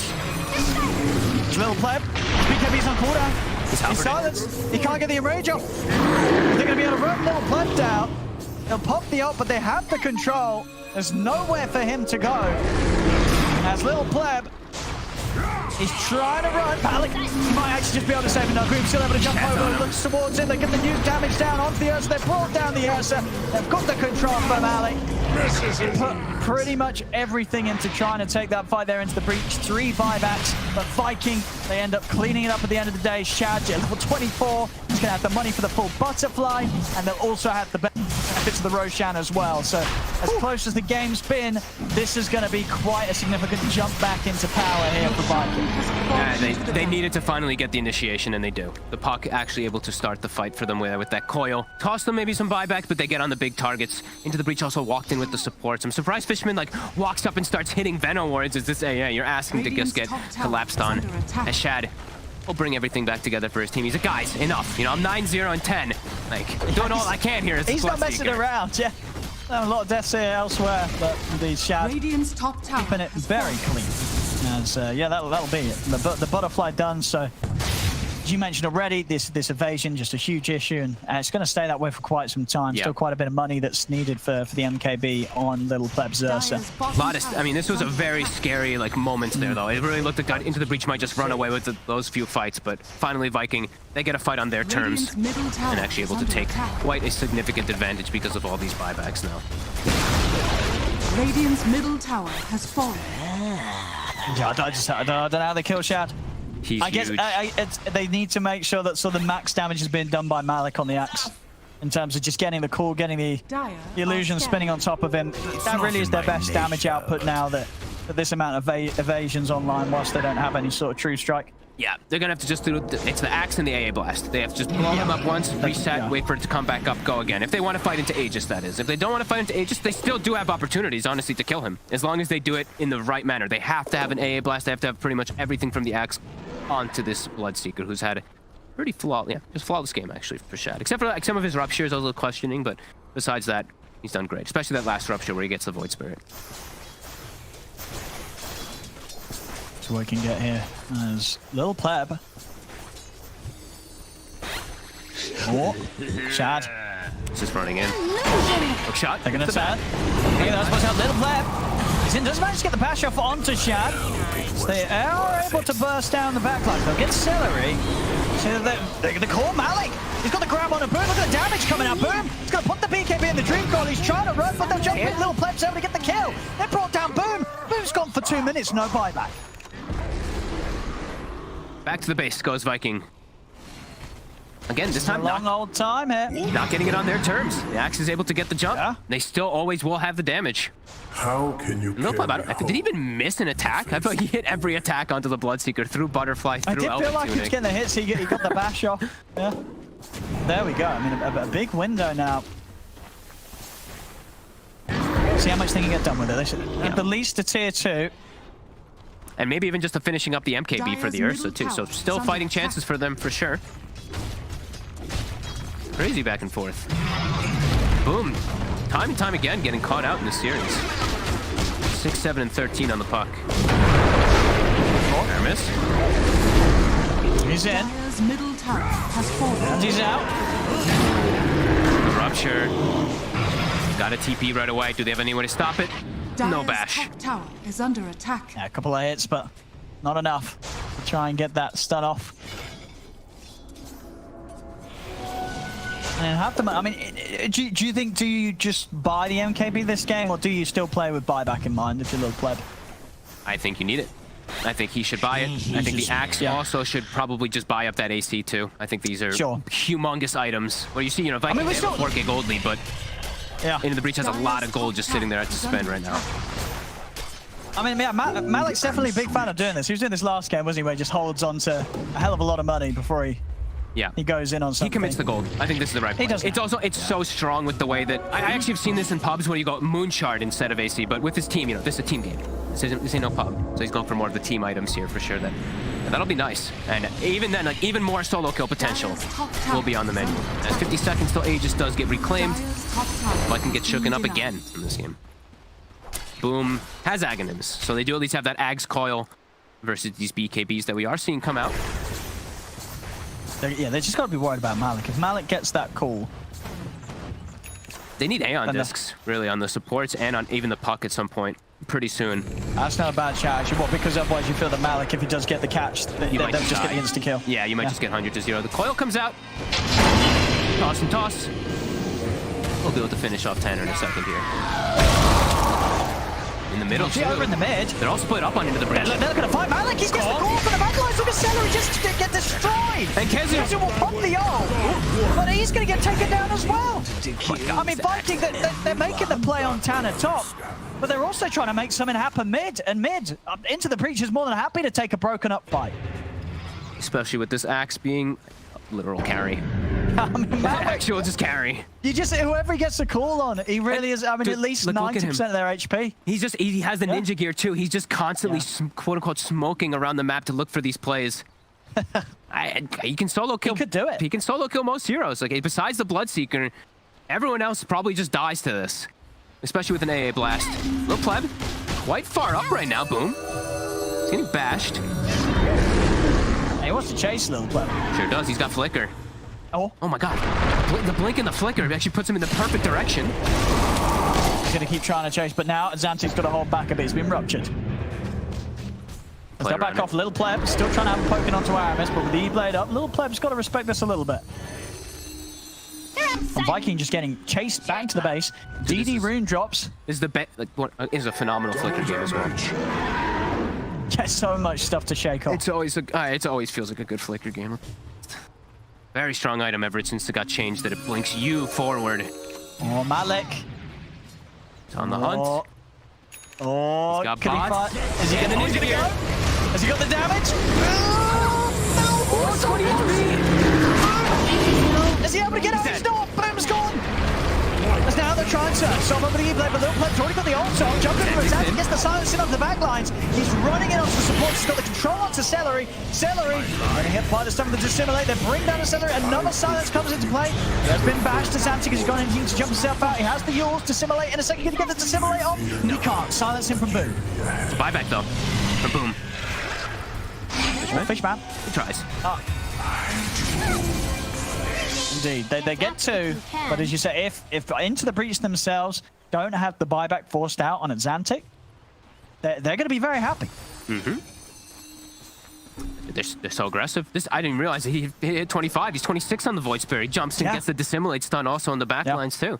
Yeah, this is still continuous aggression coming out from Into the Breach. Whenever they get any opportunity, Malik, again, look, he's ninja geared up. He's starting to cut the waves with these illusions, setting them in. As we know, he's had to stop this cutting, but top's gonna get cut. So all these lanes under pressure here constantly of Viking because of this axe. They gotta be getting frustrated for Malik. I like this as well. You're now just going for the Vanguard into the Abyssal. I mean, it gives you that measure where you'll have that longer duration of control. And also the instant catch, right, with the Blink Abyssal rather than the cast animation of the call. Yeah. So that's going to be really hard to play against. Oh, definitely. Yeah. Works out nicely. And he's got so much attack speed anyway, so the Bastard does feel very effective. Yeah. And he's got Vanguard anyway, too, so it's an extremely effective really pickup of gold. They're going to have two Abyssals, actually. Lil Pleb is about to finish up his, too. So, you know, your Puck, who went for the BKB to protect yourself versus all these silences, and now there will be other ways to go for him as well. So, yeah, Boom definitely needs Aeon Disc, especially because he was forced to buy back. If they find Boom in the next fight, Viking is going to be in a lot of trouble here. As Roche, 20 seconds. We see these talent choices, of course, being picked up. Ursa going for just the overall damage and right-click with the overpower. And, of course, the Dissimulate stun from the Bloodspin. I deny. Yeah, they're having trouble just keeping their lanes pushed out. I'm seeing rockets on one side. I see two axe illusions on the other, and AA blast to push out lanes too. Like, they're actually just having so much trouble just getting out on the map on the side of Viking, besides just being on their side. I mean, it feels like if Into the Breach just wanted to keep the game going, they could probably do that forever. And like for them to lose, they're going to have to get caught out sort of outside on the map, you know. And if they're not losing fights outside their base, I don't know how Viking ends it against what Into the Breach is doing. This is they're going to have to make some massive sort of move to catch Into the Breach by surprise, because if this passiveness, it's just going to continue with Into the Breach, just holding and cleaning up so much more of the map than Viking can. But it's so scary, right? With the Puck with no buyback, like Boom has to sit in the base, because if he dies, they lose the game. Pretty much, so he has to be super careful how he does play, especially walks up into melee rate pretty much. Very aggressive position there for the AA. Oh, Malik's He's off Trying hard. to get the grab, but the force is out to the side. It's an Aeon disc. Tanner, he's got the back line. I mean, Zantic, he's trying to jump in as well. Close the gap so he can help out. He's in with the damage onto Aramis. The grab as well. They're taking down Aramis. Tanner will get fully focused by Shad during the BKB. Shad, he's going to try and chase for anything else. Boom. No Dream Coil. Already been dropped in this fight. He hasn't got anything else to hold back the two of them. That was the gem also. Fishman was carrying the gem when he stepped up to go for that D ward. That was so risky. I mean, Fishman likes the front line. He likes the front line. Yeah. He's always in at the front. In some of these situations, you want to probably give somebody else the ward to place it down if you want to go for that type of vision around Roshan, but he just gives up his life right away. And now they do have a way to protect Boom. Aeon disc on top of BKB. They've gotten a gem also taken away that Celery is carrying. Celery hasn't bought the shard this game, by the way. I think it's the first game on Grimstroke that I see it not purchased.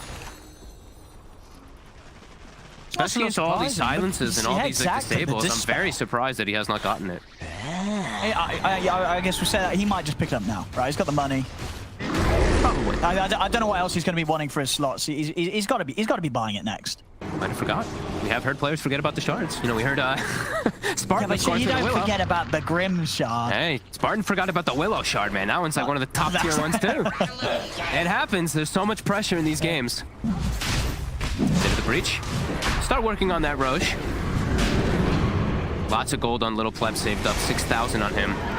4,500 on Malik. So they've got buyback ready. Call. Off the mark. Malik. He's got Manta. I mean, Little Pleb's gone for a huge wrap. He's in. He's just run right around from the side. They're in on the center. They're taking him out. Center's going to buy back Kezu. At the end of this, they get the call off. They've got the control. Opening up onto Shad. Shad now popping the BKB. The Shad, who's he going to find to beat on? He's going to look towards Azantic. Azantic is away with the Dissimilate. And now Shad's in trouble. The BKB's come to an end. They're trying to over the Abyssal, but the Lotus is going to be able to reflect back the active, and that's the Bloodseeker gone. Shad buys back. Now just for more Kezu. He is not going to be able to get out. He tries to TP, but they've caught him. Kezu gets taken down. Aaron's in with the total scope bow onto Fishman. A second toss will do it. Fishman goes down. Malik. But the Manta gets another call off. They have the burst to kill him. Malik, he's gone. Aramis, onto Little Pleb with the toss-up. He's now with the ult. He's still running. The flicker as well. Little Pleb trying to stand his ground and turn back over towards the puck. They're coming in with the buybacks. Malik, see if he's ever get the chance to get call off here. As Boom, he's going to get caught by the Dissimilate, so that's Boom gone. 2 minutes. Run. He's out of the game. Malik shot. Oh, it's going to miss. He's got the dust, though. See if they can get this tiny. It's Aramis. They've caught him, Malik. It's another call. It's another kill. They get the rocket. They scout out Kezu. Lil Pleb once more. Goes for the flicker. He's got the blink up in 2. Oh. Jumps over. They're kiting him. He's deep. He's halberded. He's moving in. He's just going for this. He's just absolutely going for this. He's in onto Kezu. He's trying to force out more buybacks, and he'll be able to do so. Aramis now buyback as well. He's going to get in. Well, he wants to try and go for this, but Tanner's there with the backup. You can hold Aramis away. Aramis is not going to be able to get the grab onto Little Pleb. He'll get Tanner. Tanner will die for this. Nice. Aramis. How many buybacks did we have? Let's keep that buyback up. Almost everybody has used their buyback. Everybody's buying back. Lil Pleb. Buybacks all over the place. Still does have his, and they are going to be able to push them away from Roche. No buyback on Liebig. They will be able to get this one here. Aegis Cheese and that shard. Radiant are scanning. Roshan has fallen. Massive stuff here. Just a fight as well, where indeed Lil Pleb was fighting with it with his wallet completely stacked out. Yeah. He had about 8k gold at the end of it all. He will now spend up, get the Abyssal Blade done and delivered. And Adzantic, I believe, picked up the full Octarine as well inside all of it too. Some crazy stuff coming out. Viking in a very difficult position now. Look at Malik, he's the one carrying the shard, so he can, he's gonna be able to double call people. Oh, the double call. I mean, it's gonna be big. Yeah, the damage it's gonna be big, but that's he can get huge grabs. Like we're talking sort of 3 heroes minimum. Mm-hmm. And Lil Pleb still has the buyback, the only one in the game at the moment. Puck, 30 seconds until. He can buy bots and bots back into the fight. So effectively, he can have 3 lives in this next engagement. That's pretty terrifying. It is indeed.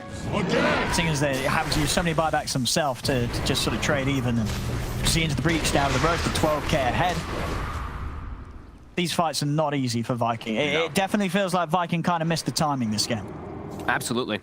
The farm, it's pin in favor of Into the Breach with this. It feels like a tricore because of the way these axes work now because of the build. It feels like you actually just continue to scale as the game goes on, while Veno does start to lose its purposeness, lose its effectiveness for sure. And boom, as we said, he's had a rough one. He just keeps getting caught in this game. 8, 9, and 18 on this puck.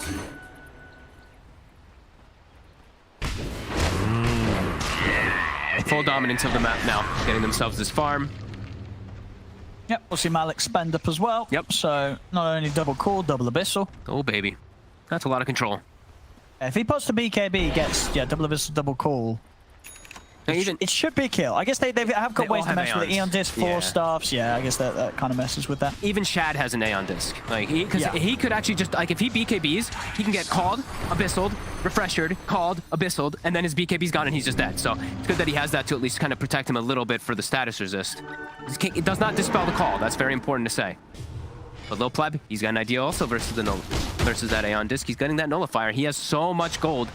Bit limited on item slots, but he can get rid of boots in this game because he does have flicker. And full control of the map. Oh, illusion ring from Malik. Of course. Always the dream here. Yeah, so I mean, I think if anything, he's probably going to be a bit sad this game. He didn't find the illusion escape. But, you know, Ninja Gear obviously offering a lot for, I should say, the moves he's making. But illusion escape's always the dream when you do this axe build. But the Ninja Gear actually feels more effective this game because he's just been able to do so much but you want to be able to play with both, you know. In the if you can have both. The passive mode is the game. Ninja Gear allows you to effectively remove the Veno from the equation for your initiations because you won't be getting poked by these nasty little wards all the time, right? So I don't know. I really like the Ninja Gear on him. Sure. I mean, yeah, he's definitely been able to make jumps that he would not have without that. Yeah, there's no doubt about it. And nullifier's done. So these Aeon Discs will be removed from the equation if the Ursa is on top of them. And they're farming 90% of the map, while Viking is only farming 10%. They're stuck inside their base. 7 minutes until we do have those 60-minute items. And as you mentioned before, you know, Into the Breach, they just feel like they are scaling much more as time goes by. Anybody, how long on our buybacks? 30 seconds till AA. 2 minutes, yeah, 2 to 3 minutes on everybody else, pretty much. I mean, we might see a bit of passiveness until that's there for both teams. I mean, especially for Viking, considering the situation that they're in now. And that's going to push us close to the 60 minutes. And you got to watch any broken 60-minute items in this game, do you think? Giant Ring. That's if you get, yeah. Yep, Ursa, Giant Ring, even Ex Machina. He has so many on-use items as well. These are just the most ridiculous ones for sure. You don't need boots, you get an effective extra item slot. Mirror Shield's good, but this game doesn't feel like it's the most targeted spells. Just all these AoE grabs from especially like the Void Spirit and all that. But yeah, I do think Ex Machina and as well as even Fallen Sky has its uses for sure this game, since you are playing versus like the Veno and all that. But yeah, Fallen Sky sounds pretty good. Yeah. I would say the other two are amazing. Don't even point to the Book of Shadows. That doesn't sound. Book of Shadows. I thought that should be a tier 1 item, you know. I've never seen someone use it effectively. And every time it just it mutes your teammates if you use it on them. So it's. I think you give it to the enemy. Yeah, you use it on enemies. As we'll see, Viking make their move out. They do have the puck buyback, perhaps feeling a little bit safer, but their base is getting hit. So Into the Breach, they know this is happening. They're positioning themselves up on the high ground. And these Axe, like you said, how do you get outside? Like Axe is cutting your waves. No, he's just not. Everything is pushed in. He's got bots too.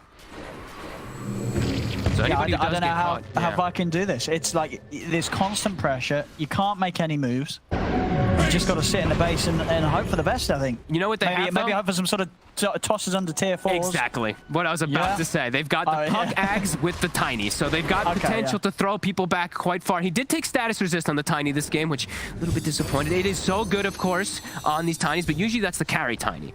Toss requires no target. Is the you know, toss back to the fountain plays that you can have fun with. Aramis is having an excellent game, though. 9, 4, and 20. He's been somehow just slipping by this game quite impressively. Into the Breach, definitely the ones leading the charge here. A big 20. Any other 25s coming out yet? AA is the other one I always look at. You know, AoE Cold Feet is a pretty game-winning talent. We also have Tanner close to 25 with that spell immunity inside Cogs that we saw from Soxa the other day. Yeah. So lots of fun ones. No, I mean, looking at some of these KDAs, you're definitely going to have a few players on Viking probably wondering why they're in this position. You know, yeah, Shad 11, 1, and 13, and yeah, as you said, Aramis 9, 4, and 20. I feel like these two, they're sort of playing their hearts out, and they're kind of probably going to be sitting here wondering, why are we losing? Yeah. But they're getting so outscaled. Look, the way that Into the Breach is playing the map is so smart. Hookshot will be off the mark, but look at these levels, right? Like, Void Spirit, 29. Void Spirits, every one of these, like, 28, 29 gets so ridiculous, because now you got the Astral Step cooldown, you already have Octarine. It really does get so much stronger here on the side of Into the Breach as this game progresses. Top tower is under attack. Even the Enraged Status Resist talent, like some of these talents you usually don't want to get at times on some of these heroes. He's also going to be 29 to have that, too.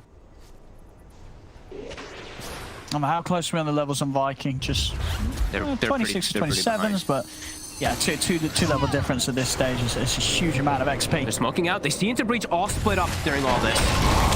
They get that hook shot onto Aramis. Tana trying to hold them back from Fishman, but Boom's going to continue to move on with the BKBs. As the BKBs coming to an end, Tana going to have the Axe ready for that second round here, straight onto the Tiny.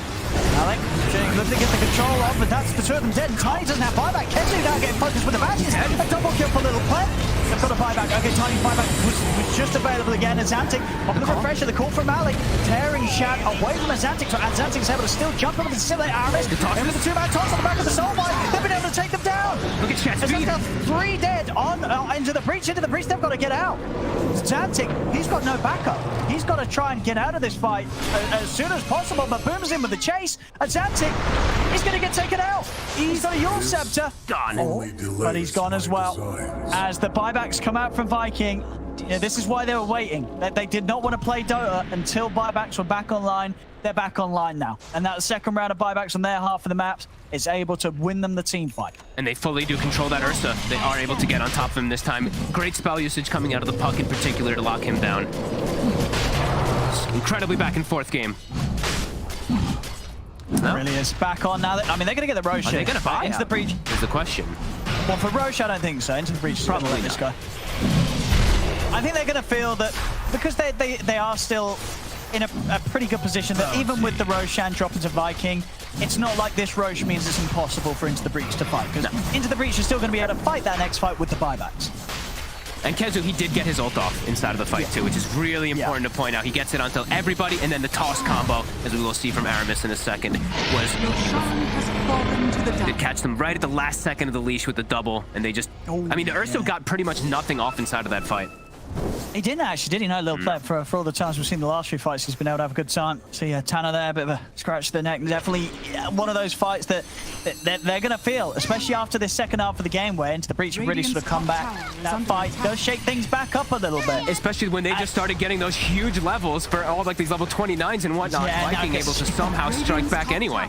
Yeah, that's a lot of XP off the back of that fight because of that.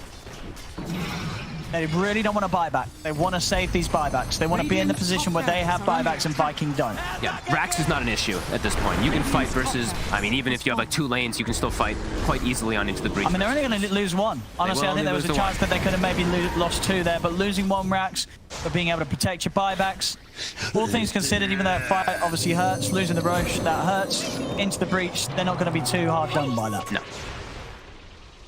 And now we do have 2 ruptures, so we potentially have 4 ruptures, of course, with that soul bind. And who's got the time to stack. They've got to get stacked. It's time to stack. We've got 60 minutes coming around. Get ready for it. Somebody better stack this Ancient. Kezu, block the enemy Ancient. Block the whole enemy jungle with Venom Wards right now. That's what you got to do. That's the big brain. He's doing it. He knows. Kezu's big brain. Kezu's big brain. He knows. He's like, don't let them farm. Look, he even blocks the small camp. Look at this guy. He knows. He's dancing. Yeah, that's some nasty That's good. Block them all. Block all of them, honestly. Like, farm them and block them, and then you guys farm triangle or something. Like, do not let them get these 60-minute items. Yeah, the ultimate tier 5 item counter here, Venomancer, yeah. But they actually will be able to. The Ancients, they're up 60 minutes. Let's see what they get. RNG. Oh, and they didn't stack them. So, I mean, Kezi knew what was up. The rest of his team didn't. Smoke to farm. I'd say what's that sort of a B tier? Yeah. Some games it's amazing. This game doesn't seem to be that great. Yeah. I mean, he might. He doesn't want it. What's Xantic holding? He's been holding Stormcrafter, so it is a lot of damage for him. So get rid of that. Okay. He's got a Deso on top too, so he's got the double. The double. Double Desos. Well, the triple. Right, the Stygian looks like 2 Desos sort of just sellotape together. Well, actually, I guess 4 Desos sellotape together. Sure. Oh, they got the Giant's ring. They got it. Give it to the... Wait, okay, now the question is, do you give it to the Axe or the Ursa? I think it was the Axe. They're contemplating that. Do I want it? Hell yeah, I do. I think Little Pleb likes the flicker. I think so too, and you know what? Yeah. Honestly, Malik deserves the Giants ring this game. Here we go. All right. But he's got boots of travel too. I don't know. Maybe there's debatable, but who cares? You know what? We get to see a big Axe running around, running through Honestly, cliffs. I think if they find other items, I think you could just give it to Tanner. Tanner's getting in there. You know Don't give it to Tanner. Get the hell out of here. As much as I want to argue that for a support, I can't give that to a support, Owen. No way. No way you give Giants ring to a support. No, too good. So this is interesting. So obviously, Xantic, they have got the mirror shield. Xantic would rather say that. So nobody's going to use the Stygian. No, and I think that's understandable. It's definitely one of the more underwhelming. Yeah. Okay. Actually, Tanner's going to take it just so they have someone to put the debuff on. Sure. Get a hit in. Sure. I mean, yeah. Someone will take it. As they find the Book of Shadows on the side of Viking. Actually, a pretty good one. You know, it's a bad item. Oh, you think it's good this game? No, it's a bad item, but it can actually be pretty good for Kezu. At least to protect him and to protect teammates versus the Axe, because then he can't dunk them. Actually, that against the Axe, maybe that is the sort of situation where it could be big. Axe, Malik. He's caught. Dream coiled. And the combo onto Tanner. You see Xantic trying to jump it on the backline. Shad's able to go to work onto Malik. Malik's gone. He's got buyback. I don't think they'll buy back for this. They just want to bail into the breach. But they're going to get caught. There's so many ruptures. Pleb's still around. He's going to put the they get the grab onto Aramis. Buyback. They got the damage with the BKB. They're committing onto the Tiny. Aramis taken down the once. He's going to be back for round 2. They're forced to Xantic. Now the buybacks have to come out. Not Shad. Shad. He's able to break his way away from the Ursa. Now Tiny comes in with a toss once more. That's the Ursa gone. Malik trying to focus down Shad, but Shad, just keeps him safe. Bright is going to connect onto Malik. Malik getting stunned as well. They're backing onto Malik's a dieback. Axe out of the game for 2 minutes. It's Tanner. Tanner's not going to get out. Even Shad, he finds him in the trees. Tanner was able to, he was trying to TP out, but Shad finds him. This is buyback. He's got to get out. If Xantic goes down here, they will have the chance to close the game, Viking. He's got to jump away. He will be able to. Messed up initiation by the Ursa. He lets the puck get the BKB off. He doesn't get the null. Like, he tried to blink Abyssal, but he actually didn't get it close enough. He doesn't Abyssal and Nullifier, so puck is able to BKB and then disengage because he can't use Nullifier post BKB to remove the Aeon disc, so the puck's able to reset, and that kind of causes so many problems. As also, Kezu survives during all of it, and as we see, the double ruptures coming out super effectively inside of the fights. This is crazy. As somehow Vikings, they're doing it. We're getting the more arms out, so they've got all the 4 into the breach. Their final one was the Apex. Okay. Who really wants the Apex? I mean... Shad? Yeah, dude, I told you. Well, look, they gave the Giants ring to Tanner. Yeah, I think Tanner takes it. What? Well, they don't want it on the other heroes. Ninja Gear's too good against the wards, and Flicker's too good for the Ursa. They rate these items higher than the I mean, it is so good. Ring. It is so good. Yeah. All right, fine. You know, all right. And Tanner's got the coolest cosmetics, so his model looks the best. I mean, that is fair, you know. And we did see how good the Ninja Gear was to avoid all those plague wards. Oh, Kezu! He's found. Run empty. 120 seconds. Still anybody's game. Boom! Oh, boom! Oh, smashes! Boom! He's gone! My time. Yeah, it's got buyback. Okay. Now, and they've got the catch on Cellar as well. Got him in the cogs. Just gets able to get him out to the side. Actually, Tanner, he's not going to try and chase on for this. They'll back off. But now, 100 seconds, no Kezu. Giants ring right there coming into play on. I'll tell you, Walks out of his cogs. Nice on him. So what are they? They're not using Apex or Mirror Shield. On who? They're switching it around because now Xantic's taken back the Stygian. Maybe feeling like he needs more damage. He's going up Rapier as well, too, so it's getting to points of where he wants to one-shot heroes. Oh, I love the Rapier on Void Spirit. I feel we don't see enough Rapiers on Void Spirit. He's hit 30. Well, he hit 30 like a little bit ago, too, so he's got the Astral Step talent, too. Item. It's this game is just on Void Spirit. Absolute chaos. It still feels Viking have found a bit of footing, especially inside of these super chaotic fights where the Veno wards are going down, the Poison Nova starts ticking and doing its damage. But it's really anybody's game here at this point. So Rapier is online. What is it with Viking and having 80-minute games as well, too? I swear they always have these 80-minute plus or 75-minute plus games. Look at this. Dude, Apex Tiny. Swings this game as well. Apex Tiny. That's a lot of HP, and now his Ethereal Blade's also quite effective. 5.5k HP. Dude, like the E-Blade. Look at the damage it'll do. He's got 250 something strength. Well, how much strength he got? Yeah. 253, right? 50 strength. Pretty good. Puck respawning in 10, Veno in 30. How's our buybacks? Ursa, Axe, and the Void Spirit still on cooldown. So 4 on cooldown for Into the Breach.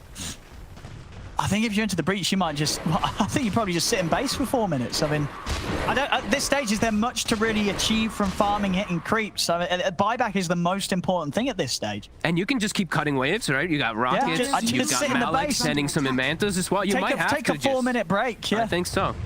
You got your food before, right, Owen? Huh? You got your food as well before, right? We could chill out now, have something to eat, you know, get yourself something to drink. 4 minutes of sort of silence. I think that's what you want now. If you're into the breach. Can someone give me water, please, back there? Yeah, thank you. Yeah. This game is getting crazy lanes. Because I think if into the breach take a fight without those buybacks, I think they're going to be kicking themselves. Yeah, because it'll be game over. They take a fight now in these minutes and they lose that fight. The game's over. Yep. And of course, yeah, important series here for into the breach. That's a DD on the Ursa. They might be tempted to fight because of it. 30 also received on the puck. Oh, fighting without buyback. It's a risk. This whole game's been a risk. This whole game's been chaos. That's what they want. Aramis, Tana. He's in. Second hook shot as well over towards Celery. Aramis going to put the BKB. See what target Little Pep's able to find. He's trying to get in onto Aramis. Aramis is able to get the blink out. He's away off to the side. Now Clockwork's getting caught out by the combo. BKB comes to them for Little Pep. Straight around to Zantic. They've got the Abyssal Blade down. That's a Zantic down. That's a rapier. 2 minutes without buyback. And now they can move on for more here, Viking, as they chase into the river. Fishman's going to be pushed away. Waiting Whip pushes back Little Pleb. As that's going to be 4 dead. 3 without buyback. I don't know why they did it, Fog. They got excited. I mean, I guess, but you can't take these fights without buyback. You just know that's going to be a game loser. And honestly, the Veno ult plus the Bloodseeker is ridiculous in later stages. Look at the damage from Kezu. 9,200. Bloodseeker is moving at 1,000 plus movement speed inside the fight. They can't get on him, and that's looking like it's it. Viking finally find the footing after an insane game. Yeah. A great game. As I said, a little disappointed in the end. I would have been down to wait 4 more minutes for a big, double buyback sort of extravaganza from both teams. They got the DD. They got impatient. They really wanted to try for it, but they get punished. Chad. As they know there's no buybacks with the timings. They can look to close this Viking onto the tier 4s. Deso picked up to kill it faster. Go Kezu. Malik, he's gonna try. Let's see what he can do. He's in with a call. They get the Ice Blast off as well. They're trying to peel them off these tier 4s. Can the two of them do it? Kezu's going to lay down the ult, stop Malik from being able to get any further jump, and he's going to run over the BKB. The Dream Coil's down onto Malik. Malik desperately trying to hold, but the GG is called. It's over as Viking, 68 minutes and 18 seconds, will take this game 3. With that, another series is theirs as Viking. They'll continue and get to the end here of this streak of wins here in the lower division. But into the breach, they definitely made them work for it. And a very entertaining series for Viking to end their run on here. They definitely had chances to win. It was anybody's game at some point because they were getting this crazy scaling with their levels. But a couple of these fights, Kezu, honestly, he's just in the midst of everything. He gets the Poison Nova off, and then Shad, he did die the once, but he's 18-1 and 18. He still did have a pretty flawless game on this Bloodseeker. Boom definitely struggled, but overall, we did see some clutch moments coming out from Viking in the later stages where I do feel like into the breach, maybe some inexperience did perhaps show, but still a hell of a showing, especially an exciting one for us. Yeah, absolutely. We always love to see these +6.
are very even-keeled, as well as just emotionless during most of their games. And what I think Brame's...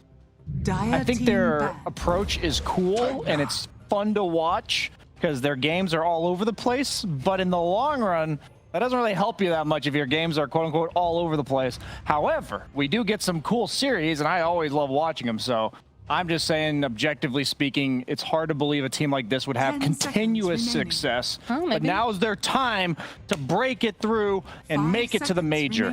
Yep, because that is still very much an option here in the upper division. There's nothing set in stone. There's even a scenario where there are 4 teams tied for 2nd place, which is, I mean, that's crazy to think about. It's wild and I love it. It's great.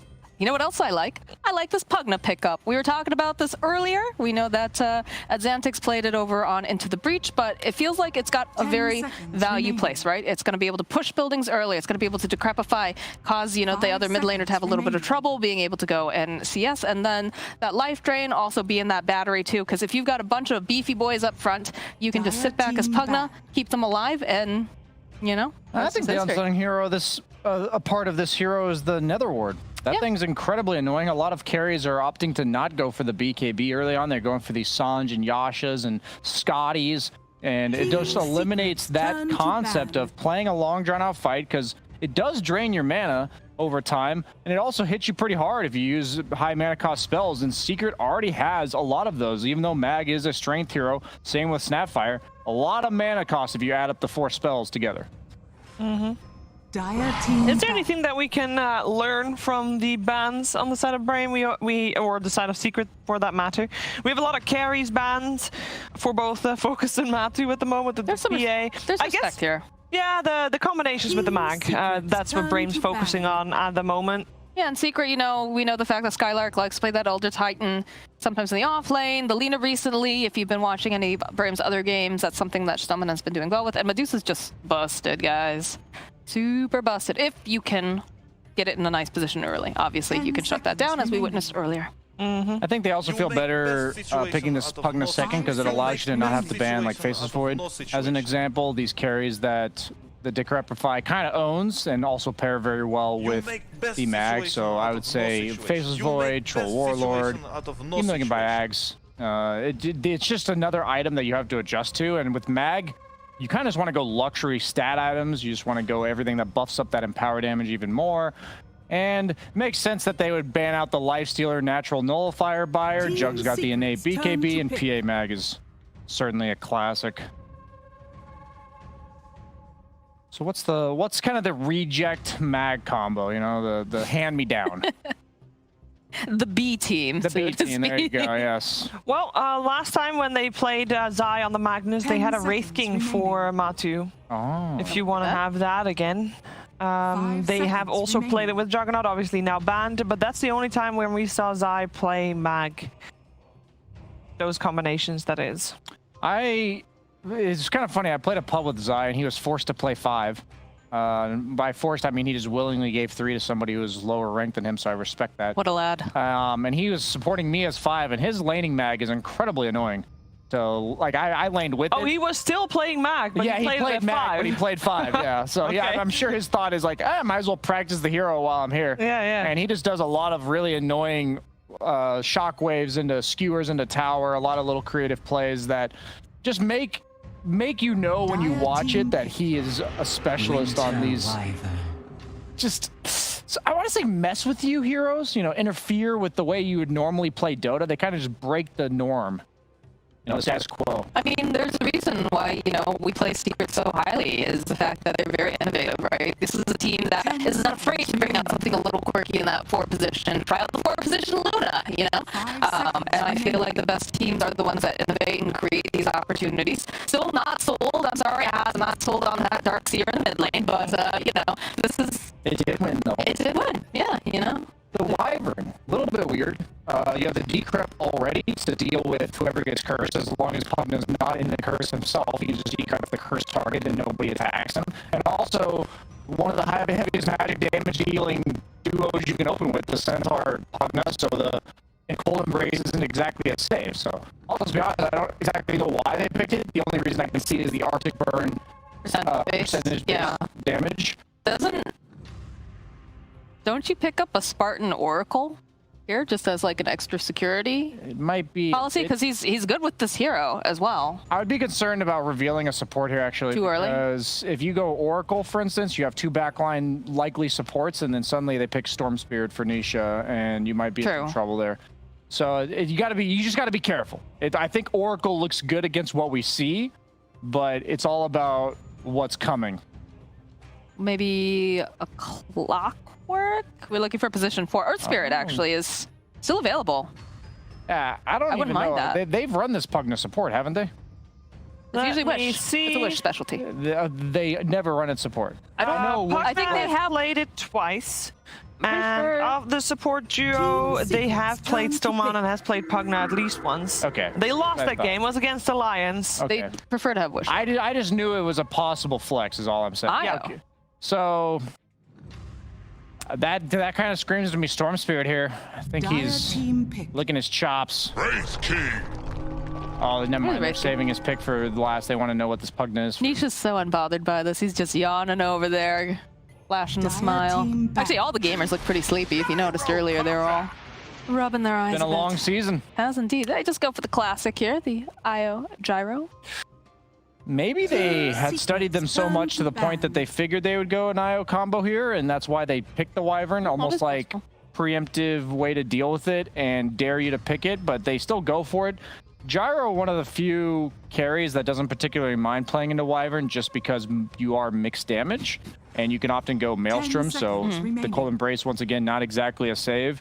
And you don't completely murder the IO if you get cursed. It usually requires 1 or so other. The Pugna, too. Keep in mind, that's going to be very important with the positioning because an IO needs to be tied to his gyrocopter the entire time, but a Pugna can sit back and throw out that life drain or life, whatever you want to call it when he's giving it. Is there an official name for that? The life, it has to rhyme with drain. Let me think about life gain? Life gain, there you go. But there's already life. I mean, I guess life gainer is, because life stealer used to steal life, but now it's life gainer. Life rain? You rain it upon them. You rain them with life. Life giver. I know it doesn't rhyme, but it is. Yeah. I'm looking at the keyboard over here. Life. We got the Razor Band as well. The Brame team has actually played the Io Gyro Centaur before. They did do that with the TA from Wish there as well, but they won it. It was against it was a game they won against Team Liquid earlier in the season. I mean, I still wouldn't mind the TA here because that's, you know, we've had it seems like on Invoker's thinking that Invoker Team Secret is thinking that too because they banned Invoker. Right. And like that's one thing that I will say the position 4 in Brame does very well is positioning. Because you know Spartan's going to be tied to the hip here, which is a little scary considering how aggressive Spartan gets often. But you know, when you have that extra backup, when you have these kind of not necessarily saves, but you know, just having those heals tossed into the mix could be potentially good. I imagine that Pugna wants to be a utility backliner, so I would really like them to rotate it to 4 personally, but they might just opt to have a hero that goes in first. They don't really have that yet for the first 15 minutes. Centaur, yes, once it gets a blink, will be your primary initiator, but until then, who does stuff? Like, yes, you have heroes that are capable of running at you, low cooldown, high tempo, doesn't need very much to come online, but there you go. That's the hero that's going to get the ball rolling, start the fights. Obvious setup for relocate as well, which is really important when it comes to ease of execution. Problem is, they gave him TA. Do you rotate this?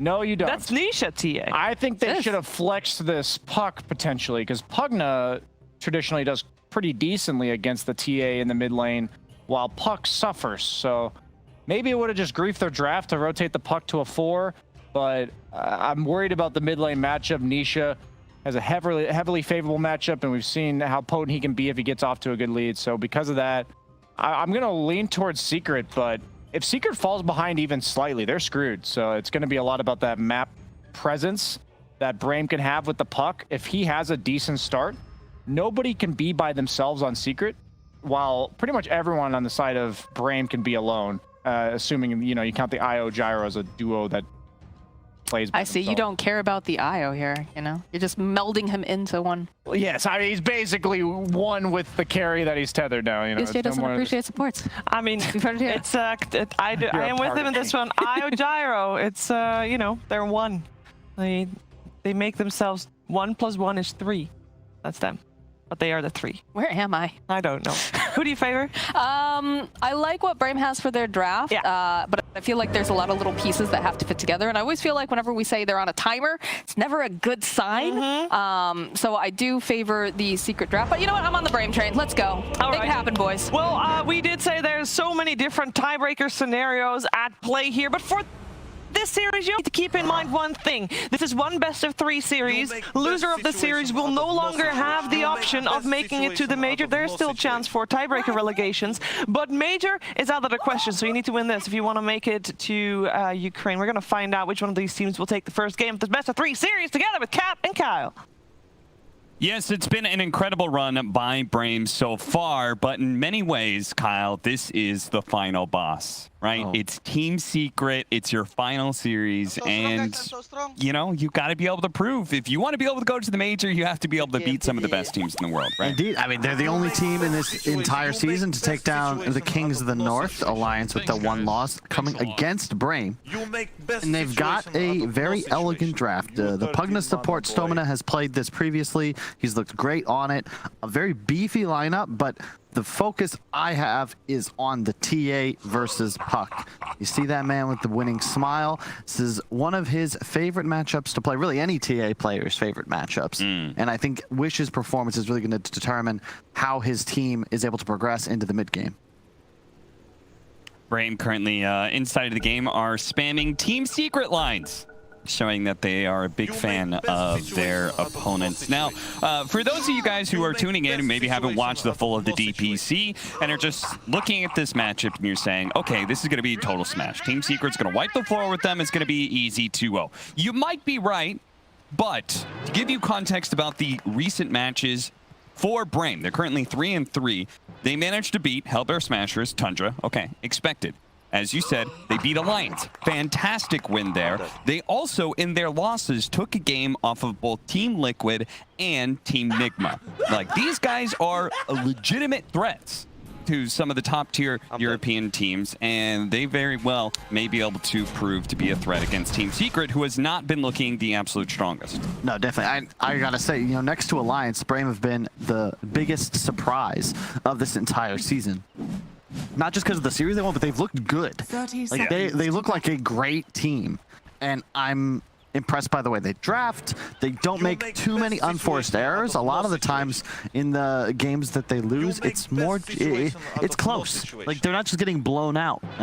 I kind of expected that coming into it, you know? They snuck through Division 2. They look better in this Division 1 than they did last season. So I think the team house definitely helped out a lot. They're very a momentum-driven team, which is what you're going to get when Skylark's on the squad, or SSA Spartan. The Wisp. I mean, it's Skylark too, right? I feel like he's an offlaner who definitely excels. It's why his ET, I would say, looks so good, is because it is very much a momentum-based offlaner that can take over the game if it has a good start. And we see our mid lane matchup. That is going to be all important. Templar Assassin for Nisha versus Wish's Puck. What do you make of this matchup, both on hero and player side? Well, it used to be just incredibly broken when the refraction damage also worked on denies, and you just could not play Dota as Puck. You know, 1 base armor, you just die. Like 2 side blades, of course, doing pure damage, but he's taking 200 HP already. It really comes down to this first wave. You want to double it up if you can as Puck. That's why he's going to drag that into the tower. This is really well done. You want to get level 2 and then try to pressure TA with a creep wave advantage, as he's going to look to do now. Let's see what Wish can accomplish here. Now, is part of the reason that you looked at them initially and thought they were just going to get run over, do you feel like that as a team they didn't look very strong in the lower division, or is it more about their individual players, that you feel like player to player they're just sort of outmatched? A bit of both, really. I think that their drafting was a bit rudimentary. They were just first picking Wisp Gyro in a bunch of games, and, you know, I love Spartan, but his style of play and leadership is kind of a dying art nowadays. The pop-off is not really what you look at and see from the top-tier competitors. It's all about that calm, like stone-faced composure. If you look across the scene, right? Gaze into China, you look at Kuro, you look at Fly. Like, all these captains are just chill, and Spartan's anything but they've definitely grown as a team. I think mostly due to their living together, their practice. You put in the hours. Yeah, I mean, Matamba, man, taking a bit of damage here. I like that you referenced Kuro in that, right? He's the person who has had the most TI Grand Finals appearances, right? And what did that term from? What was it? TI9. He's like, guys, you have the calmest friend, mother friend in the building, in the game, in the world. Yeah, something like that. It's like, yeah, Kuro, that is exactly to a T. That's why I think you'll notice that every TI time it seems like it's the same cast of characters that are making deep runs. It is really difficult to play Dota, because all these guys, you know, you've got thousands and thousands of games of Dota. It's just that there's this select 20 or so that the risk-reward factor, it's like, you know, 20 games for $40 million. Whereas most of your life, you're just playing for fun, whatever. But if you can play just like it's a regular day and know that there's 7 figures on the line for this series, that's what can make you a champion. Wish. Getting nailed by side blades, but he is doing a pretty decent job keeping up in CS. As you said, the matchup is better than it used to be, and maybe the best it's ever been since now water runes help you kind of keep yourself sustained. Yeah, that was a big issue back in the day. If you couldn't get the bottle up early and get a lucky rune, you were in huge trouble. But so much regen, you can effectively spam Q every wave, guarantee the archer for you. But yeah, so far relatively chill laning phase. Up top, I don't think this lane of Secret really wins, but they have really nice kill threat. You know, a cookie forward into a skewer back. Spartan's gonna have to be a little cautious. That is not his MO. Not his MO whatsoever. It's Spartan being known to be very aggressive in his positioning.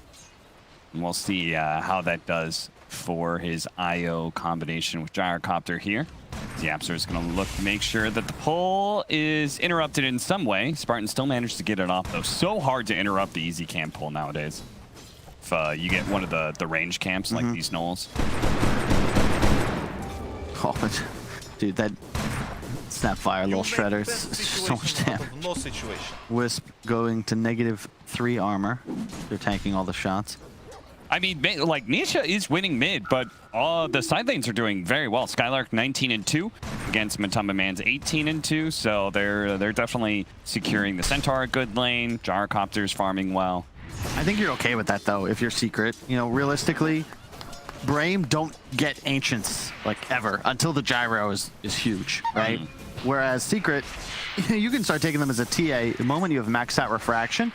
Plus, they have the Empower Wraith King combination and a Wyvern to provide that ultimate BKB piercing team fight. So the single core of Brame is going to be tough. You know, we've talked a lot in the green room. A lot Fogged and BSJ both theorized Gyrocopter is not viable unless you have a bunch of heals. You've got that, but he's a lot of your damage output as well. So what? You look at these stacks, man. This is what was that golem? Wait, what? For some reason, he just went back to his home. He didn't want to get pulled. Not today. Oh, was that a nighttime bug? Maybe it might have been. Went back to sleep? Or like walked over to go to sleep? I don't know. You remember when the daytime nighttime shift was not linked to the minute? And how much of a pain that was? Yeah. It'd be like 40 minutes in, and yeah, it's like an extra 30 seconds you'd have to wait.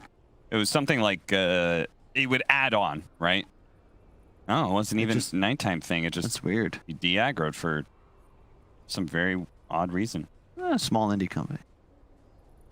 But yeah, for some reason, it just got worse and worse and worse, right? Yeah. It was like 20 minutes, it was like off by 5 seconds, but by the time you got like 15 minutes in, it'd be like 30, 40 seconds off of nighttime for some reason. Yeah, Night Stalker was not viable. As we've got, I believe, a slight pause. We should be underway shortly. But yeah, I really like the Secret scaling. I think Brame are going to have to hit a tempo and then just on-map 24/7, because realistically with a Wisp, with a Pugna, with a Pug, like these heroes should never need to go back to base. And you are going to have to deny Secret their triangle. Otherwise, they're just going to farm everything with their TA Wraith King. And eventually, you're going to get hit with an AoE spell combo and you're going to lose the game. So that is going to be one of the first, like, okay, the laning phase, go all fine, well and good. But one of the first moves of Brame is going to be whether or not they contest the TA stacks. As Secret does manage to find the first blood off a rotation from Yapzor. They catch Skylark Centaur farming and get the first blood. Is under attack. This is the benefit of Zai was going for this Q build. So what? The skeletons aggroed off of the hero death. What's going on? And that was the closest thing they saw because they have a ward up there on the cliff, so they could see the neutrals. So naturally, the skeletons said that was the closest thing. Oh, he jukes the blast. I think Yapzor's probably still dead. But gets the gold. 28 gold for the ward. Efficiency, baby. Oh, Skewer back, almost getting the kill first. Zai, is he actually gonna live? Oh, no way. That's insane. You make best situation out of no situation. I'm gonna Puppy's voice all game.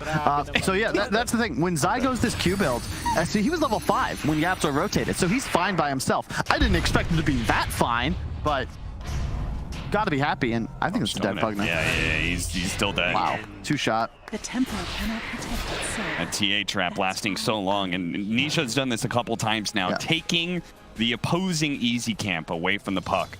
Yep. Also a big fan of the early Blightstone. I see a lot of TAs not grabbing it immediately. It's more valuable than the Wraith Band, especially against all these low armor heroes. So glad to see him grab that early on. And already playing Meld. Might be a Blink Rush. Typically when we see early points Meld, it's for Blink purposes. Are you a bit surprised by that? No. Maybe they would just go more, just focus on farming on this TA. It is in a way a farming tool though. Like, yeah, the Deso helps you clear stacks and maybe sneak a Roche, but Blink as a positional tool also gives you the ability to just farm faster. And more importantly, against heroes like Puck and Pugna, if you catch them with either Decrep or Orb on cooldown, they are dead in 2 hits. So, big fan. And it allows them to then play around this hero that can actually be active. If you go for a Desto and then fall behind, suddenly it's like, well, me and Wraith King just kind of want to farm, but now we can't do anything. Your only real catch is this RP or Wyvern ultimate. Now, Gyro, when it comes to ancient farming, won't be nearly as fast as the Templar Assassin, but he is quite good at farming these double camps. Best situation out He could stack both of them up, so that is at least a small advantage he can get for himself. 3-1, not a whole lot happening in this laning phase. It seems like both teams are relatively content with farming, though it feels like Secret is getting better and better at the situation as time goes on. Mid lane matchup is being won harder and harder by this Templar Assassin, and he's clearing through the triangle at the same time. And it seems like Zai, they're allowed to be able to leave him alone now that he's got enough HP.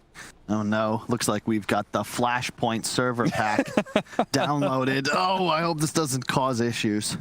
The rules say play on, Kyle. That's true. I'll contact an admin after the game. Admin ready. For those who don't know, we're referencing some drama in another game, CSGO. So, I feel like esports, it's worth following other communities. Not because you care about the competitive results, but just for the drama and then the memes that are created from that drama. Yes, absolutely. And the G comes out, so we will be underway. Oh, the RP Skewer back into 2. The TP in from Matumbaman. See if they actually have enough damage to be able to bring down Spartan here. They're going to go for it. Need a couple hits. I'm sure they've got it. Focus is still in a bit of trouble here. He's going to go for a TP out before the next stun is available. Nice. You like how Matu was the one who unpaused? Immediately he's TPing in. Got him. You may have paused the game, but Puppy comes up with a better strategy. Already a 2K Goldie for Secret. A lot of that is just Nisha, who is absolutely found him. Hit the stomp too. Nicely played by Skylark there. Now Puppy's going to play his death for a bit, get off at least one spell. But very important to be able to hunt the Winter Wyvern behind his tower. Don't let him just stay there and be throwing out nukes constantly. Is under attack. Yeah, this is a really nice move from Secret, applying the pressure. Moving Matu towards top. Gyro actually getting in front of that Skewer. Might just be able to net him the kill as the next round of Rocket Barrage is there into the trees. Zai hiding away, but he won't be able to hide for long. Focus sticks on top of him and gets a little bit of revenge. But at the same time, Secret, they're pressuring top and mid at the same time. Nisha claims the mid tower. Zai's happy with that. You know, he gets a free teleport. That's some gold in the bank. In addition, RP's on cooldown. He got the empower off before death. So you apply that pressure, it means there's no hope of defending mid, the more valuable tower against the TA. Have we seen this gyro build before? The skipping ultimate. He's level 7 with no ult. Yeah, I mean, I've seen so many gyrocopters use it even just for to farming. be able to farm. Yeah. I think it's a more efficient mana usage. I'm dead. Is he going more? Is he going stats? Or more levels? No stats. He says extra point in Q and an extra point flak, depending on your... Yeah, but it's 125 for the ulti in terms of mana cost for 350 damage if you hit all the missiles. Whereas the extra... Yeah, so a point nil, what is it? Q is 10, 220. I mean, on a mana per damage basis, it's better to have the ult, but you could argue that you're using Q anyway, only, so it's more mana efficient to have better Q. I don't know. We'll run the math. I'm sure, yeah. I'm sure it would be more mana efficient just to use Rocket Barrage if you could go without the ultimate. Yeah, we'll see. I mean, like Brian was saying, the Maelstrom will be the itemization. And this is a bit of a problem when you have a lineup that naturally wants to pressure the enemy team, but immediately after the laning phase is done, you're the one who's being pressured for all your towers because of Wraith King, because of the move that they made mid lane. Like, this is already setting off to a very bad start for Brame. And the big thing is that you can't do Ancients. And this new Ancients one, it's just so beneficial nowadays because the mid player, he's almost always running back to grab his rune every few minutes. So it's very time efficient to be stacking Ancients as well. I'm going to say something controversial here, Kyle. What's that? I think they need to bring the Prowler back. Or something like it. My reasoning being is that I feel like doing ancient stacks is too easy. I would agree if it weren't that the heroes that I think best abuse it, notably Medusa and TA, don't care about the Prowler. True. Yes, I will agree with that. But I'm just saying ancients need to be able to have some sort of offensive threat. Like stacking them up to a billion range and then having, you know, some of these heroes just battle for your heroes, clear through them, or, you know, these troll TAs, Medusas, clearing them from a distance and stuff. Don't like it. Okay, so 9 in 108 games. So 1 out of 12 gyros decides to skip ulti at level 7. Will it pay off? We shall find out. But yeah, I can see your point. Because right now it just feels like this whole gold advantage on the TA. Yeah, he's got a lot more CS at 30 or so, but it's really just the ancient camp. And my concern is that it's basically just farm that cannot be taken by your allies. And in terms of gold on the map, especially if you have some sort of AoE, it is the most efficient damage per gold. Like your damage farming ancients is going to render you more gold than I believe anything other than level 30 plus catapult creep waves. Okay. Yeah. The I will say that I feel minute bad. 30 plus, minute 30 plus. Sorry. 30 plus. Okay. I was about to say level 30. Oh, yeah, what? no, it's because of the extra creep. It's something I wanted to do for a while, is like actually sit down and do the math on, you know, when do creep waves start to become like more OP because the extra creep that gets added every once in a while. And then there's, I think, when's the double archer start? Is it 40? I can't remember. It gets updated every once in a while, but main point is then creep it becomes waves. super efficient to farm creep waves. Yeah, that's why I think a lot of the mid heroes nowadays with the bots early, it's just almost, it's better than a Midas because later in the game you're just able to get those extra waves. You're always on map. Right. Although the thing about it is you don't get the benefit of the extra TPs that you get when you die. Didn't think about that. Yeah. But what if every time you died, because you have bots, you reinvested it? You know, it's like a dividend. What if you just got 50 gold back? You make best I think that's fair. out of no situation. That's kind of fair, right? Then again, we don't really need to buff bots too much. I always feel really bad whenever I'm playing a game and I look at my lineup because you know I play 4 position off lane, so most of the time I'm in the position to be able to stack. And if I look at my team and I don't see a hero that farms ancients, I feel terrible. Yeah. So what am I doing here? Like what I have to make moves, offensive moves to kill heroes because the normal option of stacking the hard camp and the ancient camp at the same time is not efficient, because I should only stack the hard camp right now because no one can farm an ancient stack. Yeah, look at that. The gold advantage is about 1,000. It is legit from neutrals. So mostly just because you're farming ancients and Gyros. And so we have the unpause. Hopefully Brame's ping stabilizes. Okay, so Kyle, if farming ancients is so efficient and it's why Secret is up in net worth right now, why aren't we seeing more Templar Assassin, who's one of the most prominent? Give it some time. We will. It's been nerfed enough that people, I think, forgot about it a bit. It was somewhat solved, but it's coming back in a big way. And I actually like what Nisha had queued up. The Deso first into Dragonlance. Actually going to skip the blink. Okay. And you can make arguments, like I was explaining why blink could be nice. In this case, they're just going to play a slower paced game. But Dragonlance is really nice as a TA after all the changes, specifically the talent giving you that extra Psyblade range at level 10. You're hitting like a normal ranged hero. So you don't really need the blink for optimum positioning. Yeah, you combine that with the Psyblade change, right, where it doubles the range of what your normal range is. So if you guys haven't ever like tested it out, basically you can get like a ballista and like, you know, Hurricane Pike and those sort of things, and the range that the Psyblade can go is just bonkers. Let's see. I mean, Brame. Oh, hang on, we have a reload coming top. They're just in. They get the D ward. They are really in here pretty deep. Spartan going for the D wards. Winter's Purge to prevent him from reload. Still got it off because of the Winter's Curse change that makes it, if you're solo, if you're isolated, it only lasts, what is it, like 2.5 seconds or something? Yeah, 2.5 seconds. So that's not on the tooltip. It's on the change log. So if you hover over it in one of those change logs. Oh, you're right. Yep, it is. Okay, it's in the change log. Huh. But that's just so difficult, you know, newer players. That's why you got to hold alt, everybody. The real information is concealed in the fine print. Yes, it is. Top tower is under attack. And even then, it may not be in that print at all. Indeed. In which case, Google is your best friend. 2 towers.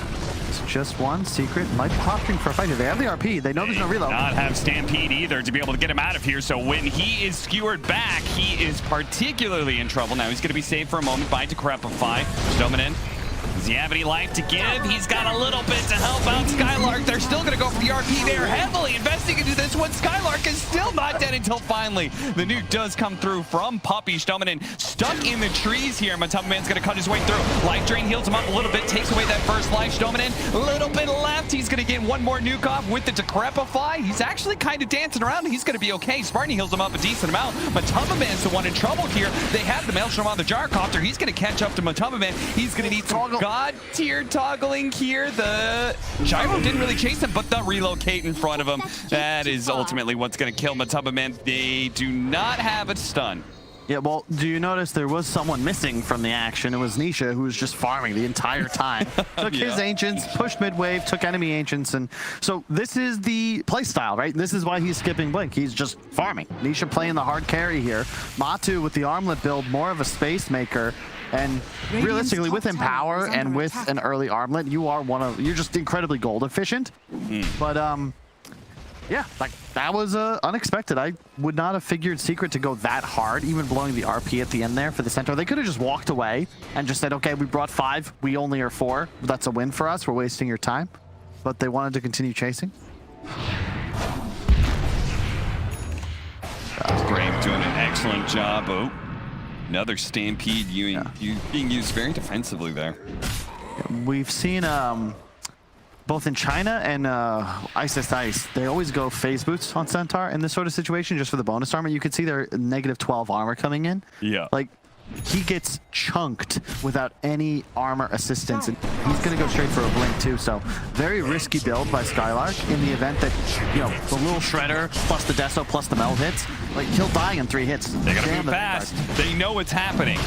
They got a successful scan, but they're just not going to get there in time. And they're just going to have to back out. It is so hard to be disciplined about being around the Roshan pit against these TA lineups. And this is why they could just do it so fast. This is why it's going to come back, because it's just such a simple game for Secret so far. Yeah, it's 5-5, but they've gained so much just because TA exists. She's taken like 10 stacks of Ancients. Now it's a free Roche. So you're just gaining all these objectives without really ever even risking anything. So, and they do have some TA answers, but that kind of ends the moment BKB is picked up, right? So, like, Brame is going to have to do a lot in this timing between Nisha's Blink Dagger and his BKB. Yeah. I'm actually surprised he's going for, like, I guess it just feels that he's far enough ahead. He wants to have optimal positioning, actually get onto the back line. Because you can make an argument just to rush BKB and, to your point, be invulnerable, is so long as he pops it pre-stun. The Hurricane Pike also kind of helping with the whole Blink Dagger idea, right? Because there are many heroes here, the Io and the Pugna especially, who want to be able to play pretty far back, almost directly behind a hero. And you get the right positioning for some side blades, and that increased range is going to catch those heroes. Oh, they got that off. Nice. Skewer back again. They're going to make sure the RP is used perfectly timed with the Stampede, the Winter's Curse, just to make sure that little bit extra time. Now, he does have a blink, but because of the change that happened to Splinter Blast, it means you can no longer just blink out of that. That's true. Oh, dear. Spartan getting caught by the coil. Oh, the final blob coming in. Nisha actually is the one to bring him down, but he still has an Aegis, so they can't even heavily commit for this one. They might just be able to burn it out. No, they have nothing left, actually. The orb has already been used. Nisha's just going to walk away with 3 more minutes left on his Aegis. I'm surprised he broke the coil there. I felt like he could have just potentially turned around and man-fought the Gyrocopter. That was a fight that Focus was not going to win. Ag's complete in just 900 gold, but really feels like Secret so far have the number, like 2 kills, their gold advantage has gone up by near 4K, mostly just because they're out efficiencying the map. Another ancient stat coming out from Puppy. What are the numbers on that? That's got to be like 6 or 7 at least that the team has got for Nisha so far. 7 alone just by Puppy. Yeah. 14. I think at least 8 or 9 of those are ancients. It's just like that's the gold advantage that Secret have in their pocket. Let's see, Halberd's going to be huge though. A bounty which my matriarch prize. Yeah, they need Halberd, and then when they have the Aghanim Scepter on Gyrocopter, they can burn through refraction charges very quickly. Right, between Rocket Barrage, his Aghanims, and then the Maelstrom as well. Like, there's so many instances of damage that are coming out. It becomes a really fun way to watch fights, because Brame, it's going to be keep Gyrocopter alive, and he runs forward and tries to kill everybody. And it's a question of whether or not Secret can deal enough damage. And right now, I'd say they certainly have plenty. I like the blink on Matu. He doesn't really need to be greedy in this game, because he has a TA, he has armor, he has Empower. So he's online. In many ways, Nisha is the true carry of this game, right? Maybe we go super late game. Matu has to kind of take over that role a bit more, but... Oh yeah, this is my favorite build too. Just armlet AC, all in minus armor. Oh my god.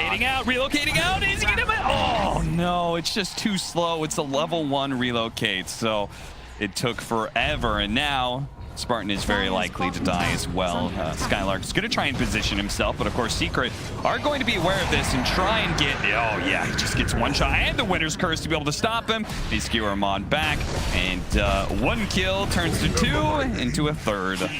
Secret beginning to assert total control over the map now. That's just... This is such a hard game. Because you're playing without vision advantage. There's TA traps everywhere. Look at the wards Puppy's just placed as well. These are beautiful. The one up top is also fresh. Like, it's just... They see everything. And they've now got double blinks on 2 huge cores. Zai also with the blink, of course. And it's just too much damage. Way too much physical damage. It bothers me that Templar Assassin is able to farm with traps. Zai in deep here. Dominant able to protect himself thanks to the Decrepify, and they're going to try and chase after him. Man, it's just so hard to fight Nisha on the other side of things. They are trying to catch up to Puppy, but Matumbaman's going for the execution on the Spartan. Stampede is going to get him out of there. They're still focusing on this Templar Assassin. 5 more seconds. Oh no, they burned through the Aegis, and Nisha's still able to get the kill onto Focus. This is a lost fight for Brame.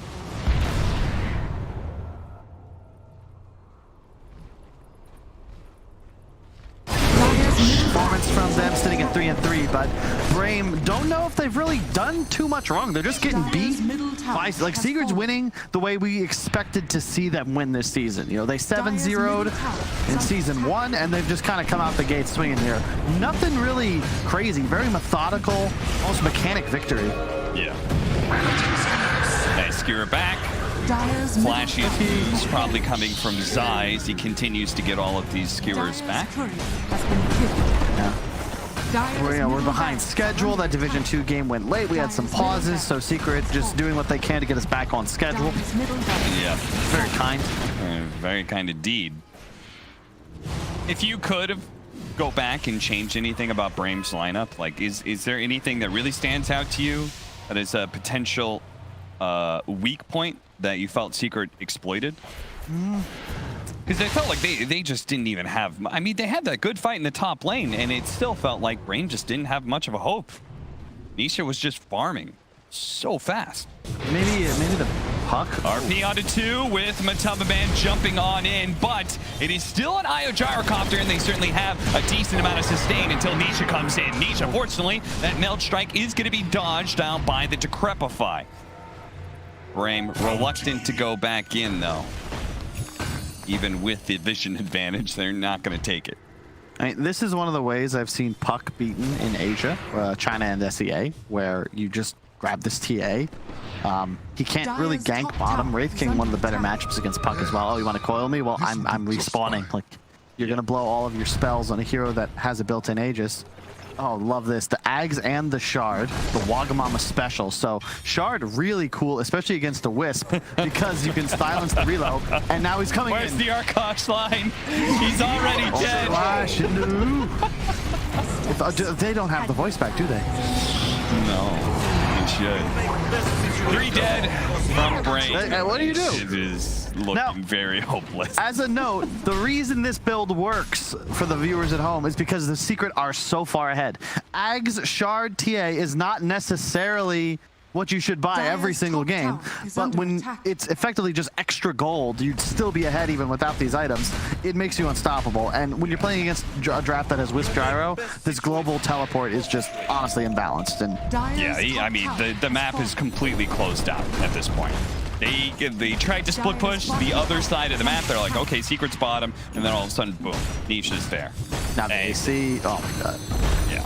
It was 5-5, remember? Relatively even game. 11 straight kills, and that gold graph moving up. Not quite as fast as other graphs that I've looked at this past year, but pretty fast, pretty rapid acceleration. Is under attack. Highest amount of net worth at 22 minutes on any hero. Wow. This DPC region. Sure, you would probably be putting up a pretty good fight against all the other regions and last season as well. I mean, this is an insanely farmed TA. It's one of the better heroes as well. It's considering the position Secret's in, right? They had a rough season, but they'd like to go to the major. They don't want to drop to Division 2 potentially in the event Tundra were to win. They lose a tiebreaker if they drop this series. And heroes like TA, I think TA, Alchemist, Medusa specifically, probably the best for better teams to play with, because ultimately you just farm. And Brame, to win this game, would have had to play incredibly well, deny these Ancients way earlier, find kills, and just straight up outplay Secret for the first 15-20 minutes of the game if they wanted to take a W. Otherwise, you know, the Ancient stacks are going to happen. The Roche is going to happen, and then one fight, and the game's blown open. Waiting for Nisha to appear. There he is. Shows up on Wish with the silence put on him. Almost executes him. They're gonna try and get away. He, by the way, Nisha still has that BKB. Another great trap, slowing everybody down to a crawl here. The Winter's Curse on 2. Plus, they had the RP on the other 2, but they were inside of the Winter's Curse. So not much damage done, but as soon as the Winter's Curse is gone, Brame is all dead, and they're gonna call the GG here. I mean, they just got robbed. 15 unanswered kills, Cap. And, I mean, I don't think his cam is even frozen. He's just a stone-faced assassin, Cap. My man did just Let's take it slow. Where you go, I go too. And if you hit the bottom, I'm going down with you. Let's take it slow. Who cares where we gotta be? You know you'll have a good time wherever you're with me. Let's take it slow.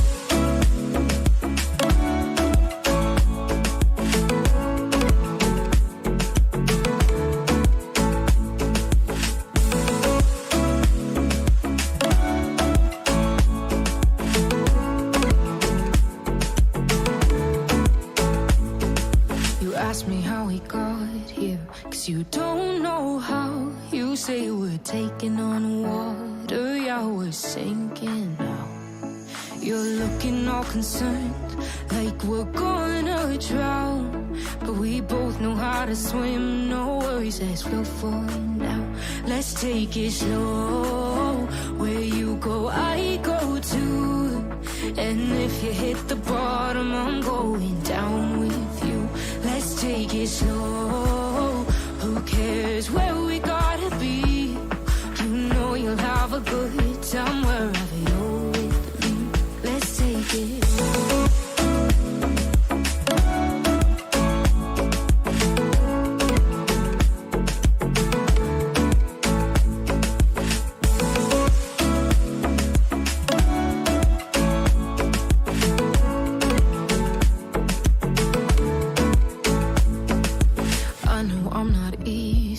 I drag you out your mind, and there are days I hate you, but baby, you're still mine.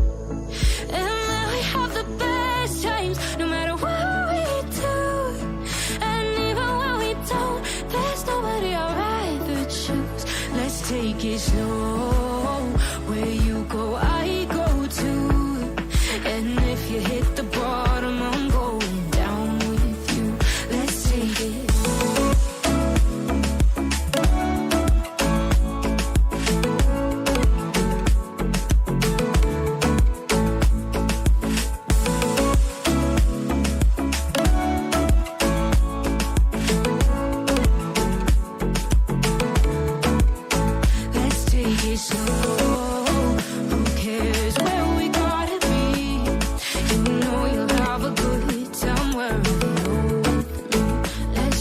Slow, where you go, I go too. And if you hit the bottom, I'm going down with you. Let's take it slow. Who cares where we gotta be? You know you'll have a good time wherever you're with me. You say I make you nervous, a tragedy, I'm a beautiful disaster, a reckoning. You wonder how I got this way. You think I'm someone to be saved, someone to clean up and tame. Oh, some things never change, never change. Oh. You think I would look pretty on your arm once you cover up my bruises and battle scars, but it always ends the same. Can't bear the things I've had to face. Got you crying on your knees in pain. Oh, some things never change, never change. Oh, you'll break your back to make me feel again. Suffocate to make me breathe again. Lose your mind from endless pain. Some things never change, never change. Oh, redemption never came. I stopped asking for forgiveness, 'cause you should know only fools tread where the angels fear to go, but you keep trying to get too close. Save myself by turning into stone. So save your judgment, 'cause you just don't know. But some things never change, never change. Oh, they say I should feel guilty and change my ways, leaving crumpled bodies in my wake. Swear I didn't mean to make them break. Swear I didn't mean to make them break. But they're so delicate and so mundane, and they keep coming like a moth to a flame. Oh, some things never change, never change. You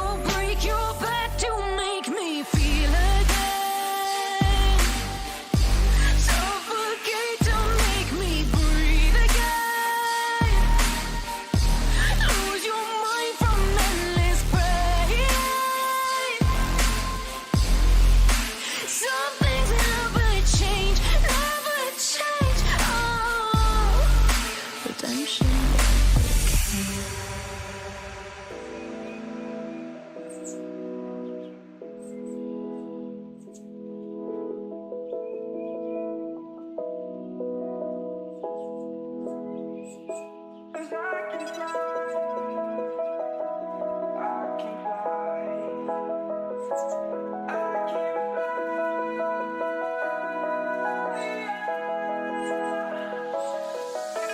crawling around, searching for higher ground. Can't see in front of me, my enemies. I've tried every possibility, ability to know if I can bleed.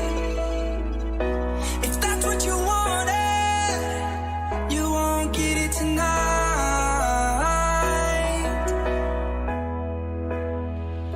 'Cause I can fly, I can fly.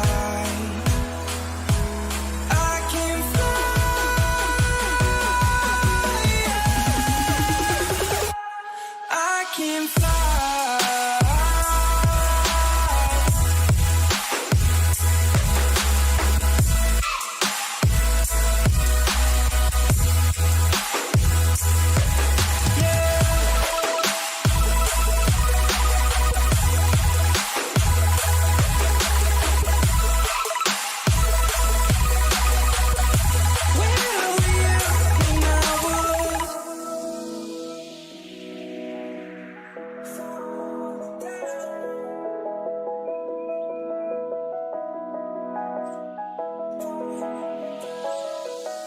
I'm crawling around, searching for higher ground. Can't see in front of me, my enemies. I've tried every possibility, ability to know if I can bleed. If that's what you wanted, you won't get it tonight.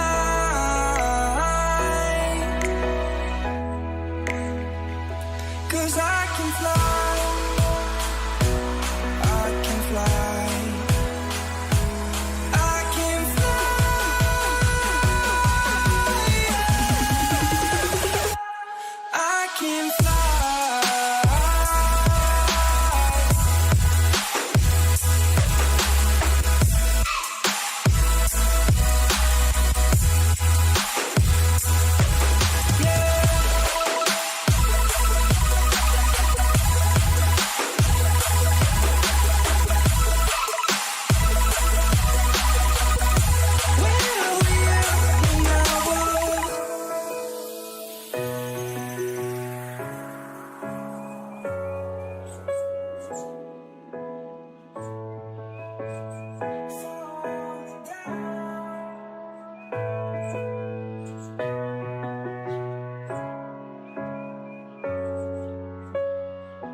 go like thoughts of you. Like a wave returns to the sea, into the blue. They change but in a cycle that I can't lose. Each painful but delightful to live through. You came into my life just like another season. Not for long, just a time, just like another season. Maybe this time next year you'll reappear for no reason, but I'll cherish every day until you come my way this season.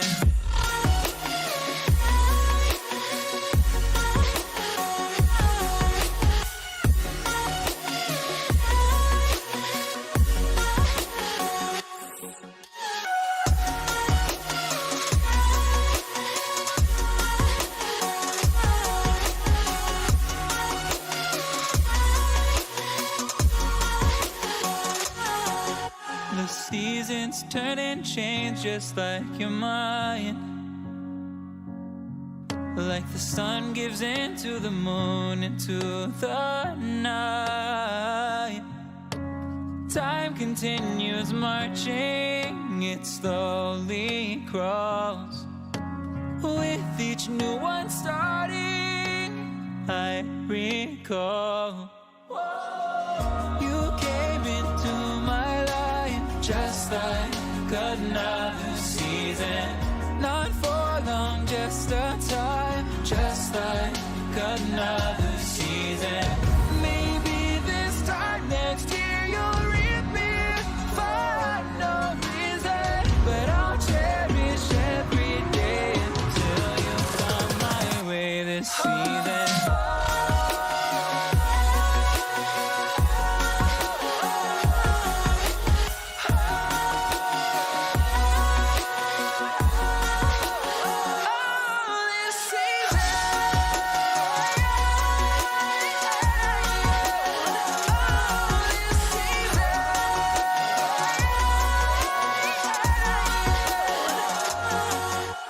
Time of year carries memories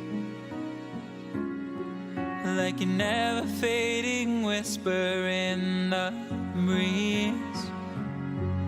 Oh, we will keep on changing all over again. Yeah, we will keep on changing just like another season. Don't want another day.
When you knock me in, I'm in for life.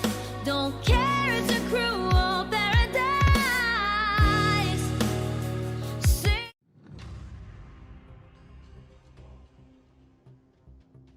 Team secrets turn to ban.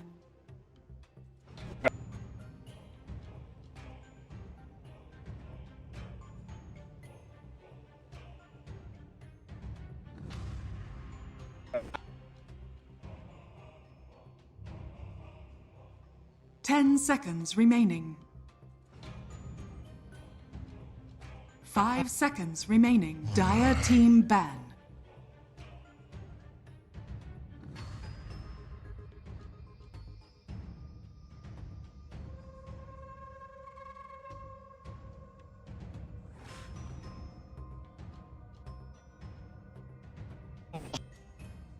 Ten seconds remaining.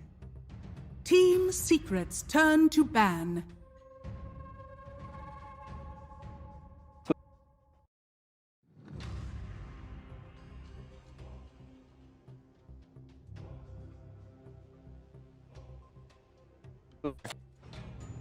Dire team pick.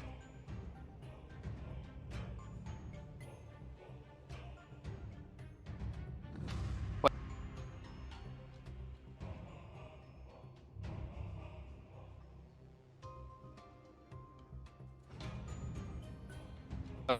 10 seconds remaining. 5 seconds remaining.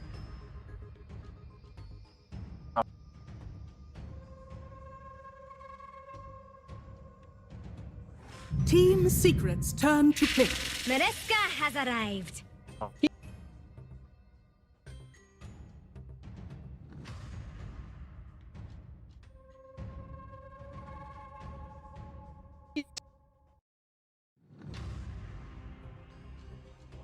Ten seconds remaining. 5 seconds remaining. Team secrets turn to pick. Ancient apparition.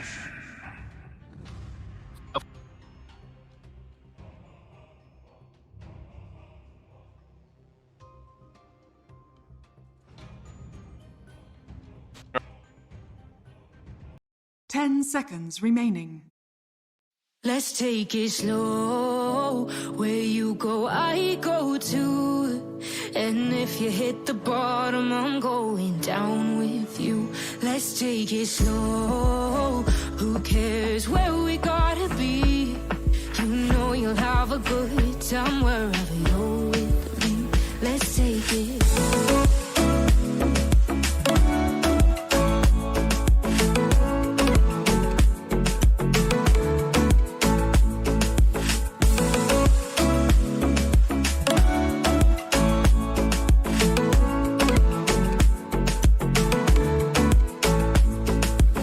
Ask me how we got here, 'cause you don't know how. You say we're taking on water, yeah, we're sinking now.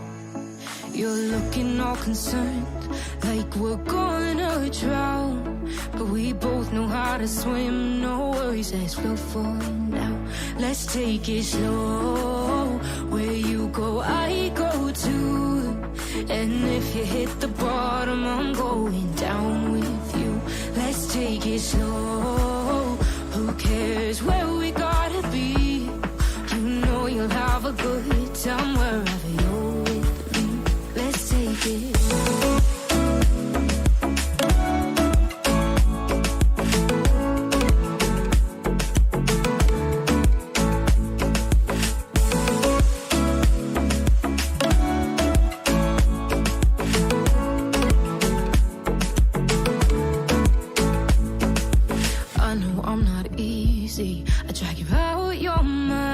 Can actually be pretty annoying as an AA. Can be, I'm saying. I don't know. AA is pretty dumb in lane. Yeah. You're a hater. Dumb. Carry players hating on AA. What a shock. Wait, no, that's not how it's the games I lane off lane that I hate AA. I love AA when he's on my team. If the guy knows what he's doing, you just buy either like a Null or a Bassi and you just spam your cold touch and chilling touch, or cold feet and chilling touch. It's actually so much damage. It is. You just walk out of lane for a sec, pull the small camp, and then say, hey, I'm back to pelt you with 200 magic damage. I'll be back in a bit. See ya. 10 It's like a total of 150 mana or something. This strong indeed. Remaining. Centaur ban. Team ban. Okay. Yeah, very odd draft coming out from Brame. Maybe throwing in a little bit of spice. Everything nice will be nice here. You know, trying to make a powder puff reference. I got it. I heard it. And they'll ban out the DOTA, so still the same thing. You know, they ban out the DOTA. Yeah.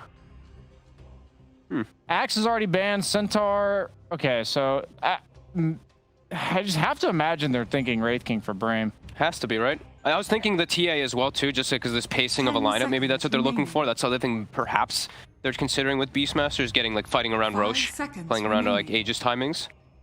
Yeah, out of all the mid laners that Wish plays, you definitely have to ban TA when you see the Beastmaster. Yeah. Just the global presence, right? You had the vision of the traps, you had the vision of the hawk, and eventually you have just so much playmaking everywhere. Terrifying. Wait, who has the pick out of this one? Sorry, my brain is... I'm having a bit of a brain. It will be Secret who goes first here. They didn't ban Wraith King. Secret might just take the Wraith King now, I feel. It goes incredibly well with AA. I feel like they may have... I know, they see them ban that Sven, because I feel like that's why they want the Wraith King, but I feel like Secret can just steal it. Straight up deny pick, yeah.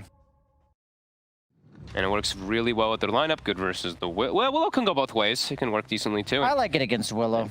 You like it against Willow? I like Wraith King against Willow. I don't mind Willow against Wraith King either, because you got plays around dodging stuns. You're able to like fear after the reincarnate. You can set up the brambles on top of it too. It's mainly because your way of Willow is to like have the guy be so like Willow's spells are usually pretty low cast range, the ones that do damage. So you're like you're on top of this Wraith King who's not actually getting hit, like he's not hitting you, but he's just burning you with radiance. That's true. But it looks like they choose the Morphling as the deny pick potentially. Oh, and then they can even go. They can even turn into the Willow themselves anyway. So that's not quite as reliable, obviously. That's fair. But that is fair. I doubt he'll go Ags. You don't want to go Ags when you're turning into an opponent. You don't need to, but then at the same time, you don't turn into Willow if you don't have an Ags. It is pretty busted, but it's also just a secret staple, right? Nisha, one of the top Morphlings in the world. Works really well with AA, just period. Even if you're not turning into anything, you can go for the shotgun build. Shotgun plus Ice Vortex. Very fun. Is it really? It's very fun. Not for me when I'm playing, because I'm usually the support getting one shot in. Yeah. And okay, so they're going a very aggressive route. I hear Skrff pick Yeah. Do we want to see that on the position 4 then, I guess? Has to be Stommen playing that. Okay. I've seen I mean, he has done it before, and they played it... Or not Skylark, sorry. So, well, they played it before with Stoneman and Sky with Wish Beastmaster, but that was pre-patch. Yes.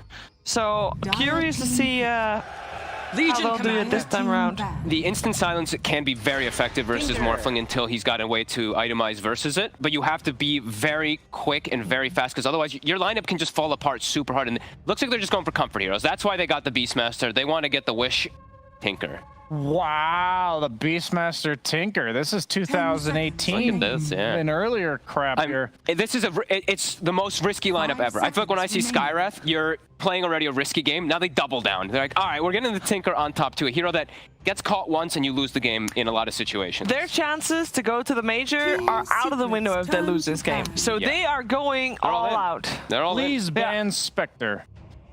Brame. But the thing is that they can just put the Morph as a carry, and then they just pick one of the spirits mid for versus. Oh, they think it's tiny mid, Morph mid, or carry. Yeah. Or tiny carry. I don't know. So far, it's only been Nisha playing Morph. We know Matu can as well. But yeah, there is still definitely a lot of flex potential on the side of Team Secret. If they leave Spectre. If they leave, what if the thing is too? Like, why is you're in a Spectre so difficult spot bad? though, because they can even just storm. You have like pretty limited actual reliable disable. You've got silences and stuff, but I feel like you're in a real tough spot right now. Wow, they left Storm and Spectre. You're not. Why is Spectre so bad? They have two squishy supports that they don't do anything. And Tinker. That's true. They don't do anything to Spectre, and Spectre finds the Tinker so that your tiny and AAs can just thrive. I'm pretty sure. Isn't that extremely greedy from Secret though? If they do go Spectre, I don't think so, because you're against Beastmaster Tinker. Team pick. Like you just have to beat this timing. I don't know. We'll see. I think they're in a really hard spot. But they're going for comfort. You know, that's what, you know, Brame, this is their kind of style, so they're going all in on it, but I see them, you know, they're targeting the 4-bands, this Clockwork Knicks, which are also, I mean, the thing is, that's the scary thing. When you pick this Tinker, there was so many picks left that are so good versus Tinker. I'm very worried for them. I'd like to see Tiny mid still, but then the Mirana for Yapster if we're still going to go for 4. That'll be fun. But we'll see. I think a lot of options still. I think you need something that finds a Tinker with this last pick. They don't really have that yet, so it can't. An aspect. It has. I can understand why they banned the Clock Nicks. It would set up the Tinker kills quite nicely. And like Fog said, if you find him once, the map will. It'll be similar to last game with what we saw with the gyro. If you die once or twice in the early to mid game. Is AA also not good for vision though? Because they already have the AA. You can get vision with Ice Blast. You can get vision with Vortex. Maybe. I don't know if it's fast enough against Tinker. I think Tinker, you have to have almost instant ability to capitalize on whoever finds the person. They're so all in. They're so all in from Brame. The 30% spell amp, baby. 30% spell amp with the Ancient Seal, 45% reduction as well. It's also kind of nice that you have the Bloodseeker Rupture that goes through BKB. Sure. Yeah, right now their lineup's pretty bad against that. But Waveform, pretty effective if he's able to get it off this game. Big smiles coming out. He's got the pick of the litter. They got the pick of the litter. I feel like it's like Matu. You want carry morph? Nisha, do you want morph? Do you want to go some Storm, some Spectre? They got options. Yeah, it's a nice Storm game too. Other than the Skywrath Mage. Yep. Hey, but they're always going to have press the attack behind, too, so they do have a way at least to protect each other as well, too. I just feel like you pick Spectre and stand still. I think Nisha's face already speaks volumes regarding this this draft. It's gonna be. Will this be a repeat of Na'Vi, though? They were laughing their asses off at the start of that series. That is true. That is true. Remember that iceberg rocking out? Mother. I did hear that, didn't I? Oh, it's okay. So morph, what? You can now put morph carry. You put brood mid, or are you running it off? No, you could do it off. I think. You don't play for the spiders yet, right? No, that's true. That's true. True. Tiny mid, maybe. Tiny mid, I guess. Yeah, you know, you're right. How does that fight back? How does it fight back? Let's see who's playing the brood. Matu will play brood. Carry brood mid morph. I have no idea what I'm about to watch. I don't either. The idea behind this is that Brame needs about 15 minutes for their game plan to come together, and I think Secret says you're not going to get that 15 minutes. You know, I got to be honest though, the brood, there's a lot of vision aspects that I feel like are decent versus brood. They can absolutely catch this guy if they get the items to do so. If they ever get an Atos on Stomina, that would be GG almost if the brood's ever alone. The problem is I don't think they have anyone that really reliably occupies the brood side of the map for a long time. Maybe the Beastmaster could max out axes.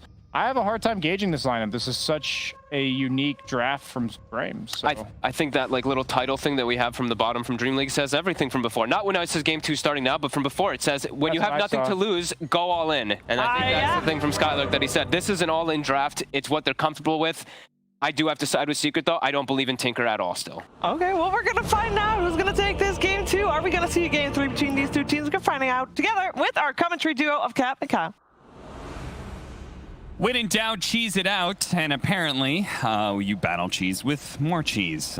Tinker pickup for Brame, and I'm like, okay, sure, why not? Like, you're facing up against Team Secret, you just got thrashed really hard, so try and get the edge when it comes to the draft, try and throw them something they're not expecting. To be fair, Wish Tinker is one of those dreadful, not dreadful, you dread it if you find yourself up against him in the high MMR matches. And in addition, you're playing against Morphling, playing against AA Tiny. It's a pretty damn good game for a Tinker. And more importantly, you have a Beastmaster on your team. This is a incredible combination that we've seen abused. I mean, for some reason, what was it? The Elite Wolves back when they were still allowed to play. They're so annoying to play against. The Dendi Na'Vi with General in the off lane. This was their go-to strat, bread and butter. And it's quite nice. I think this is kind of an experiment. Explain the strategy for, you know, like I think us old dogs, you know, we just expect people to know what these strategies are like. So what is Beastmaster Tinker? Well, the idea is that Beastmaster is going to constantly pressure the off lane. And more importantly, you have like living, breathing wards or birds that Tinker can teleport into. So very easy roar into laser rocket refreshed laser rocket combinations, and it just provides you a ton of map control. But I agree with the panel. Like Secret, they could have gone Spectre, they could have gone Storm, very standard counters. Broodmother is all about timing. You hit a point where you're just stronger, and you have an early pipe, and you take all these towers and limit Tinker's map. The way to beat Tinker historically has always been the same. Kill his towers. If you allow the Tinker's towers to tie up, that means their map control is there. It means your waves are going to be pushed constantly, and he's going to appear out of the jungle 20 minutes in with like 3 items. Yeah, and it does take advantage of the part of the reason they were talking about Spectre, right, was the fact that, you know, you want to take advantage of the fact they've got some squishy supports that are just food for you if you get on top of them. Well, same thing applies to Broodmother, right? And you see that stat as well. Nisha, highest win rate morph of all time. I believe it was 51 and 15. You remember when he first joined Secret and he was like 16 and 0 on the hero? Yeah, it was insane. I mean, he did have a pretty damn good 2020. Esport Player of the Year. Yeah, true, true. Spartan and Yapstor going at it back and forth here. Bramble 1 does land. Spartan positioning himself is actually going to die. Wow. You know, sometimes you could just feel it. That's on brand. You know, you could feel it in your gut. Yeah, and we got to pause. Just know. He lagged, everybody. Skylark, he lagged. He would have had that kill. In fact, I believe right now there's a formal protest being filed to replay this match in 2 or 3 days. Let me just say, 100% Spartan did not lag. He missed an auto attack there, though, didn't he? That is this man to a T. Look at that run. He had Fairy Fire. He was trying to bait out a Fairy Fire play, and he didn't get it off, and he got double nuked. He should have, if he had gone down, I think he might have been able to get the counter kill, but oh well. Could be worse. And this is the thing, though. The new Brood. This is the thing I guess we really should explain to the new viewers. Spider's now at level 6. Until then, you're just abusing Insatiable Hunger. Used to be your ultimate, now just your Q. But check out the bonus damage and, more importantly, the lifesteal. Yeah. This is an insane ability. The cooldown is very long. Mana cost way too cheap. Tons of bonus damage. And effectively is your heal. The same way your ultimate worked in terms of restoring your health, now your Q does the same. So in a 1v1 scenario, well, 2v2, but I expect Puppy to play away from him when possible. You're just going to click the Beastmaster and heal yourself. Like to full. Yes. No, it absolutely is.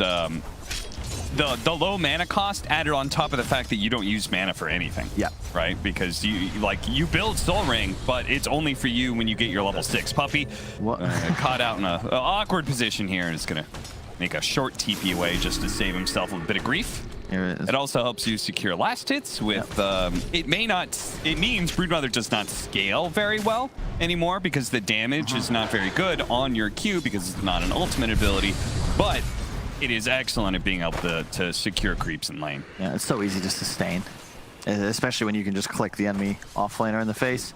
And you already have natural sustain thanks to the webs as well. So it's like you've got 2 options to be able to stay healthy. Yeah. And that is a bit of a problem because one of the best ways to beat Broodmother is to make her feel uncomfortable before she gets it.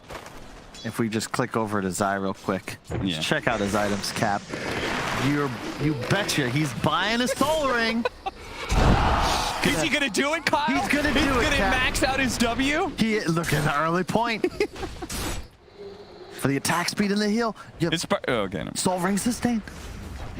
I was like, I feel like they're going in on Spartan this time. This time around, the Fairy Fire goes off. This time around, Spartan's aggression is warranted. That's well done. Yeah.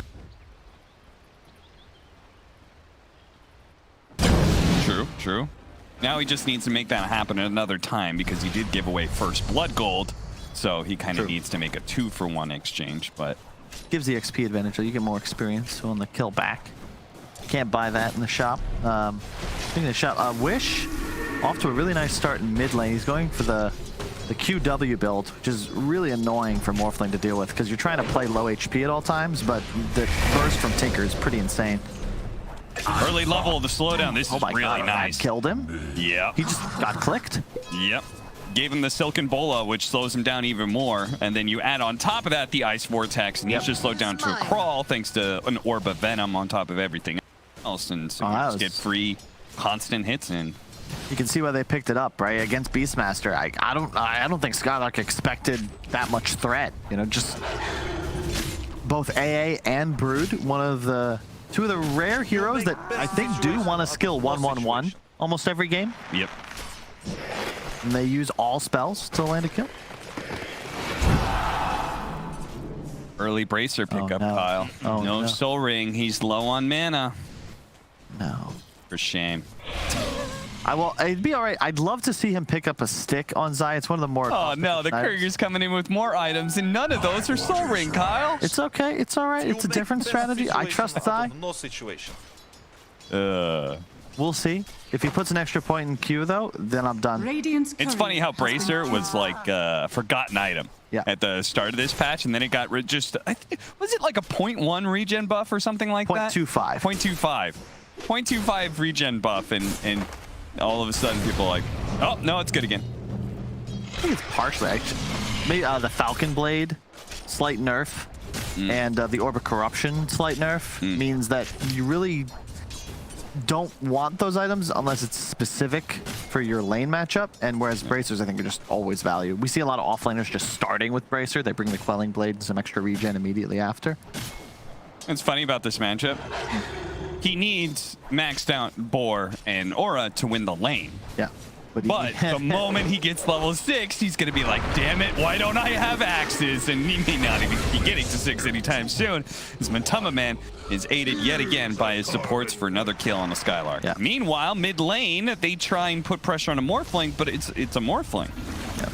This is also, the safe lane Brood is something that we've seen really just Secret use historically in the past. Like, they used to do this back when it was like the Zai and Arteezy show, and they would put Zai at times in the safe lane. They'd play around it with, like, you know, heroes like this, CM Tiny. They'd get a bunch of kills and then leave the Brood. Oh, the magic damage is immense when you throw down an Ice Vortex. YapzOr almost single-handedly 100-0 Stomina. I think we played against Puppy CM and Zai Brood like 4 or 5 times back on Complexity. We lost every single game. Like, there's just, it's so tough to deal with because you get the Brood ahead, then there's a Spider Army, and eventually they'll just leave and go elsewhere, and Brood will be able to dominate by himself as Puppy kills off the boar. Did you win any games against Secret? Genuine question. I don't know. Yes, we won 1 scrim. We crushed their Drow lineup. Nice. Very proud of that. They GG'd out in like 22 minutes. Still remember. Oh, no, Wish! Getting caught out. YapzOr, he's going to stay in front of him. Oh, he doesn't have mana. That's why. I thought maybe he was delaying the toss for just an added bit of time, but no. He just straight up did not have the mana to get the kill. Just to go back to that scrim we won against Secret. Spirit Breaker clinks. We're just charging Arteezy. He died 7 times, and then they GG'd out. We hadn't even taken a tier 2. I think they were just done with that game. But these clowns and Spirit Breaker us. Yeah. They're probably like, this practice isn't worth anything. No. Moon Meander kept making cow noises, too. It does sound like a Moon Meander thing to do. Yeah. Spirit Breaker is a very North American hero. Oh, yeah. You know, it's absolutely. like, it's just built for us. Yeah. Just hit Q, relax, grab a quick drink. All right, come back, land the bash. Matu now level 6. The Spider Army commences. And poor Skylark, he's going for the HOD rush, but he had to buy boots, he had to buy wand just for the survival.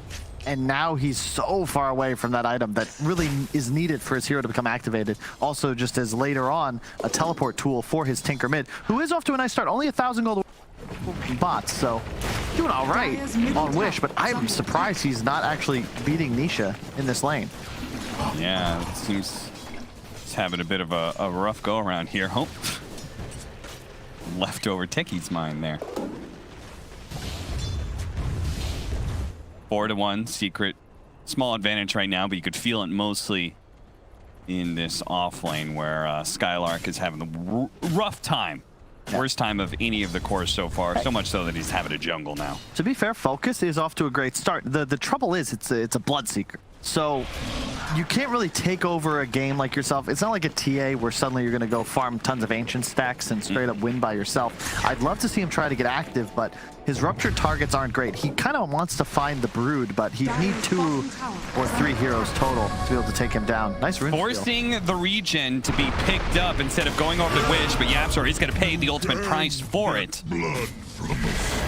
But he says, hey, at least Tinker doesn't have a regen in his bottle. it just, you could see these two supports. They're playing around mid because they, you know, yeah. He does have it. He has? You know who doesn't have it? Who? Matumba Man. Very weirded out with this one. He is not able to spam as hard. Okay, He's rushing going Orchid. straight to Orchid. That does make sense. Oh, no. Yeah, that's the life of support with no mobility against Broodmother. Skywrath is like just the worst hero to play against Brood. This is going to be a real rough match for Stomina. All right, see if they could do something about Zai here. Zai turning around and fighting. Did max out his Q. Spartan, so that's not going to heal him as much. Dire's bottom tower is under attack. I thought Spartan was going to walk into melee range and get dueled. Yeah. Stand down. Whoa! Oh, it's actually Focus is going to be nabbed up here. Yapster gets the combo off to get Zai an early bit of duel damage. That is a sick play. I did not expect that. That's the key kill. That's the one hero that was off to a great lead. And Matu roaming through the jungle. Actually pretty interesting now with the shift on the camps.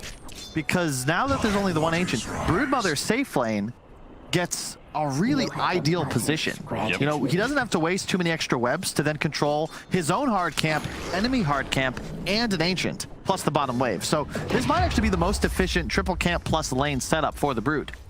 Yeah. Because if he's in enemy off lane, like this isn't possible. He's just gonna farm his own ancients. Yeah, you watch Chinese Broods like XXS, and what they eventually do is they take over mid lane after they've taken the tier 1 tower, maybe the tier 2, and they start moving mid. You're right. Bravo.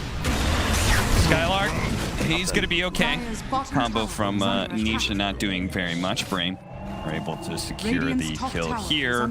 Tinker needing to come online to deal with this Broodmother push as the tier 1 tower is already gone. Yep.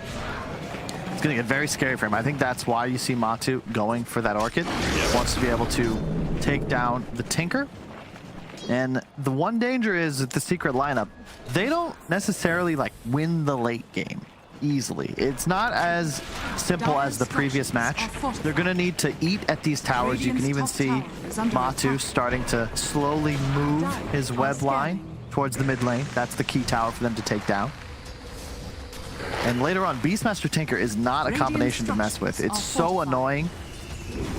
You're almost always, it feels, playing at a vision disadvantage. Oh, he's going to toss him in for the duel, but he gets silenced first. He does manage to get a really nice avalanche, and they're still going to target Zai here. They start backing away. The Tinker has arrived. They're going to start throwing some damage out on Zai, who can't really move. It does just enough to be able to dodge some of the Skywrath mage damage, but they will poke at him from a distance to eventually bring him down. I can hear Yapsor's chuckle from here. That was, I think they saw maybe the one hero, and then like, oh, whoa, there's 3. Oh, it's Tinker TP. This is not good, but oh my god, the tier 2 pressure. Just the spiders in this catapult. Okay, so small note, but Wish needs to turn the opposite direction when you march in machines, right? So the march spawns behind the spiders, so you're a better chance of being able to catch a couple spider kills there. Oh no, Dire's courier has been killed. No. This is one of the biggest dangerous things. They are dealing with the Broodmother, and they don't have any way to clear the spiders. No. It's been one of my biggest complaints is I feel like this hero, you 1-2 it, it's so easily countered. Yep. But here, this lineup, they've got axes and march. That's it. Yep. The Skywrath W is actually probably the best clear. But unfortunately, if there's a hero in range, it's going to target that instead. So if you had more control over it, maybe it'd be easier, because then you could time with the axes. Oh, the Orchid's out. They're going to catch him with the Rupture. Now, Matumba Man heads down river and goes for the TP out. The damage is coming, but it's not enough. That was sick. He moved the spiders on top of his body so that one of them would tank the Bramble. Does not prioritize heroes, and TP's out to safety. Very nicely done. Moves the spiders over for protection. Is under attack. And the Bramble soaked up by the little guys. 7-6, and hey, look at that. It's a little bit of deja vu. It's Nisha, just AFK farm in the triangle, while the rest of Secret deals with Brame's aggression. Yep. And this is the attrition game, right? Because up top, you're going to apply pressure, whereas if a response is forced, well, you're more farming your own triple or pressuring mid. Brood is farming bottom, taking enemy triple, and then also threatening mid as well. So Secret should be eking out an advantage, even against a Tinker who's eating as many creeps as possible with the global teleport spam. But this is the man to watch. But Tumbaman, he really wants this mid tower. If you take mid tower, the whole map opens up for Secret, and the game gets much easier. And I believe that'll be their next play as a squad.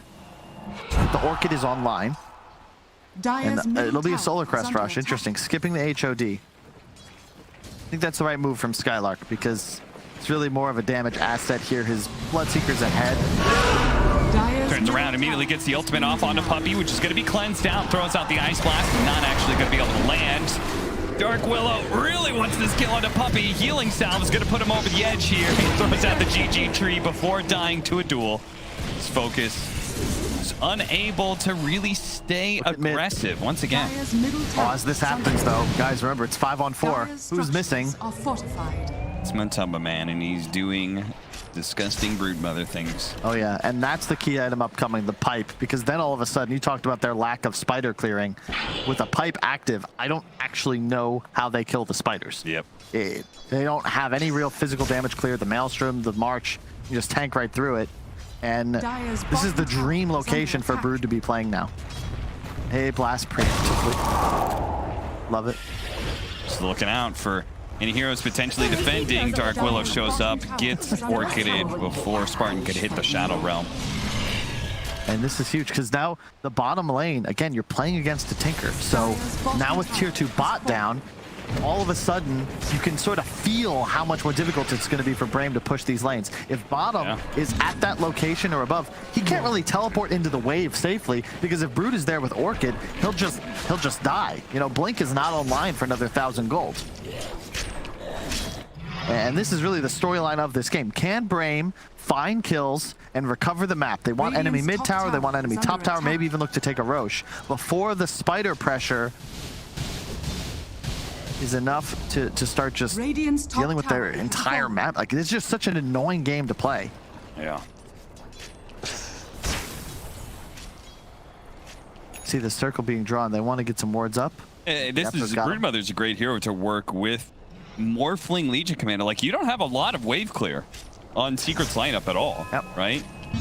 But because Broodmother takes up so much of the map, he's basically taking over 2/3. It allows Yapzor and Zai to just be hunting for kills. Unfortunately, missed out on that one on Spartan. The Ice Blast doesn't land either. They're really thinking about going forward with the Rupture on him. Fortunately, Tinker needs to go back for some mana here, but it looks like with the Skywrath Mage, they managed to get that kill once again at a distance. As they're now going to try. Oh, get away! Get away! Oh no, Spartan! Webs come out. The ward gets defended by Team Secret. Even Witch being found now. Oh, dear! Oh, that was more than he bargained for. Gets silenced as he comes down from the waveform and shot to hell. That was... Oh, God, I thought there was a Dagon. They're going to go again. Oh, this is the turnaround now for Brame as they start picking apart heroes. The Bloodseeker's going to town. Puppey turns around, does what damage he can, but all of a sudden Brame have picked up 4 kills. That was nuts. So the whole spider army died there, and then Nisha goes forward, but he legit got 100 to 0'd. Like, he died in a flash. Yeah. Let's see this again. You can see the spiders. March the Machine goes through, waveforms forward. Stomanen turns around, silence, and all the damage is amplified. I can't believe he went for that. Agility a little bit too. I don't know. Yeah, if he was going strength, if he survives there, that fight goes a little differently. Orchid was going to come back off cooldown. Did he trust in the Lincolns? Was that? Oh no. That's the sort of mistake that can really set you back, especially with this kind of lineup, because once Brame actually gets some map control, the advantage Brood provides sort of flips, because then you're dealing with birds, creep waves start to push, and you're dead to a Rupture, you're dead to a Roar, you might even just be dead to a Skywrath slow if enough teammates are nearby. And it's the vision advantage Secret are relying upon to really win this game. And Brame taking back control of their own triangle, now looking to perhaps invade top. Remember, wherever you see brown on your minimap, that also represents a Tinker. And that's exactly why. TPing into the boar can also do so to the boar. I was curious. There have been so many spell resistance changes, but for those who are wondering as well, what is it? What's the E of Skywrath Mage? I forgot. Ancient Steel. Ancient Steel is still magic damage. Increased magic damage, not spell damage. Thank goodness. It'd be a little busted. So if it it's was not going to be spell amping up laser, but everything else. Pipe is almost done for the Broodmother, and as you said, it becomes harder and harder to deal with these spiders. It's been like a staple for the Chinese Broodmothers. They always get Pipe. Yep. I will say though, that miscue from Secret sets them back, because if they take that fight with Pipe, that spider army survives. Yeah. Nisha likely lives. They probably get the Tinker, and they might just blow this game open, go get a couple kills, take mid, then Roche becomes an easy next objective. You're now in a position to Secret. You got to be a little cautious. You can even see how confident Brame are able to play. They killed Puppey by his tier 2 top because of the global threat. Yeah. So, and Broodmother does drop off pretty heavily, leaving you with just a Morphling, and that Morphling in some ways is countered by this Tinker, right? I would say so. I mean, he feels pressure to get the Lincolns because of it. Ags soon as well for Tinker. That's when things get a little crazy. The laser starts to bounce. 700 range from primary. That's been tweaked here and there. But the main change is now it applies that shrink ray. So it reduces your size and current health by 15%. In addition, it now gives the bonus cast range. I don't think it did on the original Ags. It has for a little bit, but the shrink ray, I don't remember when that was added. That was like 7.17. I don't remember. 7.1? No, that was relatively recent. What would you classify as recent? Anywhere in the 7.2s. In trouble. Catching up to him, they're going to be able to nail him with the Bedlam. Another Zai kill. Yapzor is going to be able to respond, though. Oh, here comes the Broodmother, though. That's already a dead Spartan. And the Beastmaster may be run down by the spiders as well, but Matubba has to stay still with the Rupture on him. He's going to try and go for a TP out. Thinks better of him. He's just caught. Double kill for Focus. And now Nisha, he's already gone in and needs to find a way to get out. Yapzor trying to cover him right now. The BKB of Focus is wearing out, so he is going to retreat. Skylark managed to survive through that, by the way. Got dangerously low, but the spiders were sicked after him as well, with the Ice Blast still on him, but it looks like he survived. So the big problem for Secret this game is if you look at the lineups here, Brame have 3 cores, all scaling quite nicely, whereas Zai has sort of become this extra support. And the benefit is Yapzor and Puppey definitely have more items to their name, but it's going to be a concern because he's got Hood, and even once he picks up that Blink, there'll be a Blink duel. That's it. That's his entire game. Whereas Skylark, he's giving the Aura, he's got the BKB piercing stun, providing teleportation for his Tinker, along with the Solar Crest spam. Shit, he'll have a BKB. Like, this is a different type of offlaner, and Skylark's going to be significantly more useful in those team fights. The danger here is that Nisha's gone for this more passive build, so Zai's going to be playing as a defensive Purge, but he's not necessarily strong enough on Nisha to go toe-to-toe with these cores. I don't even know if he can hit Bloodseeker in the face if Beastmaster's nearby. This Bloodseeker is definitely one of the highlights for Brame. He's just continued to stay very high net worth. I mean, it was insane how far ahead he was of everybody else off the laning phase. And now, thanks to that one really successful fight that they had, he picks up a few kills there, stays ahead in net worth of Nisha, and is looking good to be able to just kind of keep fighting. Aghanim Scepter now done. The Shrink Ray online, and been in the game since 7-8. Rick Moranis coming out of retirement. Are scanning. As that's a reference I can appreciate. I got you covered. It's like Courier hidden away. Relatively even game, and I like how Brame are playing this. Control the enemy triangle, get some wards up, because more importantly, this denies Roche, at least for now. Meanwhile, Team Secret pushing through mid. Going to, in a way, mirror Brame, taking over their side of the jungle that controls Roshan. Tower is under attack. This is dangerous now for Wish. This is the The danger of Tinker is sometimes you can make game-losing teleports. Yes. And ultimately, this mid-wave is set up to be just that. Oh, Spartan. He's going to be cut here, but he's going to be okay. He'll shrug off some of the damage. Yapzor is... Okay, they're not going to throw the Terrorize, but Yapzor is also not going to complete that teleport. Now they're going to throw it out. The Rupture's still on him. He runs... Going to be saved by the shard from Zai. Defending him against that last rocket that was coming in. Now he's still a little bit low, so Focus is moving a bit faster. Everybody else from Secret, though, they want Tinker. Keeping a respectful distance from Brame, waiting for the opportunity, as you said, to catch the most important hero in the game, right? The Tinker. Yep.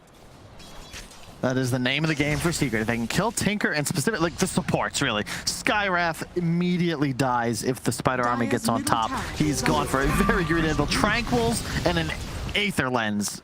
He just straight up feeds, as does Spartan on his Willow. If they catch an Orchid, in Sky's case, it's really just a Bola. Wish. Shard, the next item he's going to pick up. It's another new one. You don't really see this. I've heard people in NA theory craft that it's very strong. Defense matrix, a 350 damage shield, along with a 50% status resistance barrier. So is that good? I don't know. Maybe the status resist for the Bloodseeker? Yeah. I mean, it certainly could be if you manage to, like, say, defend against a duel or something. Yeah. I would say the 350 shield protects him from getting Spider Bomb, you know, stopping his blink.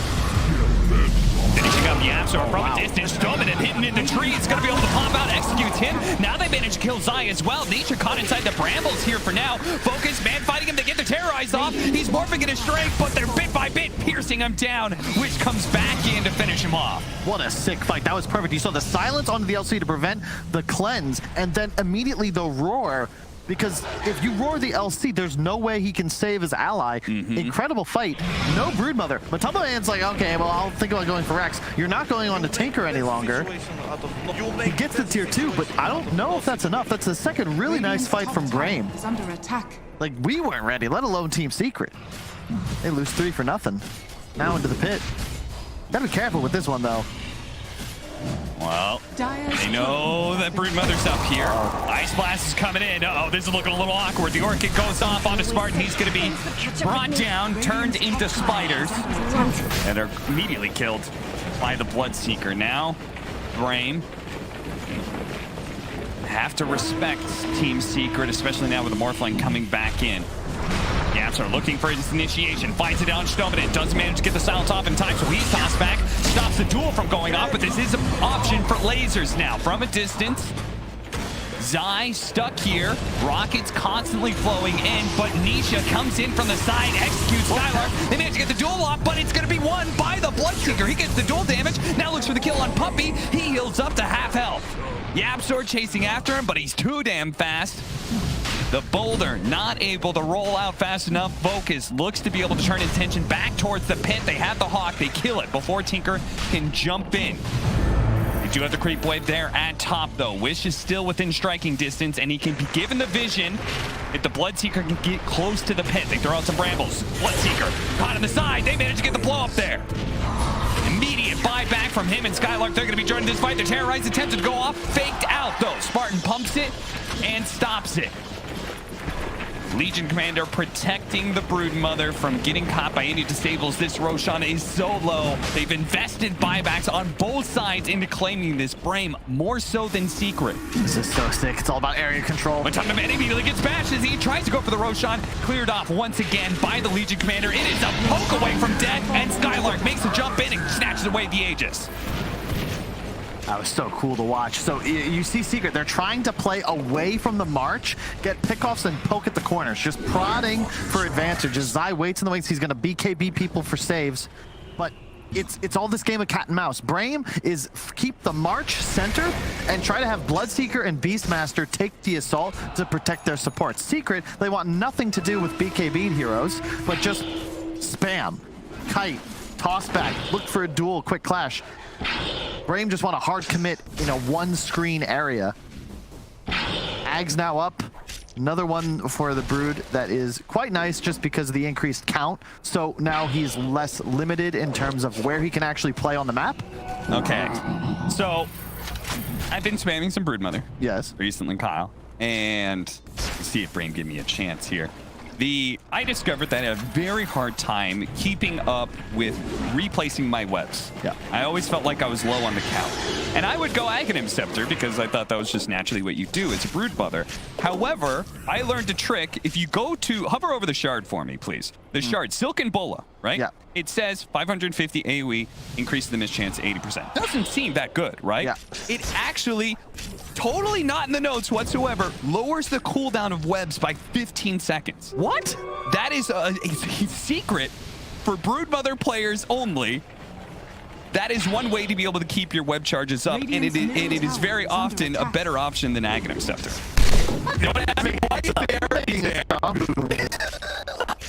It goes down to 25 seconds, then you get the 15 talent, you get TDR, right? 15%. Then when you get the talent, there's no need for Aghanim Scepter if you have enough TDR plus a shard.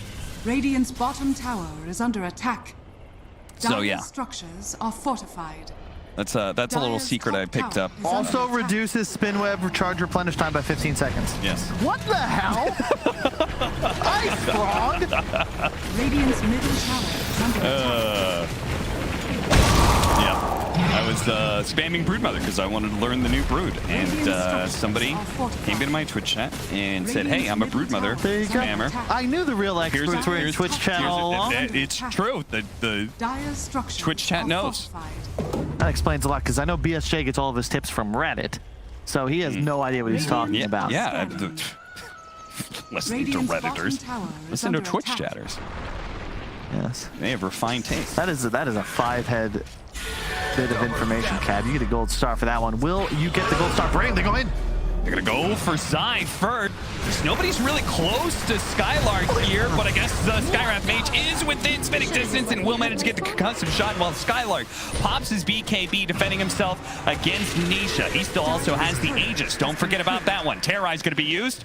Doesn't actually go through the Bramble. So he's gonna be okay. Just a simple pick-off on Zai. Nothing more. This is such a... I mean, this game requires dexterity, Cap. A lot of times Dota is all about brawling. Like, at some point, everybody grabs their big sticks and whacks each other in the middle of a river or something. This is all about just straight up position. Finesse, that's the right word. Because you have now a blink on the Morphling. He's just trying to pop a support, get that out. Preferably the Skywrath Mage. You can see there the roar, the silence on the Zai. He has no real way to defend himself. He's just trying to play around his allies. In fact, still running around with just a hood and phase boots with the shard, which is definitely a great item in this game. But the BKB on Nisha is going to come out. Bloodseeker's duration is getting a little low. Oh yeah, it's already down to the minimum 6 seconds. He does, however, have a completed Scotty, so that'll significantly reduce the amount of health Morphling can restore to himself. Radiant's top it feels like one of the hardest parts of this game for Brame is so much of their lineup is kind of like poking at Team Secret thanks to the Tinker, and Focus doesn't really feel good about just going in and trying to challenge people. But now, like, that Scotty is going to be a significant upgrade for that, right? Really nice against Brood, too, just so you can keep him stationary. Hero moves too damn quick in the middle of the webs. 531 MS with no boots, just a casual You got a guess on this one? Trivia. How many Spiderlings have been killed so far? It's like that Jelly Bean game for the free tickets to the prom. I feel like Matumba Man has been pretty controlled in not throwing away spiders. I'm gonna go with 73. Wait, spiders? Spiderlings? Spiders or spider Not spiderites, spiderlings. I'm gonna go with 45. Dyer's It's probably more than that. He's playing against Tinker. Yeah, it was 69. Radiant's middle tower. Wow. I should have said 70. Dyer's top tower is under attack. Nice. If you know, you know. 630 gold. That's a pretty impressive, though. It's a long game. You're playing against a lot of wave clear. I love that he throws down the brambles. This army of spiders doesn't give a damn about... Oh, nice. Okay. Focus does get hit by a combo. You can see he shrug it off pretty easily. Nisha, though, that's another threat, though, that he does have to recognize. He has to back down for that man fight side, barely living until the laser finished him off. Skylark does manage to get away from Nisha. Now that Nisha's BKB has worn out, they have to reset this fight. He was able to man up because of the magic immunity, but if he gets lasered in these fights... Poor Sai, dude. He's 1-8-5. He's not even playing bad. They're just all in for him every time because he's the only save for his team. He will likely be bottom net worth on his squad by the end of this game in true self-sacrificial fashion. So, I mean, laser is dispellable, so I have to assume the shrink ray part is. It's a stacking debuff. Right? It is dispellable. So, it's like napalm. Yeah, I mean, that makes it all the more important. Like, just the miss percentage is bad enough for Nisha. He just wants to sit there and right-click people. But the main thing, if you're going to look to see who's going to... It's just all about the ward control. Where are fights taking place? You can see that most of this game, it's been Secret have one area covered by high ground wards, and Brame have another. You want to fight within them. Broodmother kind of playing like a Tinker, especially once he grabs this Hex. He's going to just try to pick off, specifically Tinker, maybe a support for free with an Orchid. Meanwhile, Brame, the same deal. They want the Morph, they want the Brood, they want the LC, but they need Vision to do so that Wish is free to actually get his lasers off in fights. You need that sort of foggy area so that he can play around it, be free to rearm, refresh his abilities. Roshan up in 50 seconds, perhaps, could be a little longer. Morph thing with the blink, he's going Scotty as well. Nice ward in the mid lane there. Not focusing on Vision in the triangle. Re-smoke. Already occupied that area. They're looking for the pickoff. Rotation is coming. Blink on Zai. Secret are on their way. They kill the courier, but the jump forward by Nisha immediately goes for Spartan, does manage to get him. Skylark and Focus will run out with no grab by anybody, but oh dear! Shobinen, the spiders found him. And now they're after Skylark, who's going to BKB, TP out. They're trying to go for the duel! I think if he maybe ran forwards a bit and tried to blink directly to high ground, might have had him. I think, so close, but that's the problem with Brame there. So they didn't actually get possession of that territory. So the moment they have to run, the supports are fodder. You need to be initiating. When they've been killing Team Secret, it's when they're getting the initiation and pop, pop, there's 2 heroes dead, they can pursue for more. Otherwise, their supports have no game. They are, like, Skywrath, I believe, just died to Spiderlings. Like, in a second and a half. 2 rounds of attacks, he was gone. BKB, Scotty soon on Nisha. Does he have the Hex on the Brood? No, not yet, but he's going to go pick it up on Matumba Man right now. And suddenly Wish's game got a lot harder. Yeah, it's already this middle part of the map that he can't really play around too much because of the threat of the spiders. Actually not buying it. He's saving for buyback. No, you don't have enough not to. Just go grab it. Other thing is, with his mana item build, he's spamming spiders off cooldown. So this is a deceptively large... You ever see those viral videos where there's like looks like a tiny ball of spiders and then they drop and they go everywhere? That is playing as Brame in this game. And you've just got to hope that you can deal with the spider ball before they separate and go crawl onto your bed. Roshan has fallen to the Radiant. Aegis to Morph, yep. You know, there are 2 things I don't like, Kyle. What's that? Spiders and heights. Yeah, true. Not a big fan of heights. Describing that ball of spiders. You can see it now in your head, right? Yeah.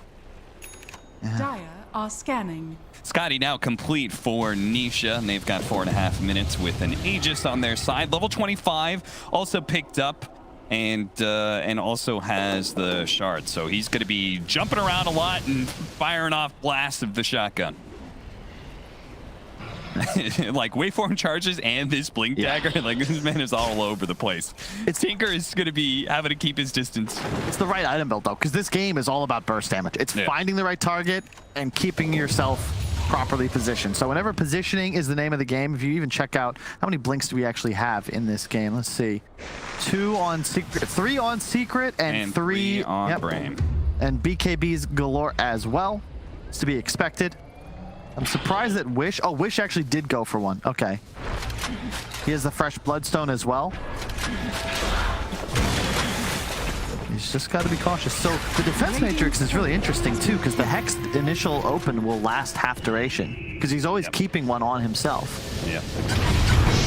Oh no, Skylark! Didn't go for the BKB teleport out. What was he doing there exactly? He was behind enemy lines. Cap, somebody's got to be the spy. I guess so. He gets punished. The game's broken down a bit for Brame. This is where the Morphling is very much online. The spiders are everywhere. They have Aegis. What's Spartan saying with those drawings? He drew a line basically all over secret side of the map. He drew the, you know, close to bottom lane, top lane, close to secret side of the map. I assume they just want to keep lanes pushed out. It's very difficult to defend in this spot. You don't want to be stuck in base. I mean, this is something we haven't seen in a while, but it was very common back in my playing days, where you'd be winning a game, but you'd need like a 40,000 gold advantage to break base against Tinker. It was such a pain, because even if you kill him, you have to dive tier 4s to do it, and then he buys back, and you're like, oh, what have we done?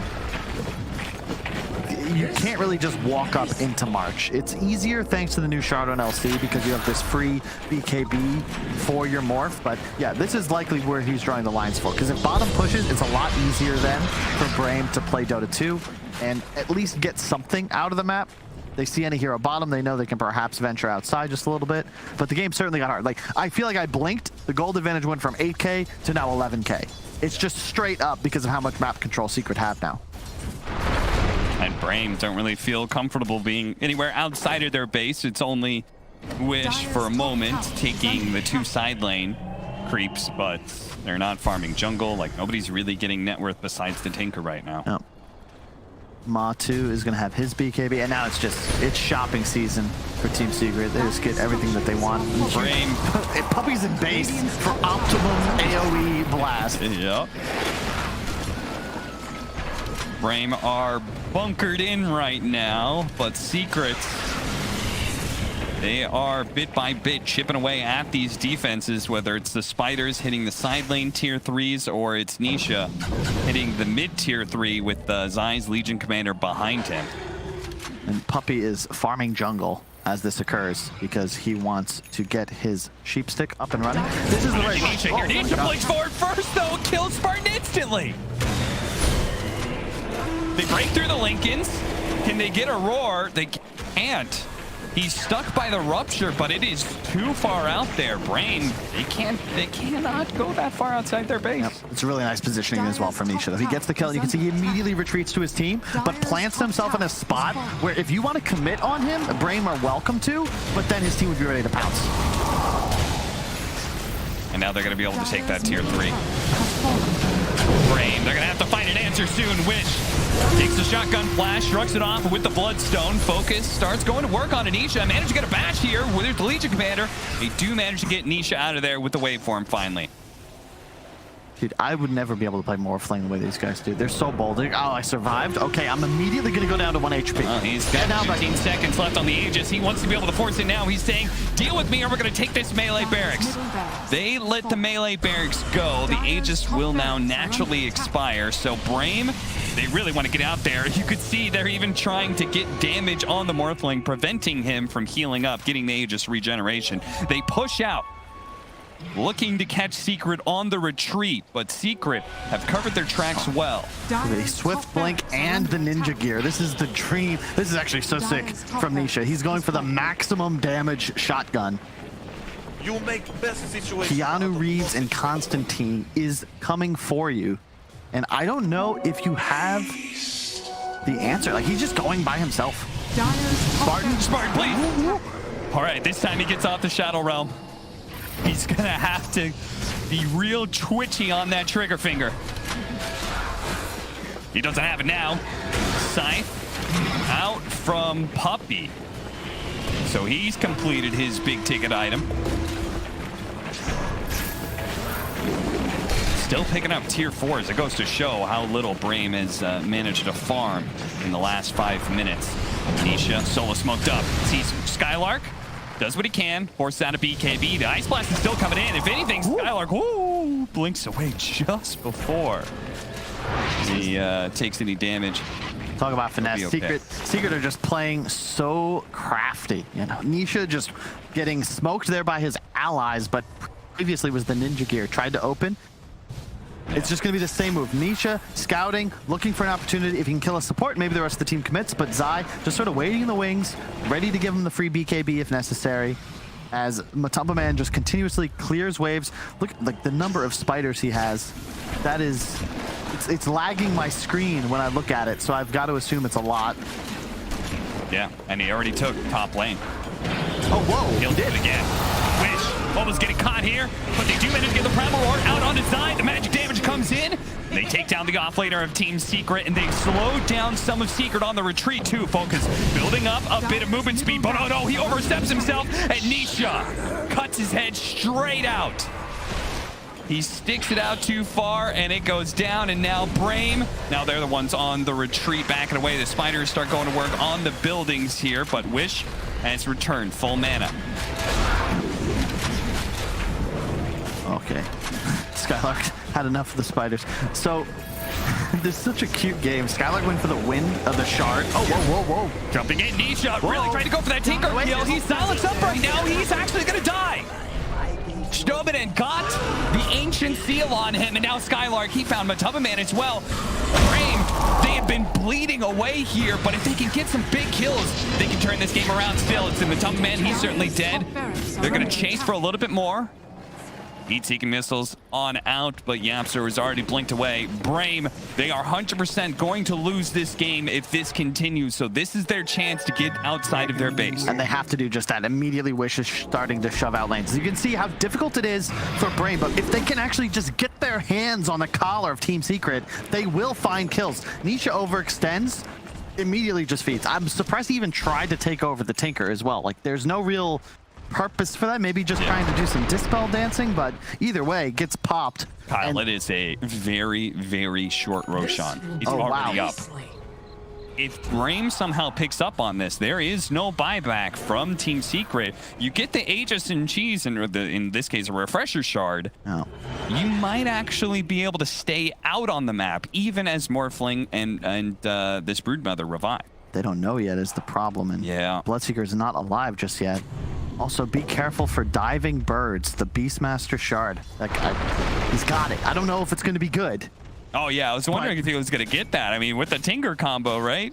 It's a 2-second stun, but the thing is, you got to remember the bird dies. Sure. So he's got to let the Tinker complete his teleport. Exactly. It's got to be a very elegant falconry. Right next to Yapster, and they spot him now. They manage to get the silence. So, no danger of dying to the Tiny. Instead, it's going to be Yapster, who's been caught and killed. 70 seconds and a fresh chance for Brame to be able to take a Roshan with an advantage. Yep. The laser damage increase thanks to level 25 talent now on the Tinker. Such an insane item for the Tinker. What's the laser damage actually do? So, oh my god, 515.8 laser. Remember, that's AoE spreading to all enemy heroes, plus the 15% current health damage stacking. Oh, go over the triangle, Spartan! No, not again. Dude, poor Zai, man. He's just falling behind in the race. No one can ever call Spartan a coward. No. The man found the most dangerous part on the map, and he went out there without a second thought. Credit. Wish hasn't died. That's insane. No, absolutely. He's been doing an amazing job not getting caught by a Blink Morphling, Legion Commander, and a Broodmother. Like, this is not an easy free Tinker game for him by any stretch of the imagination. But he is making it work. I am a bit concerned that Brame is going to get pushed back into their base again. It's just so hard not to be, because Tinker is in threat due to these sheep sticks, so he's got to play more conservative than he would like. Bottom lane, sure, you can handle. We'll see. They're hunting. They got great vision. They're going to be able to find Puppy. That's a good pickup to start things off. Buyback. Be cautious. You used Roar.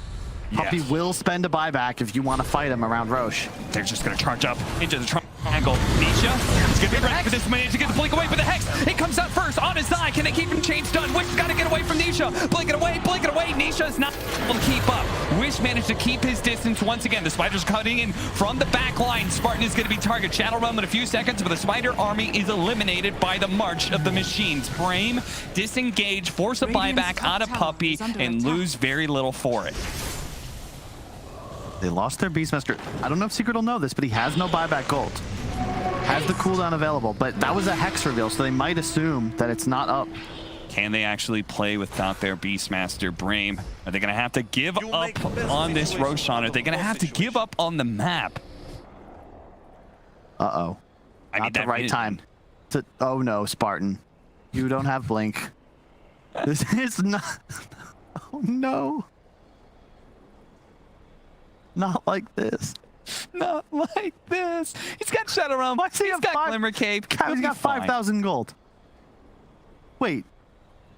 3,000 gold. He has half his net worth collecting interest. Oh, jeez, man. Skylark died so fast. I didn't even see how fast he died. In the middle of that. He's trying to go in and out. Oh, it's so sick. Nisha, now that he's level 27, the extra talent. Level 10, he just gets a free bonus 15% magic resist. That is so nice in a game like this. Doesn't help against the laser, but... Yeah, I mean, that's still... Skyrath, Willow, March. Still a lot of damage. He's shrugging off. All right, Spartan's back. For how long, though? Spartan, I hate to break this to you. No, he's good. He's got Flicker, Shadow Realm, and... Like, he's got 3 options to dodge a shotgun blast. Just any 3 keys on his keyboard will protect him from Oh my god, Secret. Thankfully they turned for Roach, otherwise they would have found a Willow. And this is going to die very quick. You need vision here, but they're going to kill any Hawk that comes near. Yeah, I mean, well, he's... No new Hawks for another 35 seconds. They push in bottom lane as much as they can, but Secret, they're just going to ignore it. Now with an Aegis.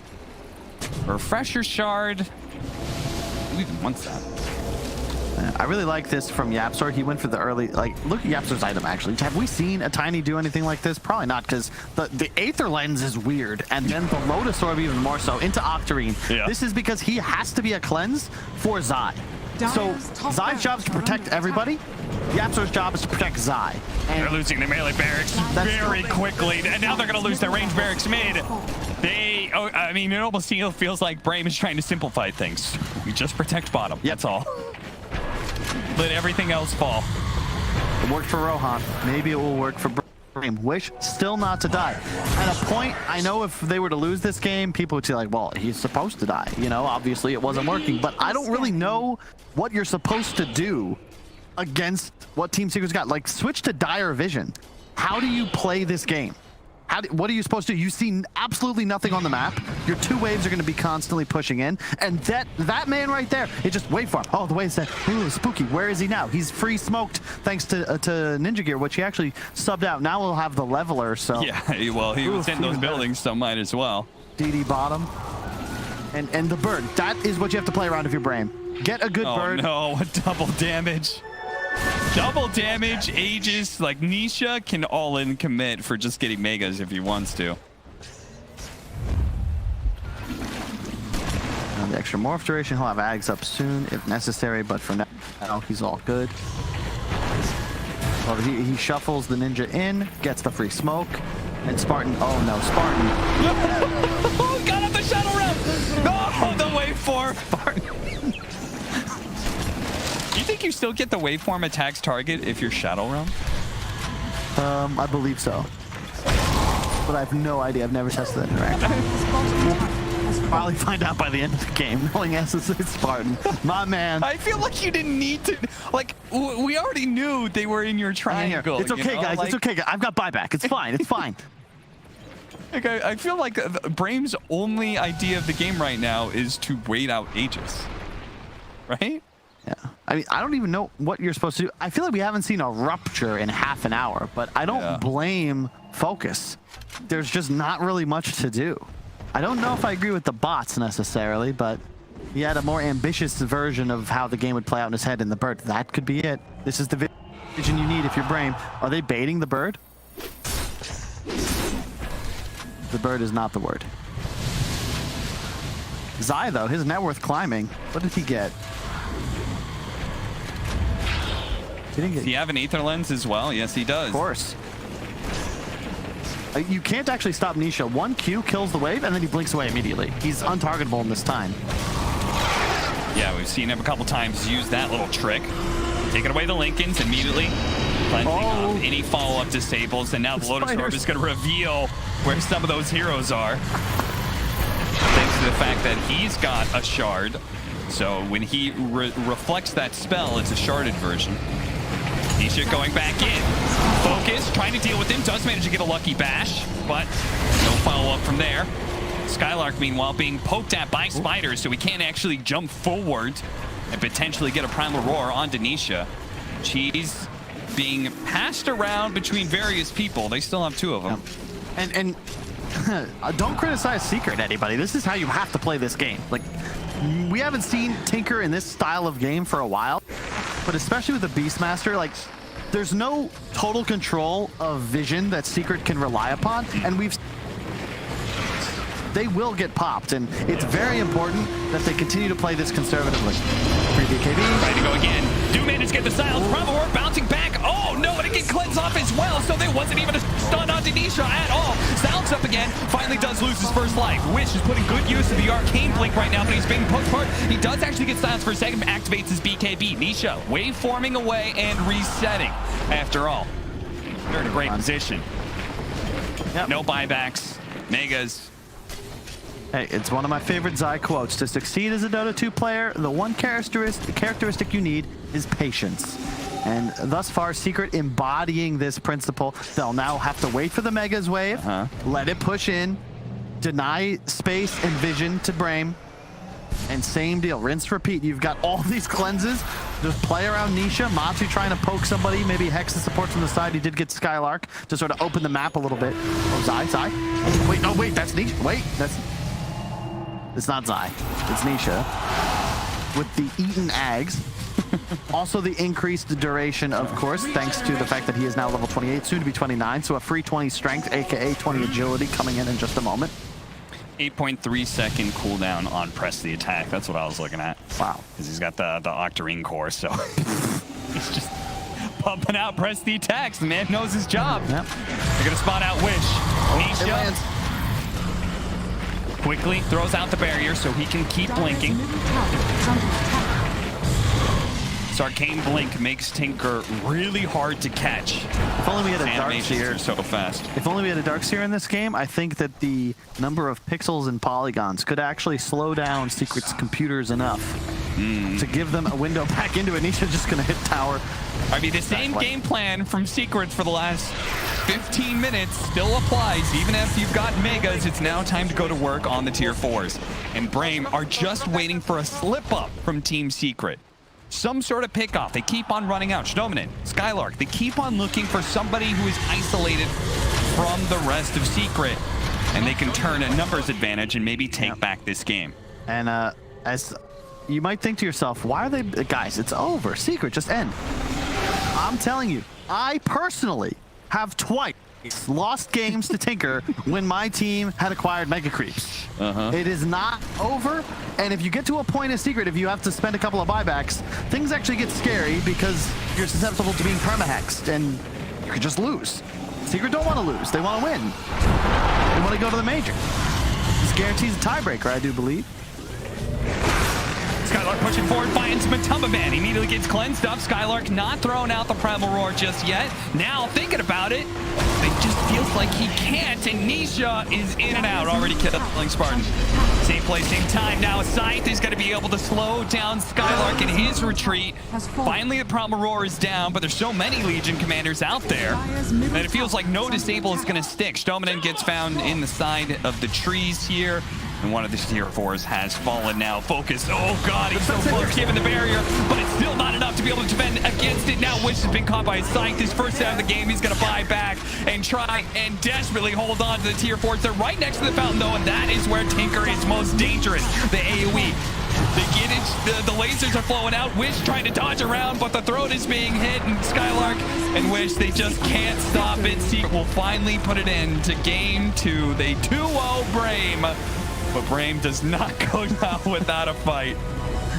Let's take it slow. Where you go, I go too.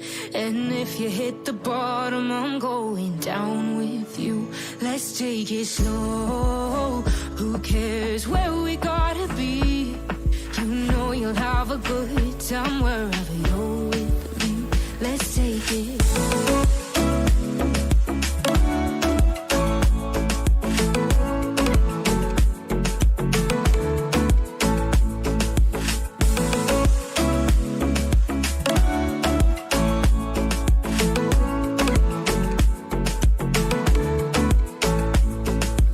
Ask me how we got here, 'cause you don't know how. You say we're taking on water, yeah, we're sinking now.